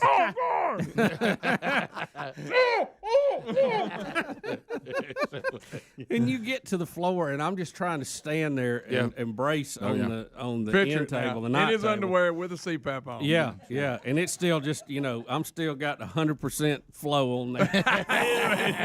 You had it. You were so tired. You said it to the Jordy Henson setting. Yeah, and I'm sitting there trying to get that cramp to go away, and I have I have another one on my right shoulder, on the back, and it's like It's got me. It's like it just pulls you back. And I thought, oh my God, what in the world? They were high-lowing you. Oh man.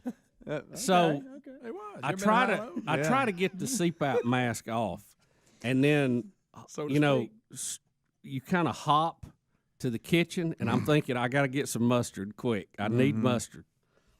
Well, of course, I open the refrigerator and I cannot find mustard anywhere. I'm like, what? We have mustard all the time. Where is the mustard at? Did you just go ahead and get your pop off some ketchup? It won't do any good. I know, but you love ketchup. Yeah. So I just heard the sound of that in there a minute ago. It ain't gonna help me cramp. Look, I take two more hops, get into the pantry, and I can't find the mustard in there, and I'm about ready to start cleaning shelves. Did you go pickle juice? How about pickle juice? Now you in your undies this whole time? Oh yeah, sure, Okay. sure, blazing. And I finally find the good old French's yellow mustard up there behind some stuff. Yeah. And I'm trying to get the top off and Oh, rip it's that off, terrible. and and there it is again. Oh. Oh yeah. No, I can't believe you have one high and low. I know. Oh me! So I am squirting that mustard in my mouth, trying to. And the minute you do it with me, it always works. It quits. Nothing like a mouthful of mustard in the middle of the night. Oh, Yes. it's lovely. gross. Oh, I It's hate lovely. that. Oh, morning breath.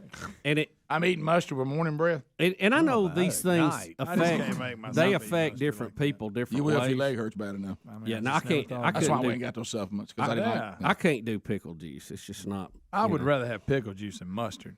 So it stops immediately, and I'm lucky, I guess, in the way my body chemistry is that it does work for me, and it works for most people, but not everybody, you know, and not all the time. But then you think, okay, good, but like with mustard, it stops it right then, but it doesn't guarantee it won't come back. It doesn't prevent the next time it attacks. So I'm thinking, and I'm like you, then I got to go to the bathroom, and I think, man, if I go in there and sit down or something, ain't no telling what'll happen, you know.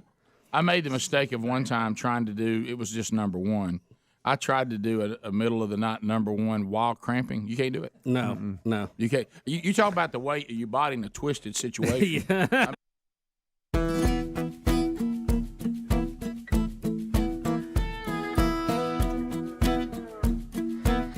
Thank you, Jason.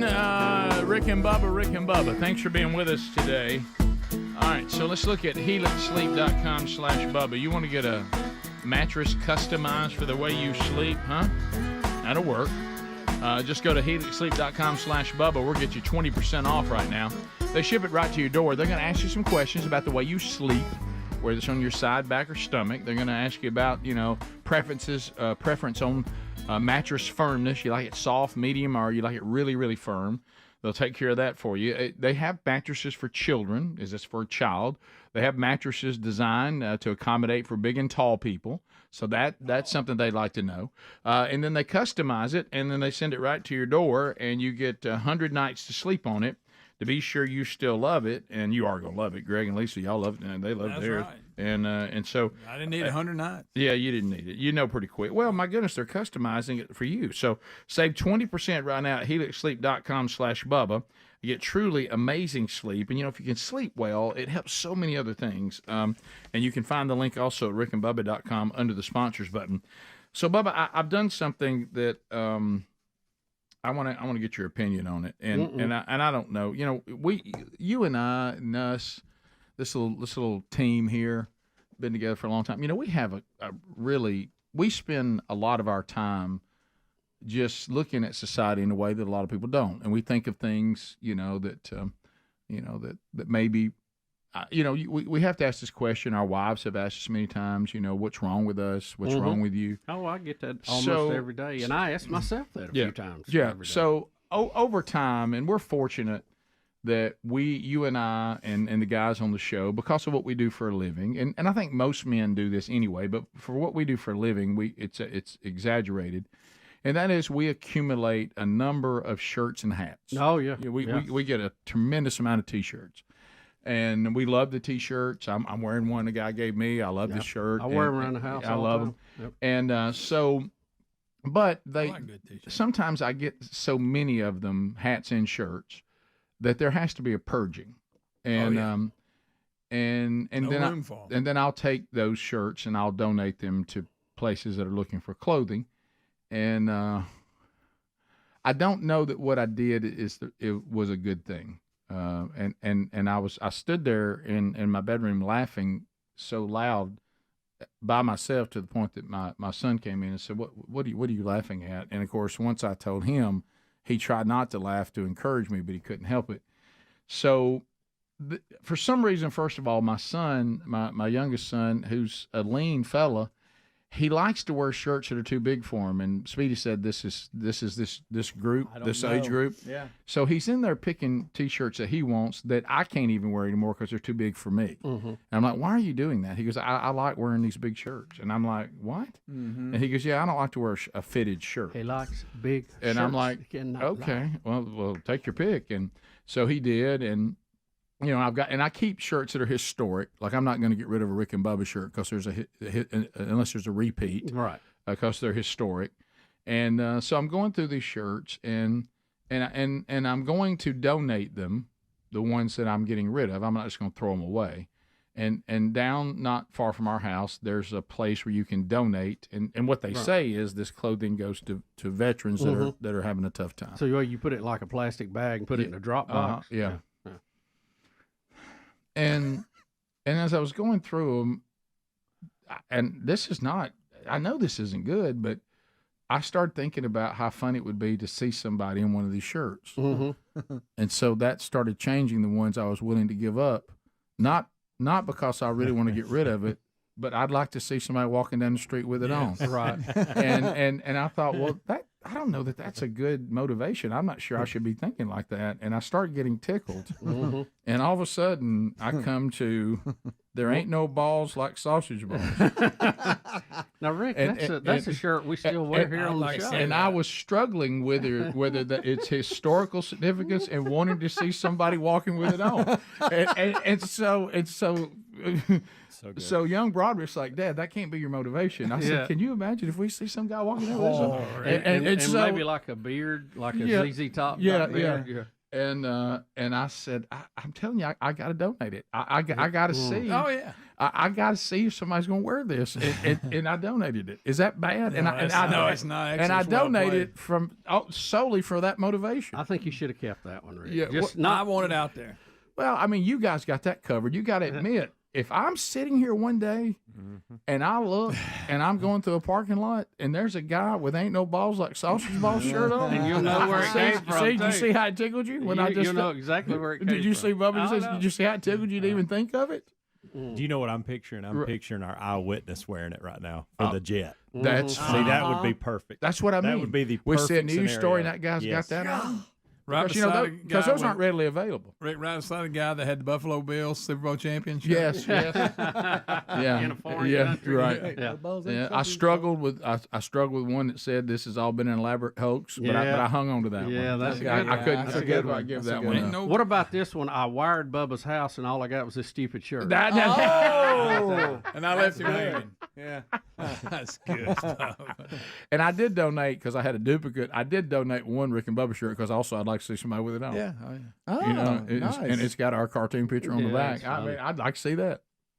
So I started realizing, and that was one thing my son said, Dad, I don't think that the way you're motivated for certain shirts, I don't think that should come into play. If you could just find Groundhogs Don't Know Jack. Right. That's a class. I still got mine of those. I need to purge. That was good. I need to purge. Topaz went. Oh, you did? No, I'm just kidding. I didn't get rid of it. I need to purge because some of mine are so old they've come back around and they're like vintage shirts now because they're so old. Yeah. And that's back in for that age group to wear. So the boys still all the t-shirts. Yeah. Oh, no, yeah, this is good. I did put one slightly off color one from Stinky's Fish House. Yeah.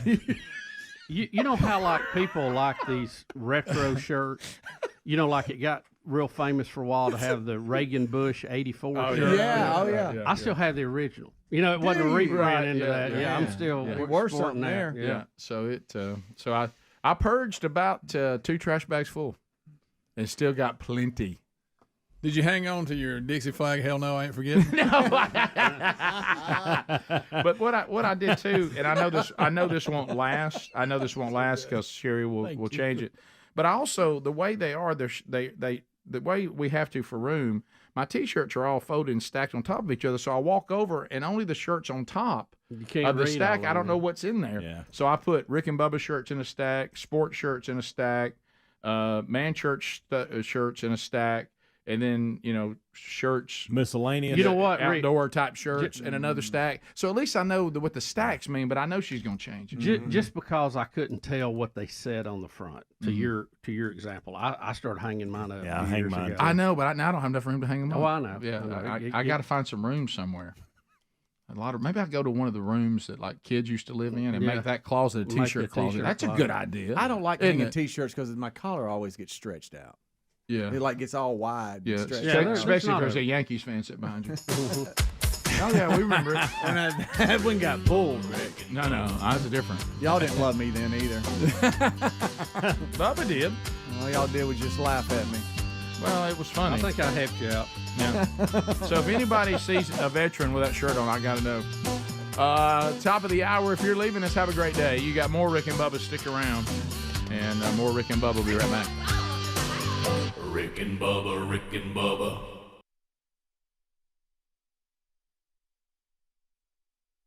It is the most unbelievable work. I found out you cannot urinate while squatting. You got to do one or the other, to sit down or stand up. I was caught somewhere in between.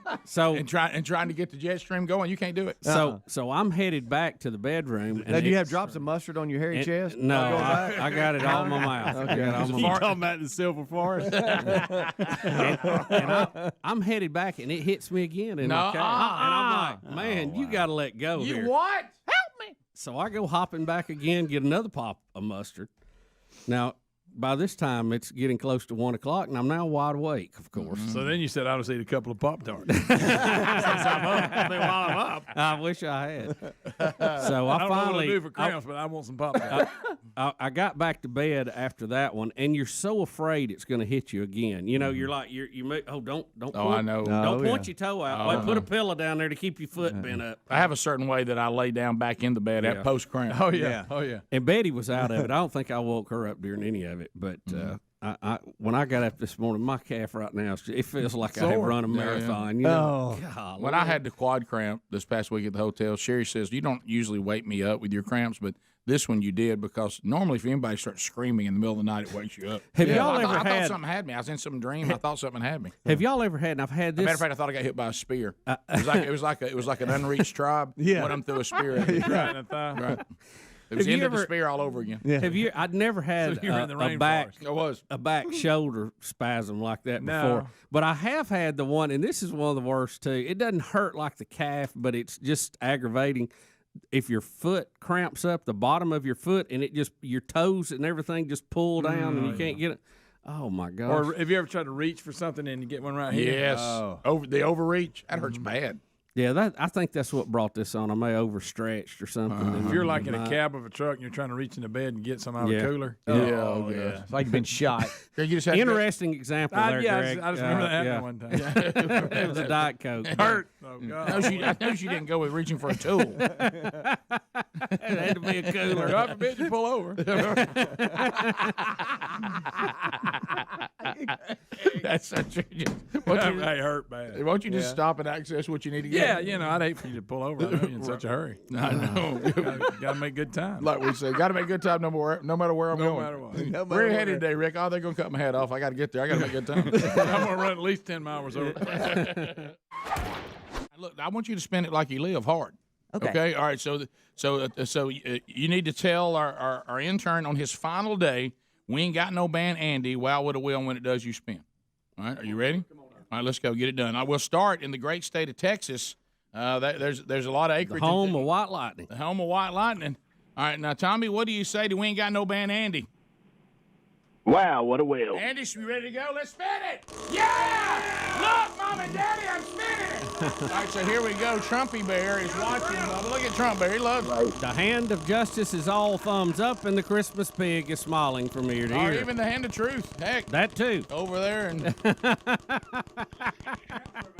oh, my gosh. Right out of the...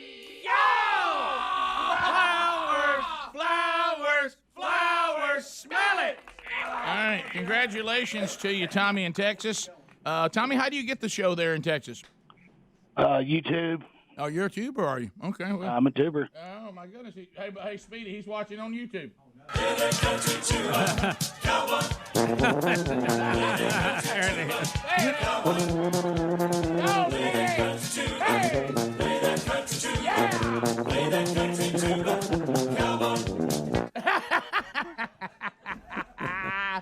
Tommy, do you want good stuff? It is, isn't it? Do you want assorted roses, spring lilies, or assorted tulips? Lilies. Lilies it is. We'll put you on hold. Be sure you clarify that with the girls in there, okay? We'll put you on hold. I will. All right, there you go. Thanks for watching the Rick and Bubba show on the tube. Let's go to Callie out of the ATL Atlanta. Callie, what do you say? Wow, what a wheel. Oh, there you go. All right. Hey, letting out some frustration. I'm getting up time of day you've been having to get up. All right, let's see what happens. Round and round she goes. There we go. There. See what we got for Callie here. Callie. Yeah. Meat. Meat it is, Callie. So Yeah. Callie, how do you access the show there in Atlanta since the Radio Goobs ran us out of there long ago? I've done everything from YouTube to tuning out to CRTV, Blaze TV, everything. Well, you've been on what we call the train. Hey, let me tell you something. By golly, she's going to get her Rick and Bubba. She absolutely. That's the way to work. Well, I'm glad we have all those options for you now. $50 gift card, harryanddavid.com, and they'll send you, whatever you select right to your door. And if you decide to keep using them, you got it all like you like it then, Callie. Okay, we'll put you on hold. All right, thank you, guys. Thank you for listening, watching, and doing all the things you've done to access the content that is known as Rick and Bubba. All right, let's go to Lee. Lee is in Opp, Alabama. Lee, what do you say? We ain't got no band, Andy. Wild Little Wheel. Let's go, Andy. Yeah. All right, let's see what we got for Lee. Big spin. Lee down there in Opp, Alabama. Look at that. Lee, I guess you're what, a 107.7 guy or something like that? How do you Yes, get 107.7? All right. Well, we got a great signal. Yeah, here we go. Come on. Okay. Oh! T-shirt, T-shirt, T-shirt, wear it!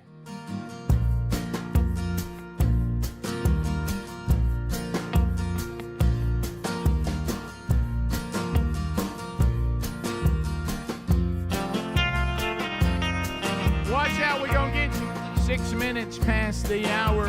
Rick and Bubba show. How about you? To get ready. Speedy, the real Greg Burgess, Helmsy, Eddie Van Adler, all here this hour. Team Rick and Bubba ready to go. We're glad that you're here, and welcome back, Bill Bubba Buster. Rick, glad to be here, and thank all of you for being part of the Rick and Bubba experience. It's an experience. YouTubers get these replays of old shows, and Speedy just watched himself do the tuba dance, and it was a tough time. I don't care for me. I'd like to see it come back. I got secondhand watching. You used to wear me that do hat it. doing it? Oh, you yeah. had that little red hat? Yeah. Where'd it go? This week it's in my office. We Let's will get it feature out. it. Where is the hat? Let's get the hat out. We're going to feature it on the Willamette this week. I'd like to see it come back. No, I think no. we have If some I got requests to go in Hey, there, Rick. We are going to do it. and Rick. deal with those drums in my ear. Hey, We're going. what are you doing? I thought we were together. But you had it down, Pat. You did. Yeah, 2 days. Y'all, Excellent. Did y'all He was just let shaking me that do thing. it? You let me do it, and and you watched. Yeah, we wanted it. Oh, we wanted it. We screamed for it. Oh, look. I can't tell you how many times I'll sit there, look great, and I'll just scan him and go, looking good, Rick. You know what I mean? That's like a picture in the hallway. Look. Y'all just let I'm me gonna do tell you, that. that'll take Look, a look, frown that's and the turn move it I like. upside down. So you that's not how you thought you looked, was it? No, because I closed my eyes. You know You that's, did. I forgot about that's that. my routine. I close my eyes so I can't see myself. Please doing play it again, Adler. I think it's Wow, the you're greatest thing ever. completely red right now. I don't Hey, like I it. love it. I don't I like love Well, it's called everything about secondhand. it. Do you ever close your eyes to get through something before, you know? That didn't sound good. Sound right at all. I meant, Well, for something you hated. because you embarrass yourself. Well, you know, for and I something just, that you didn't like, you sure were getting after. You well, were. I mean, it was part of the show, I and love you're like, that. oh, do it, Speedy. If I could do it like that, I'd do it every time. Speedy, honestly, after the Suckler 3000, that's nothing. It's, by the way, Suckler 4. I did find it out, edited for the best of. Greg. So much better. I remember. See, I don't I know. miss the good old days. I know you, and I'm seeing through you. Back But when you hey, cared this about one you. here. And when that was over in the commercial break, we'd go play pinball. I know. I forgot I'd like to about see it pinball. back in here. Come on. Yeah. Ping pong got on my nerves, but I love the ping pong. We did the what? pinball, ping pong. Yeah, pinball. I love It's the awesome. pinball. Oh, Speedy, we got to give you a handle. We need that. Yeah, that is going to give you a I know handle. what you're doing. I'm sorry. And I probably do the same. You That's would. funny. Did you think the back of your head and neck looked like that? No. Okay. No, Will you no, go not get at the all. tuba hat right now? Please go Why? get it. Well, Because it's you're in sharp. my office. Well, let's get it out. I know what y'all are doing. God I'm almighty. not doing anything. I would. Play I'm glad I didn't know y'all in high school. Play it. Look, go get it. Go get it. That's the best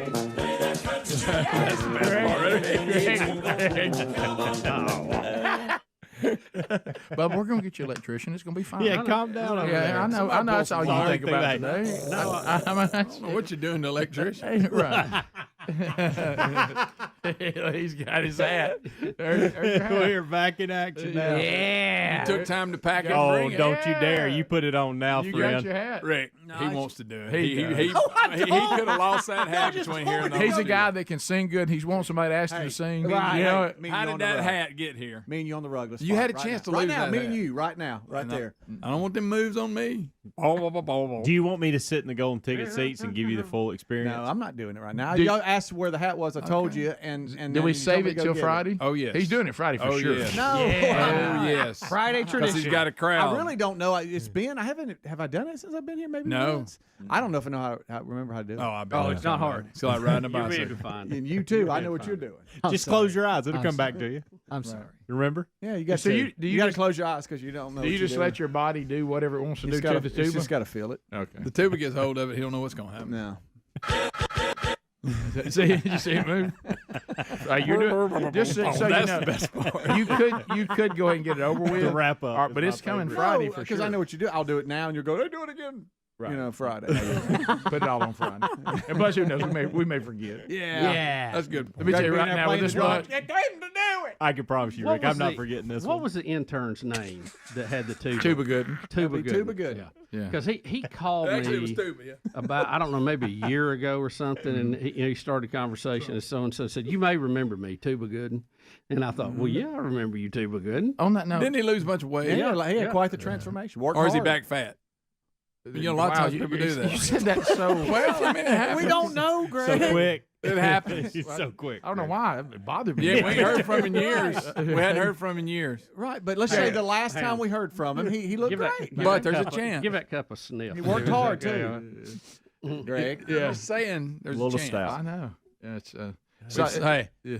we've seen that tale many times. Now but listen, Greg's the kind of person. Like, let's say somebody had an accident, they lost one finger. Yeah. Okay, and you say, "Yeah, I talked to so and so today. You losing more fingers?"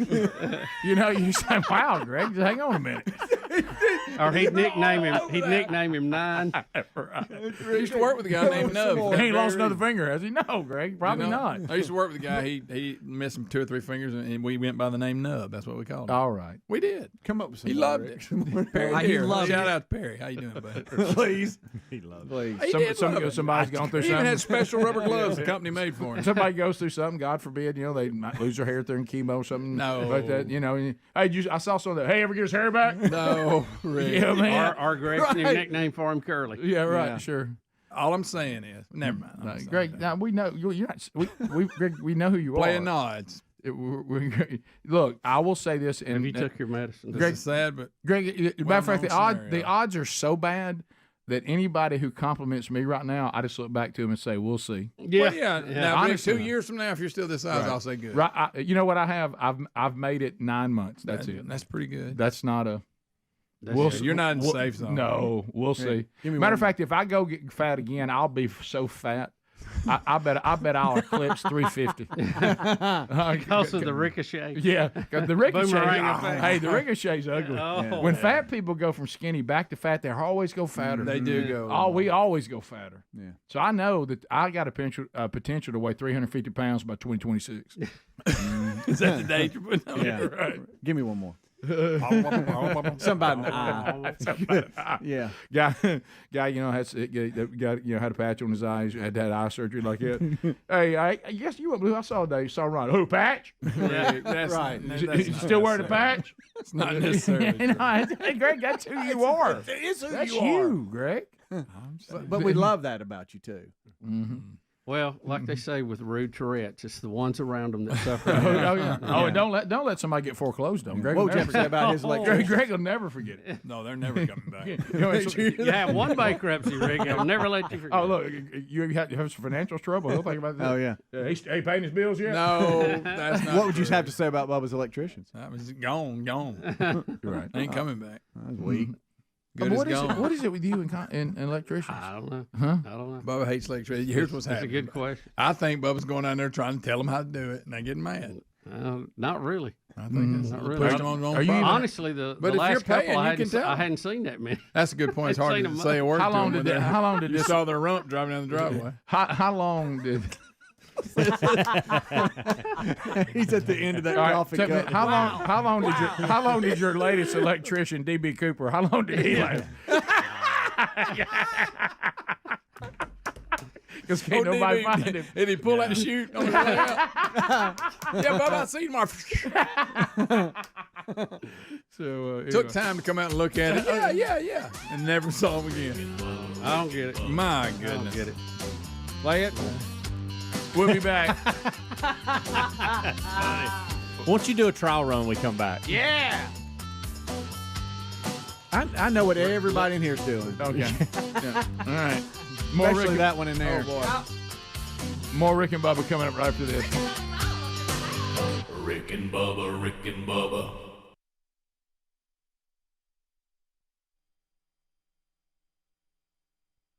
Hey, Speedy, he's watching on YouTube.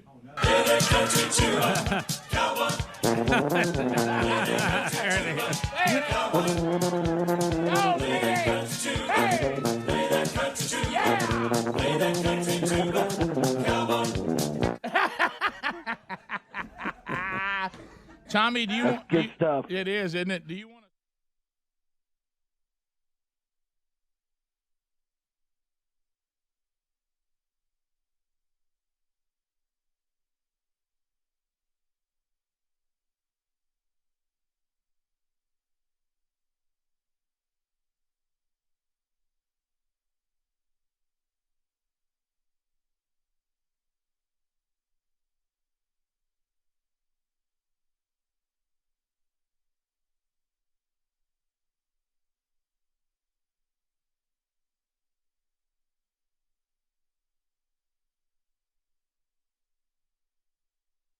family, you'll be meeting for the first time Tim Rupp. Tim is from San Antonio, Texas, a retired police sergeant.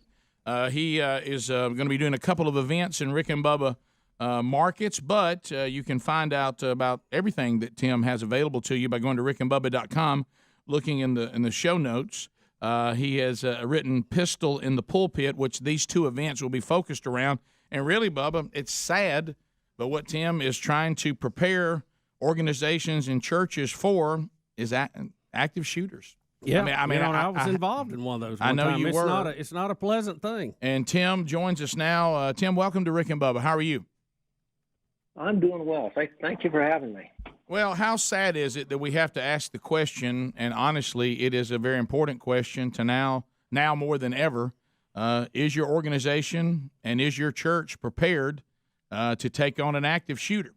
And I know you have some church security seminars that are going on, one in Meridian, Mississippi, where people are listening to us on the buzz, another one in Alabama in the Hoover area. We'll put those dates and times in show notes at rickandbubba.com. But thanks for being with us. We get to talk about some things, since you're talking about really any organization, but specifically churches.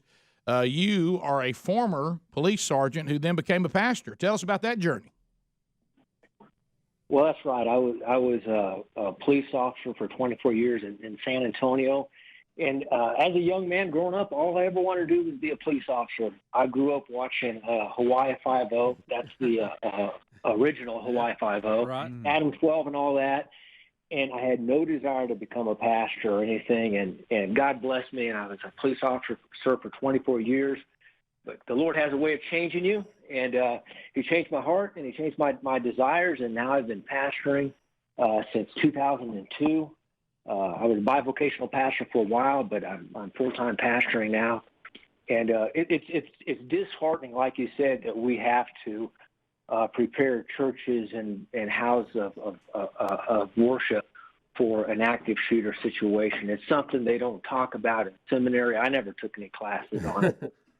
But it's the reality that we face today. Can I ask you? I'm sorry, Bubba, but I wanted to get, because this to me, before we go any further, now we start talking about church. We start talking about you being a pastor.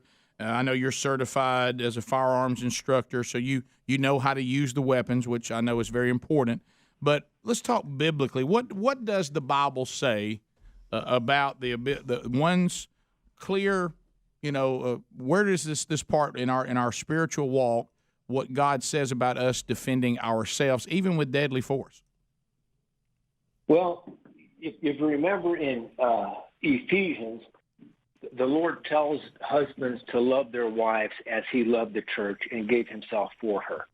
And so to me, as a husband and a father, it's a biblical command for me to defend my family.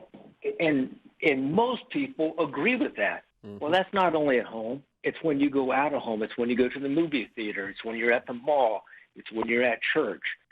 And there's a lot of people that have this idea, well, what about thou shalt not kill? That's an Old Testament commandment, which is still today, but the word kill actually means in the Hebrew that you shall not murder. Right. And most of your more recent English translations have translated the word accurately as murder. Yeah. We're forbidden by the God of the Bible not to commit murder. Pass the gravy, please. Ooh, it brings me to my knees. 20 minutes past the hour. The Rick and Bubba Show, 866 We Be Big is our number. All right, so we got, well, we're not just going to do Biden, so I'm not going to play the Biden theme because Biden's one of many clips we've got. So probably just the world of politicians here. Too much time on my hands.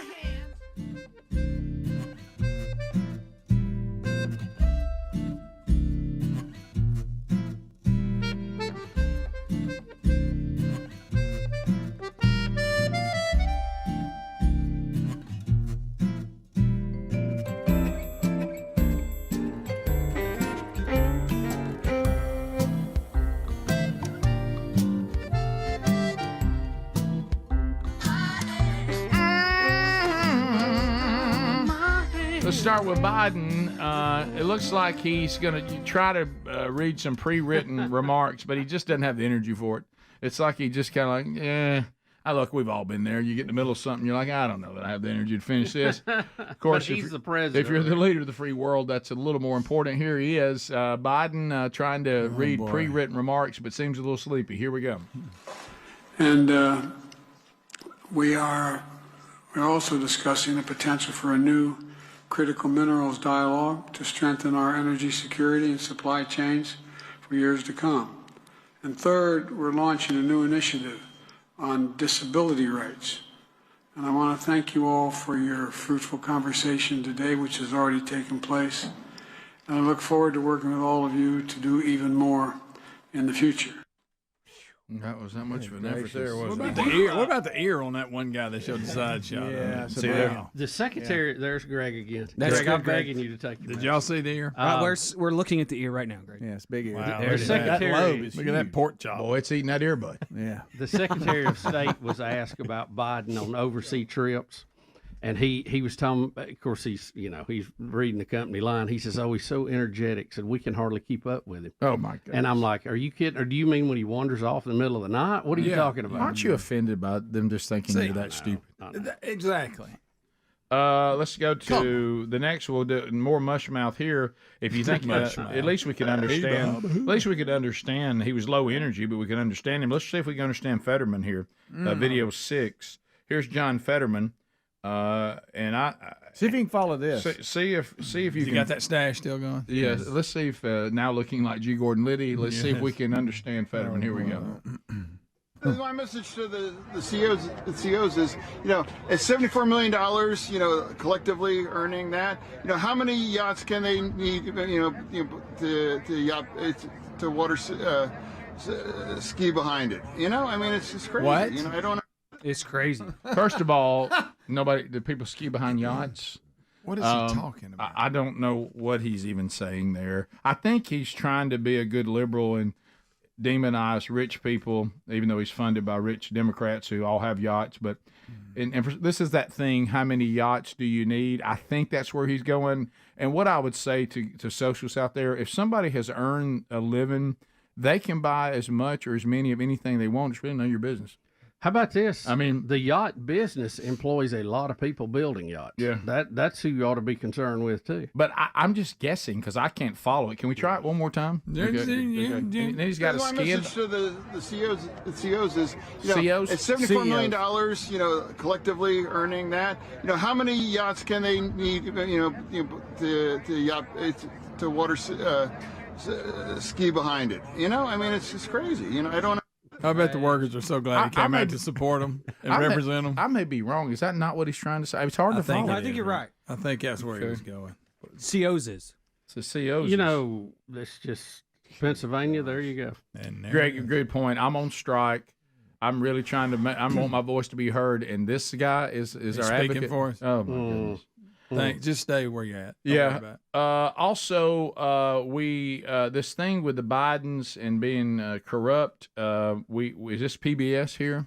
PBS gets their money from the left. They know that the right would stop funding them if they could. So the right has no hope at PBS. But here's all the good PBS commandants, making sure that they are defending the president. There's no evidence of corruption. Here we go. Here's a montage. Under pressure from the far right, Speaker Kevin McCarthy launched a formal impeachment inquiry based on no evidence into President Joe Biden. And Republicans, Jonathan, have failed to produce any evidence. There's no direct connection yet. We don't have any evidence of that at all. Well, they haven't come across any new evidence. There is absolutely no evidence. There's no evidence here. There is no evidence. Whether they know there's evidence or not. The president never discussed business with his son. Nothing has come out of there. There's nothing here. Devin Archer said no, President Biden was never involved. Is there any evidence that President Biden took a bribe or that President Biden used his influence to benefit his son Hunter at all? There isn't. There's no evidence. So we've established that there's no evidence right now. Yeah, they did. Boy, that was some marching orders right there, wasn't it? Unfortunately, this video from 2005 is going around. This is Hunter Biden and Joe Biden clearly having a business deal. Political speech in South Carolina. Look who's watching Joe work the room. Joe is schmoozing everybody after the speech. See what we have shaded there? That's Hunter watching every step of the way. Next video, as Joe schmoozes at the right time, Hunter moves in. All right, Hunter moves in as soon as it turns to business. Watch and listen here. Maybe we can work something out, man. Yeah, that's what we'll do. Well, Hunter was just telling about his firm in Washington. Law firm. Do you have a card by any chance? I do. I don't, but I'll give you my. Well, let me give you my card. And then I'll give Oh, wow. I gave them all away. Wow. Well, that was a wonderful speech. So then Joe goes right back to schmoozing, and watch the men step away to conduct business separately. You see it right there. Yeah. Notice the news source Adler was using. If you notice it. But the it was the archival footage, but it was Newsmax. Yeah, it was Newsmax. No, we were just talking about the complete evolution of you on this show, and I said, "Oh no, he's not a Fox News guy. He's a Newsmax." But anyway, but that no matter who, I mean, there it is. The notion that he was not schmoozing and helping to influence for his son is just absurd. I mean, we watch it; it's happening right there. You can see it as clear as you can. It's on tape. Yeah. So imagine what's happened when they're talking about the weather. Oh, on those conference calls. Well, again, I mean, it's what we're going to do about it. Let's stop acting like it didn't happen. Now you can come back and say, "Yeah, it may have happened. We're never going to do anything to this president." Okay, but let's stop acting like it didn't happen. I mean, and I don't think anything's going to happen. So that's and I think we all know that. But the fact they act like that what we just saw and heard never happened in the 40 years he's been in the government and schmoozing for his son and his brothers. You know, we've got so much with his son right now we can't even get to what he does for his brothers.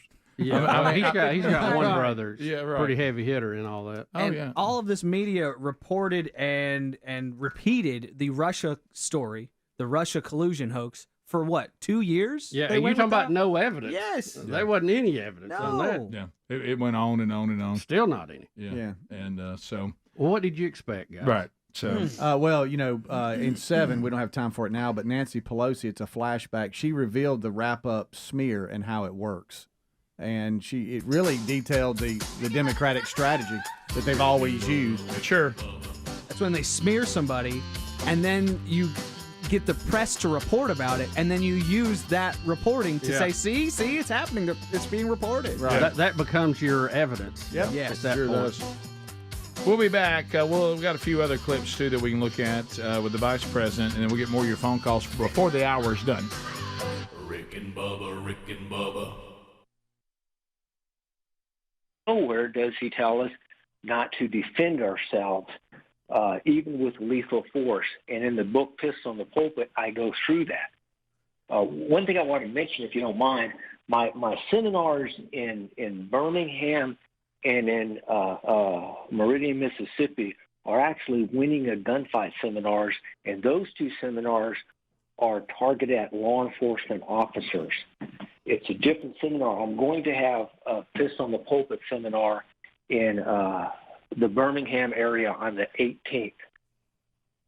So there was a little bit of mix-up there. Yeah, I do. Yeah, well, and we need to clarify that because on your website, Pistol in the Pulpit is prominent. The other one that you're talking about isn't so prominent. But so you do 2 different things. The one I just mentioned with Pistol in the Pulpit is obvious. You're training churches and organizations on what to do in the case of an active shooter. The other one, because you said there is a difference, in surviving a gunfight and winning a gunfight. So tell us specifically about that particular training.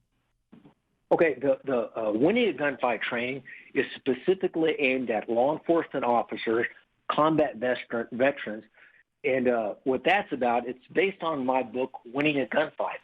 And in Winning a Gunfight, I talk about how to win a gunfight, not merely how to survive a gunfight. Most people who are involved in a gunfight survive, but there's a difference between surviving and winning. Surviving means that you survive with your whole body, your soul, and your spirit. For years, police officers and combat veterans have been taught how to win tactically in a gunfight. And recently, Lieutenant Colonel Dave Grossman has been introducing officers and combat veterans how to win mentally, but nobody addresses the spiritual part of a person. And the human being is made up of body, soul, and spirit.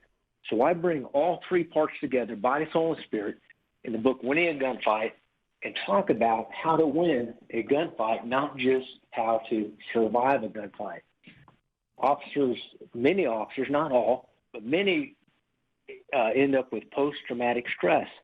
And a lot of the reason for that is they're not sure before they go into a gunfight, before they pick up a gun, are they willing to take the life of another individual? Unfortunately, today in the media, you hear all this false news, if you will, about police officers actually wanting to harm people, and that's just not the case. The case is police officers are there to help people, and they're backed into situations many times where they must use deadly force. And in my 24 years of being a police officer, of having been involved in the shooting myself, and being a sergeant, and being a homicide detective investigating officer-involved shootings, it's been my experience that officers more often hesitate because they don't want to pull that trigger. Right. And so the seminar, Winning a Gunfight, helps officers put things to rest, prepare them ethically to make the hard decisions that they must make on the streets on a daily basis. Tim, I want to jump back to the 10 Commandments just a minute ago when you, and I think very accurately said that the commandment is thou shalt not murder. And by definition, and I think it's very important, murder is the illegal taking of a life, not the legal taking of a life. That is correct. Murder is to do so with malice. And in my book, especially in Pistol in the Pulpit, but in both books, I go into back to the Hebrew and explain the difference. Where Moses, in writing the first 5 books of the Bible, he used in various instances that same word that's translated as kill or murder, and you have to read the context and understand. But it's clearly the Bible in 1 Chronicles chapter 11. The Bible lists David's warriors. These were men who fought and killed other people in battle. Mm-hmm. Some of them say so-and-so killed 300 men with a spear. Well, these warriors are listed in God's holy word, not because they killed people, but because they defended their nation against aggressors who would kill the nation of Israel. And so God honors these men because of their willingness to stand as warriors and protect the innocent. Yeah, exactly. I mean, their resumes are listed in the Holy Word of God as doing the right thing because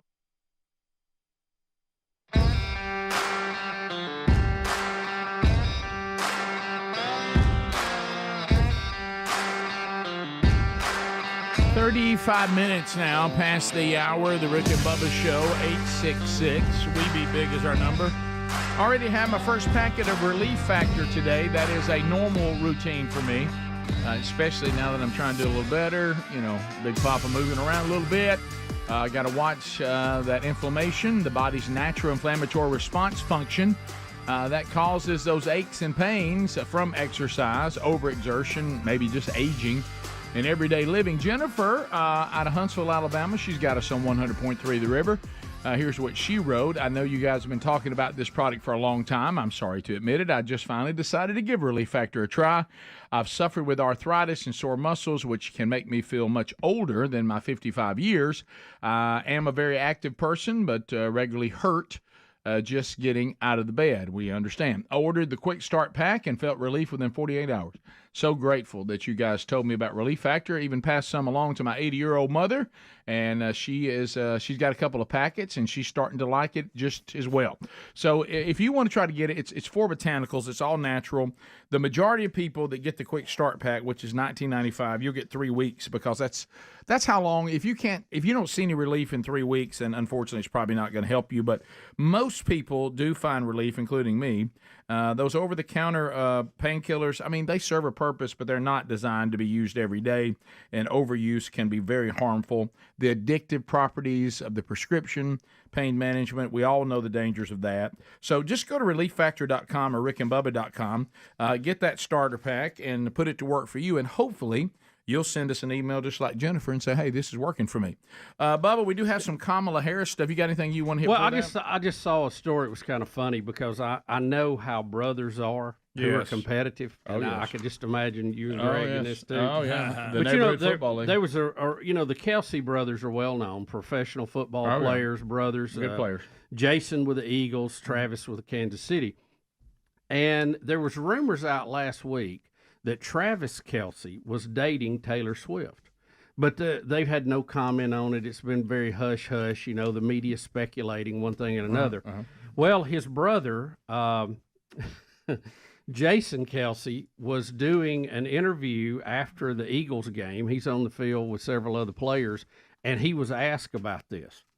And what do you think he said? Oh, he threw his brother under the bus. He said, "Oh yeah, 100%. They're dating. They're very in love, and they're getting along great." Oh, he went all in. I would have done that so fast. I would have done that so fast it made your head spin. And the media is just like, "Oh yeah, well Jason spilled the beans." I said, "He's racing on his brother, whether they are or not. He's saying that just so it'll be a handle for his brother." He's giving his brother a nightmare. Yeah, absolutely. That's you would like Amazon Prime, Kelsey's. You would like a docu-series or whatever. Okay. On it's more on the brother that's with the Eagles. It's more on him, but still they're both in it. You would like that. Okay. I noticed that I look at all the things that their parents go through, and apparently on the commercials, whoever won the Super Bowl, she wears their jersey. Because I noticed she's in the commercial they're in, she's talking to both of them and loving on both of them, but she's wearing a Chiefs uniform, a jersey. And I thought, I guess that decision was made. Look, he won the Super Bowl, so I wear his. Well, you either do that, you alternate. If you had one, I'd have an Eagles jersey. But you've seen these folks in the stands that'll go half and half on a jersey. Yeah. I mean, you only have a couple of options. Yeah. You got to go one or the other or split it. Right? Yeah. And well, I think the mama kind of has the attitude of, baby, you'll win, you won too. And now, was he on the Eagles team that won? Has he already won one? Mm-hmm. So he's got one, and then. But they played each other. Yeah. The Eagles lost, but there's actually footage. I think they appeared on the NFL channel or ESPN where she came out on stage and she had a split jersey. The split jersey. Yeah. I wonder why she didn't wear the split jersey in the commercial. You think it was some kind of bet or something they had? Because I noticed in the commercial she's all Chiefs. Yeah. But I know that y'all like anything that shows family life, and then, hey, I'm playing, and then the business side, and I'm a dad, and I'm a husband. Oh, I'm playing again. Right. So it documents all that. Right. By the way, Babylon B, aging senators now showing up to work in their hospital gowns after dress code relaxed. That is funny. That's good stuff. Kamala Harris, my goodness. Kamala, she's talking about a number of things. We could go on and just. I guess that we can start just in order. You think, Adler? Is that the best way to go? And we'll just run through them. The Kamala Harris comments today, featuring all sorts of deep and.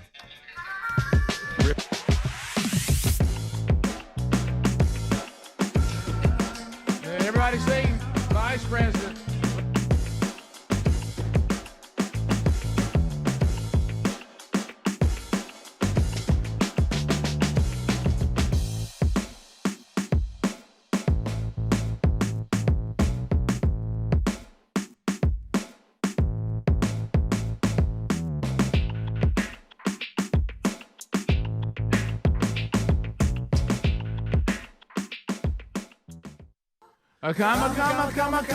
Kamala, Vice President of the USA.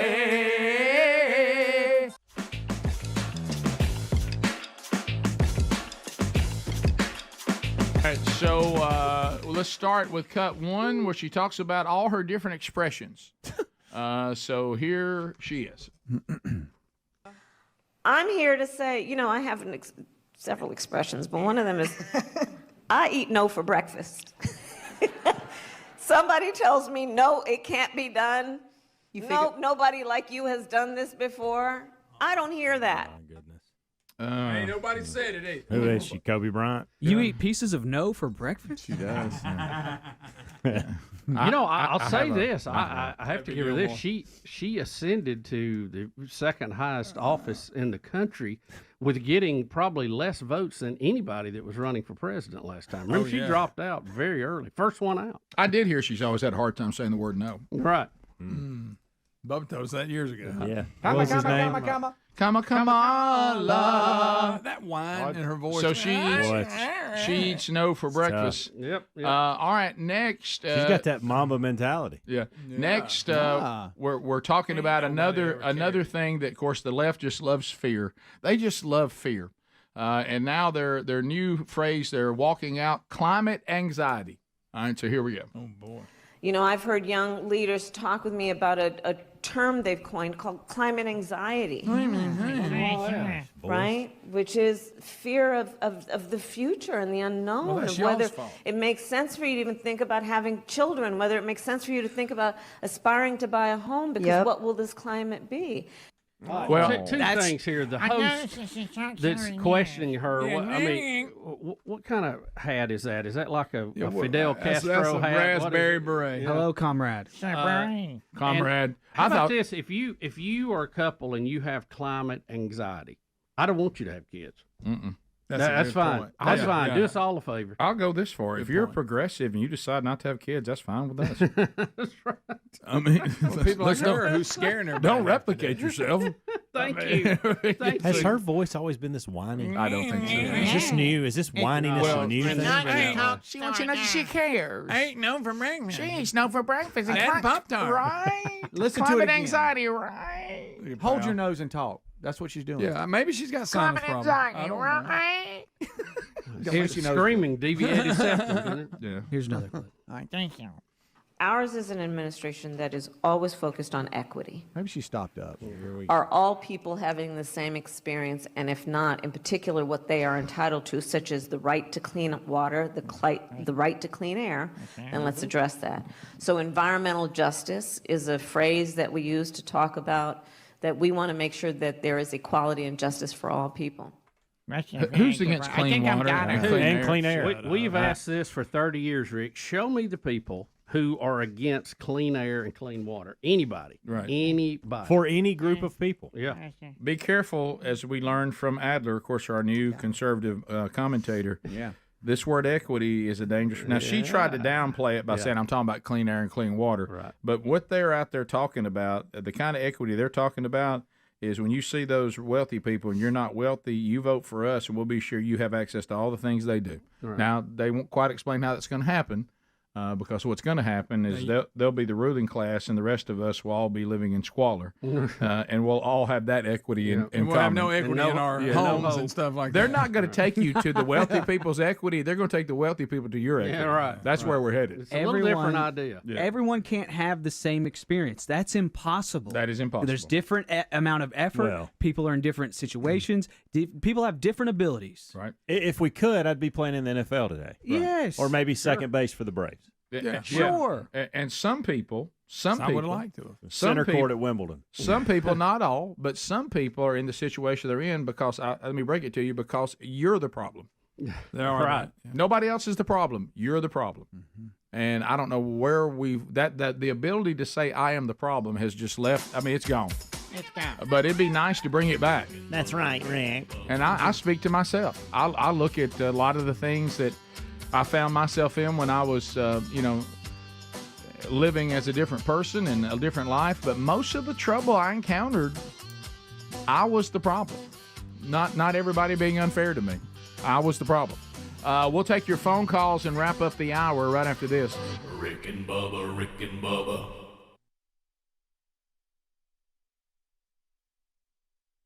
Of why they were fighting and what they were defending.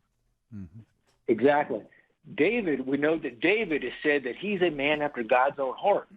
Well, David was a warrior. He killed people. In fact, the Lord said he wanted to build the temple, and the Lord said, no, I don't want you to build a temple because you have shed much blood. And so the Lord understood that David shed much blood, but yet the Bible says that that David had the heart of God, or he had a heart after God's own heart. That tells me that God has the heart of a warrior. And so he raises up men and women who are willing to stand in the gap and put their lives on the line for people they don't even know.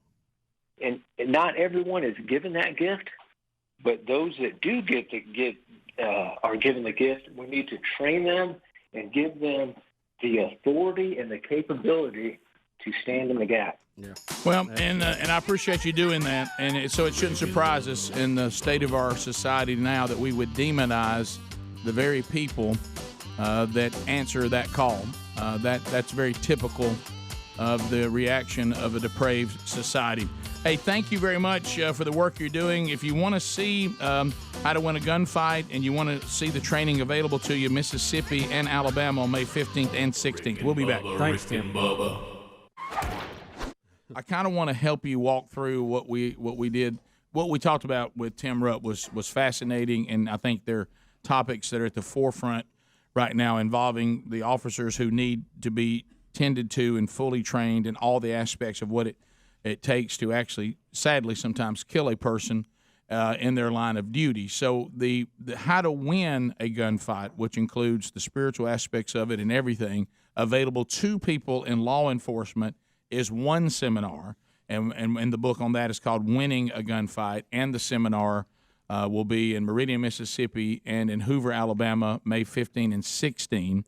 And we've got the website at rickandbubba.com in show notes. Now, the website is not as clear as you'd want it to be, but that's what you're looking for, how to win a gunfight. Those are the two training sessions in Mississippi and Alabama. Now, he also does seminars called Pistol in the Pulpit, kind of an unfortunate dropout on the cell phone there, made it sound a little bit different, but Pistol in the Pulpit, and this is the one that trains churches and organizations about active shooters, and there's a book that goes with that by Tim called Pistol in the Pulpit, and you can find out about those seminars that are going on as well, and there'll be one that will be here in our area coming up on on May the 18th. So I think I put that in a nutshell for you. It's two different seminars. So based on what you need to be sure you're signing up for the right seminar. So there you go. And I thank Tim for his words. And I think the thing that hit me that really, when he started talking about the things biblically around this, it really then shouldn't surprise us that the people that in our society, Romans 13, that are here to defend societies against evil and against those that want to wage war on the innocent, that we would start demonizing those people as opposed to the people who are causing all the ruckus. Right. And I'm not saying that every single officer is a wonderful human being and does the job the way it's supposed to be done, but the ones who are rogue that are in law enforcement, they are clearly the minority, not the majority, clearly. And you got to watch. Don't let that narrative get to the point that if you're in uniform, somehow you're somebody to be hated, not somebody to be thankful for. And, we were raised up that you were thankful for these men and women. Absolutely. And anyway, someone who is going another way with it in our celebrity news update, ladies and gentlemen, put your hands together for Kid Rock. Well, we're big rock singers. We got golden fingers, and we love everywhere we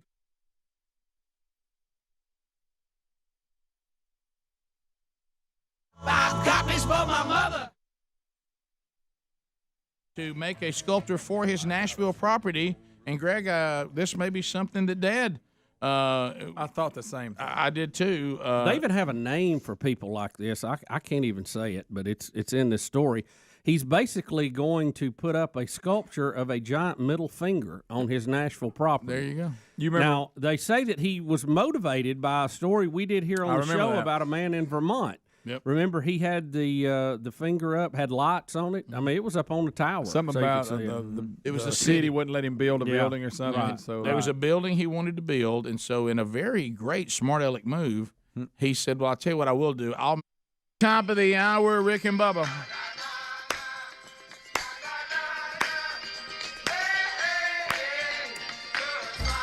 All right, so phone calls, 866-WE-BE-BIG Helmsy. As we wrap up this hour, we can chat with you. But we do have another clip we want to play before we wrap this hour up, and it's Gavin Newsom. And Bubba, this is hey, y'all, all shucks, you know, there's no need for me. I don't need to come in and save the day. This is a great lesson in psychology right here. Yeah. Check this out. All right, here we go. The vice president is the best person to be on the ticket with Joe Biden in 2024. Do you? Of course she is.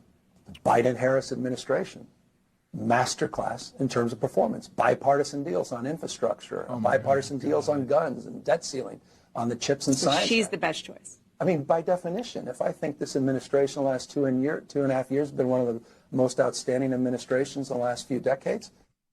Well, there you go with any credibility. You don't have to go this far. You don't have to go this far. It's like it got away from him. Yeah. It's like he's like, I'm gonna see how far I can go. This is where he praises them to the point that people will still beg him to run. I think this is all a step in the psychology tour, because I don't think Biden's ever going to make it through the campaign. So Right, no he's standing by. That's all he's doing. Yeah. What he's saying is, I don't even. You're right. You said this in the break. He doesn't have to do anything. Right. He just stands here, and when the house collapses, he comes in and says, "I can fix it." Yeah. I'm here. Put the spotlight on me, standing. I'm in the bullpen, ready to go. But I don't think he had to go as far as he went. I mean, you still got to go out and face your friends. It makes you wonder if he's mentally ill. You know, I mean, really, you do. Masterclass.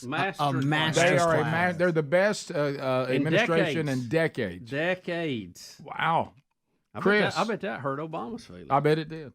Florence, Alabama, WLAY. Hey, Chris, welcome to Rick and Bubba. He got a call from Obama on that one, I bet you. Chris, go ahead. Biggins, how's it going? We're good, buddy. We're good. I'm glad Bubba's rough patch is over. Yeah, me too. He declared it. It's done. Well, he gave it to the Vikings, though, unfortunately. All right. Oh, they've had it long before me. Well, I just wanted to share this with you guys. I don't know if you guys got a chance to talk about it. Netflix, the second season of the Murdaugh murders is starting today. What's left to do? Yeah, I was about to say. They sent old Red off. Can I ask you guys something, Chris? Hadn't he asked for a new trial? Who's watched the Netflix thing? Okay. Can I ask y'all this? Oh, we all would have seen the other. So I watched when 2020 did their whole thing on it. Is there any need for me to watch the Netflix thing? Because it was pretty in depth. Chris, did you see both by any chance? I mean, am I going to get new information? I haven't got a chance to see the second season yet. My wife wanted to watch the first season last night, and we kind of just glanced over it a little bit. But I guess this is going more in depth. They were talking about one of the, in the trailer it said they had somebody that was more like an eyewitness, more of that's closer to him in prison or something, that was in with him, kind of spills more stuff out. I guess that's what from what the trailer said. Yeah, I saw his boy, and he took on kind of a new angle. He said, "Look, I'm not saying that my dad is not part of this. I don't think he set out to kill people. He might have set out to do what he did, but Well, he's admitted he's ripped everybody off. Does anybody set out to do that? I mean, he had to cover his tracks. You talking about killing his wife and son? Right. Yeah. So I saw the 2020 thing. I'm just wondering, do I invest in this Netflix thing? I'm even talking about season 1. I haven't seen any of it. Yeah, you'd have to But watch I saw a season pretty in-depth They go more in report on it. depth on like the boat crash. Okay. It gives you more details So really, of all that. So yes, Rick, there's more in It'll give Netflix. you more. Because 2020 did it in 1 hour. Yeah. So yeah, okay. Let's go in. Let's With go, commercials. Let's go to Jimmy Jimmy in Walker County. Jimmy, go ahead. I got on the political, why not vote for the person instead of a party? I've been doing that for many years. But now they become so they're so far each way. Where do you find a candidate that represents one party but not the principles of that party? Where is that person? Well, they're hard to find, but that's what I tried to do. I understand that and your sentiment, but here's the problem.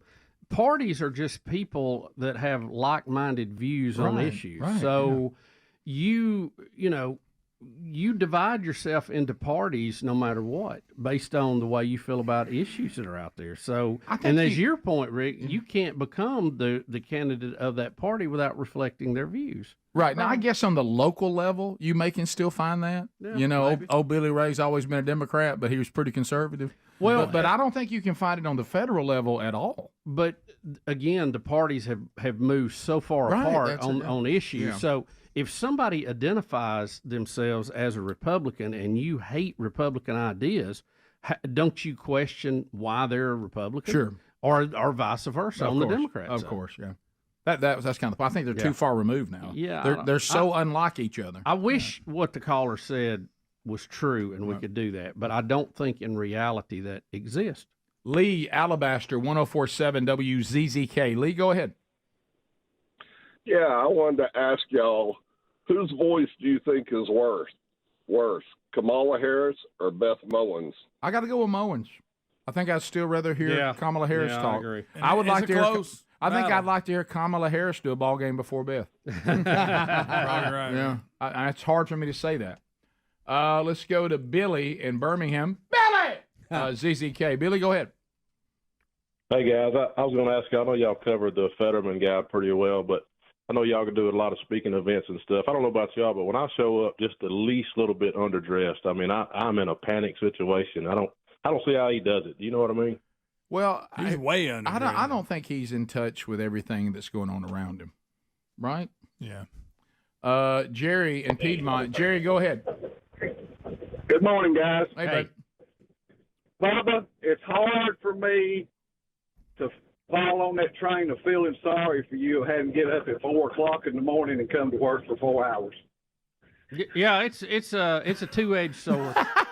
It's 5 hours. It's really 5 hours. It's 5 hours, buddy. 5 hours. You don't rob him of an hour. That's right. Yeah. And we're fed and we're given refreshments the whole time. Right, yes. No one's asking you to feel sorry for us. We're just stating the facts. Todd, Birmingham. Todd, go ahead. Hey, guys. The gentleman that called and mentioned voting for the person over the party, and y'all may have said this, I turned my radio off when I called. You know, the reason you vote for a party over a person, you know, people have personalities and all that, but I'm a political science major, and you vote for the party because you want to get all of the same party in, both in Congress and as president. And the reason you want to do that is let's see what they do, so that if they as a party don't get the job done, we know that the party's to blame and we can vote the other one in the next time. But when you have a split like we've got, where maybe the House or the Senate is not the same as the president, then you have problems getting things done. Yeah, sometimes, though, you do that to block the party from getting anything done, but I understand what you're saying. I would think I'm the opposite. I vote for the party more than the person. I've gone completely the other way. Because there's a lot of people I find somewhat repulsive, but it's really one party over the other more than anything. It is. Top of the hour. Rick and Bubba, Rick and Bubba.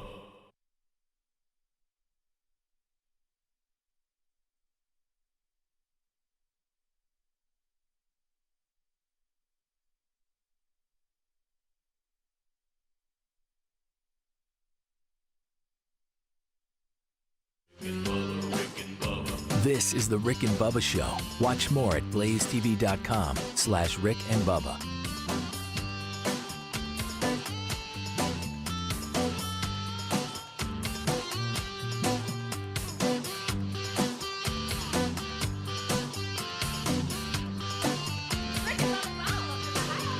Rick and Bubba, Rick and Bubba.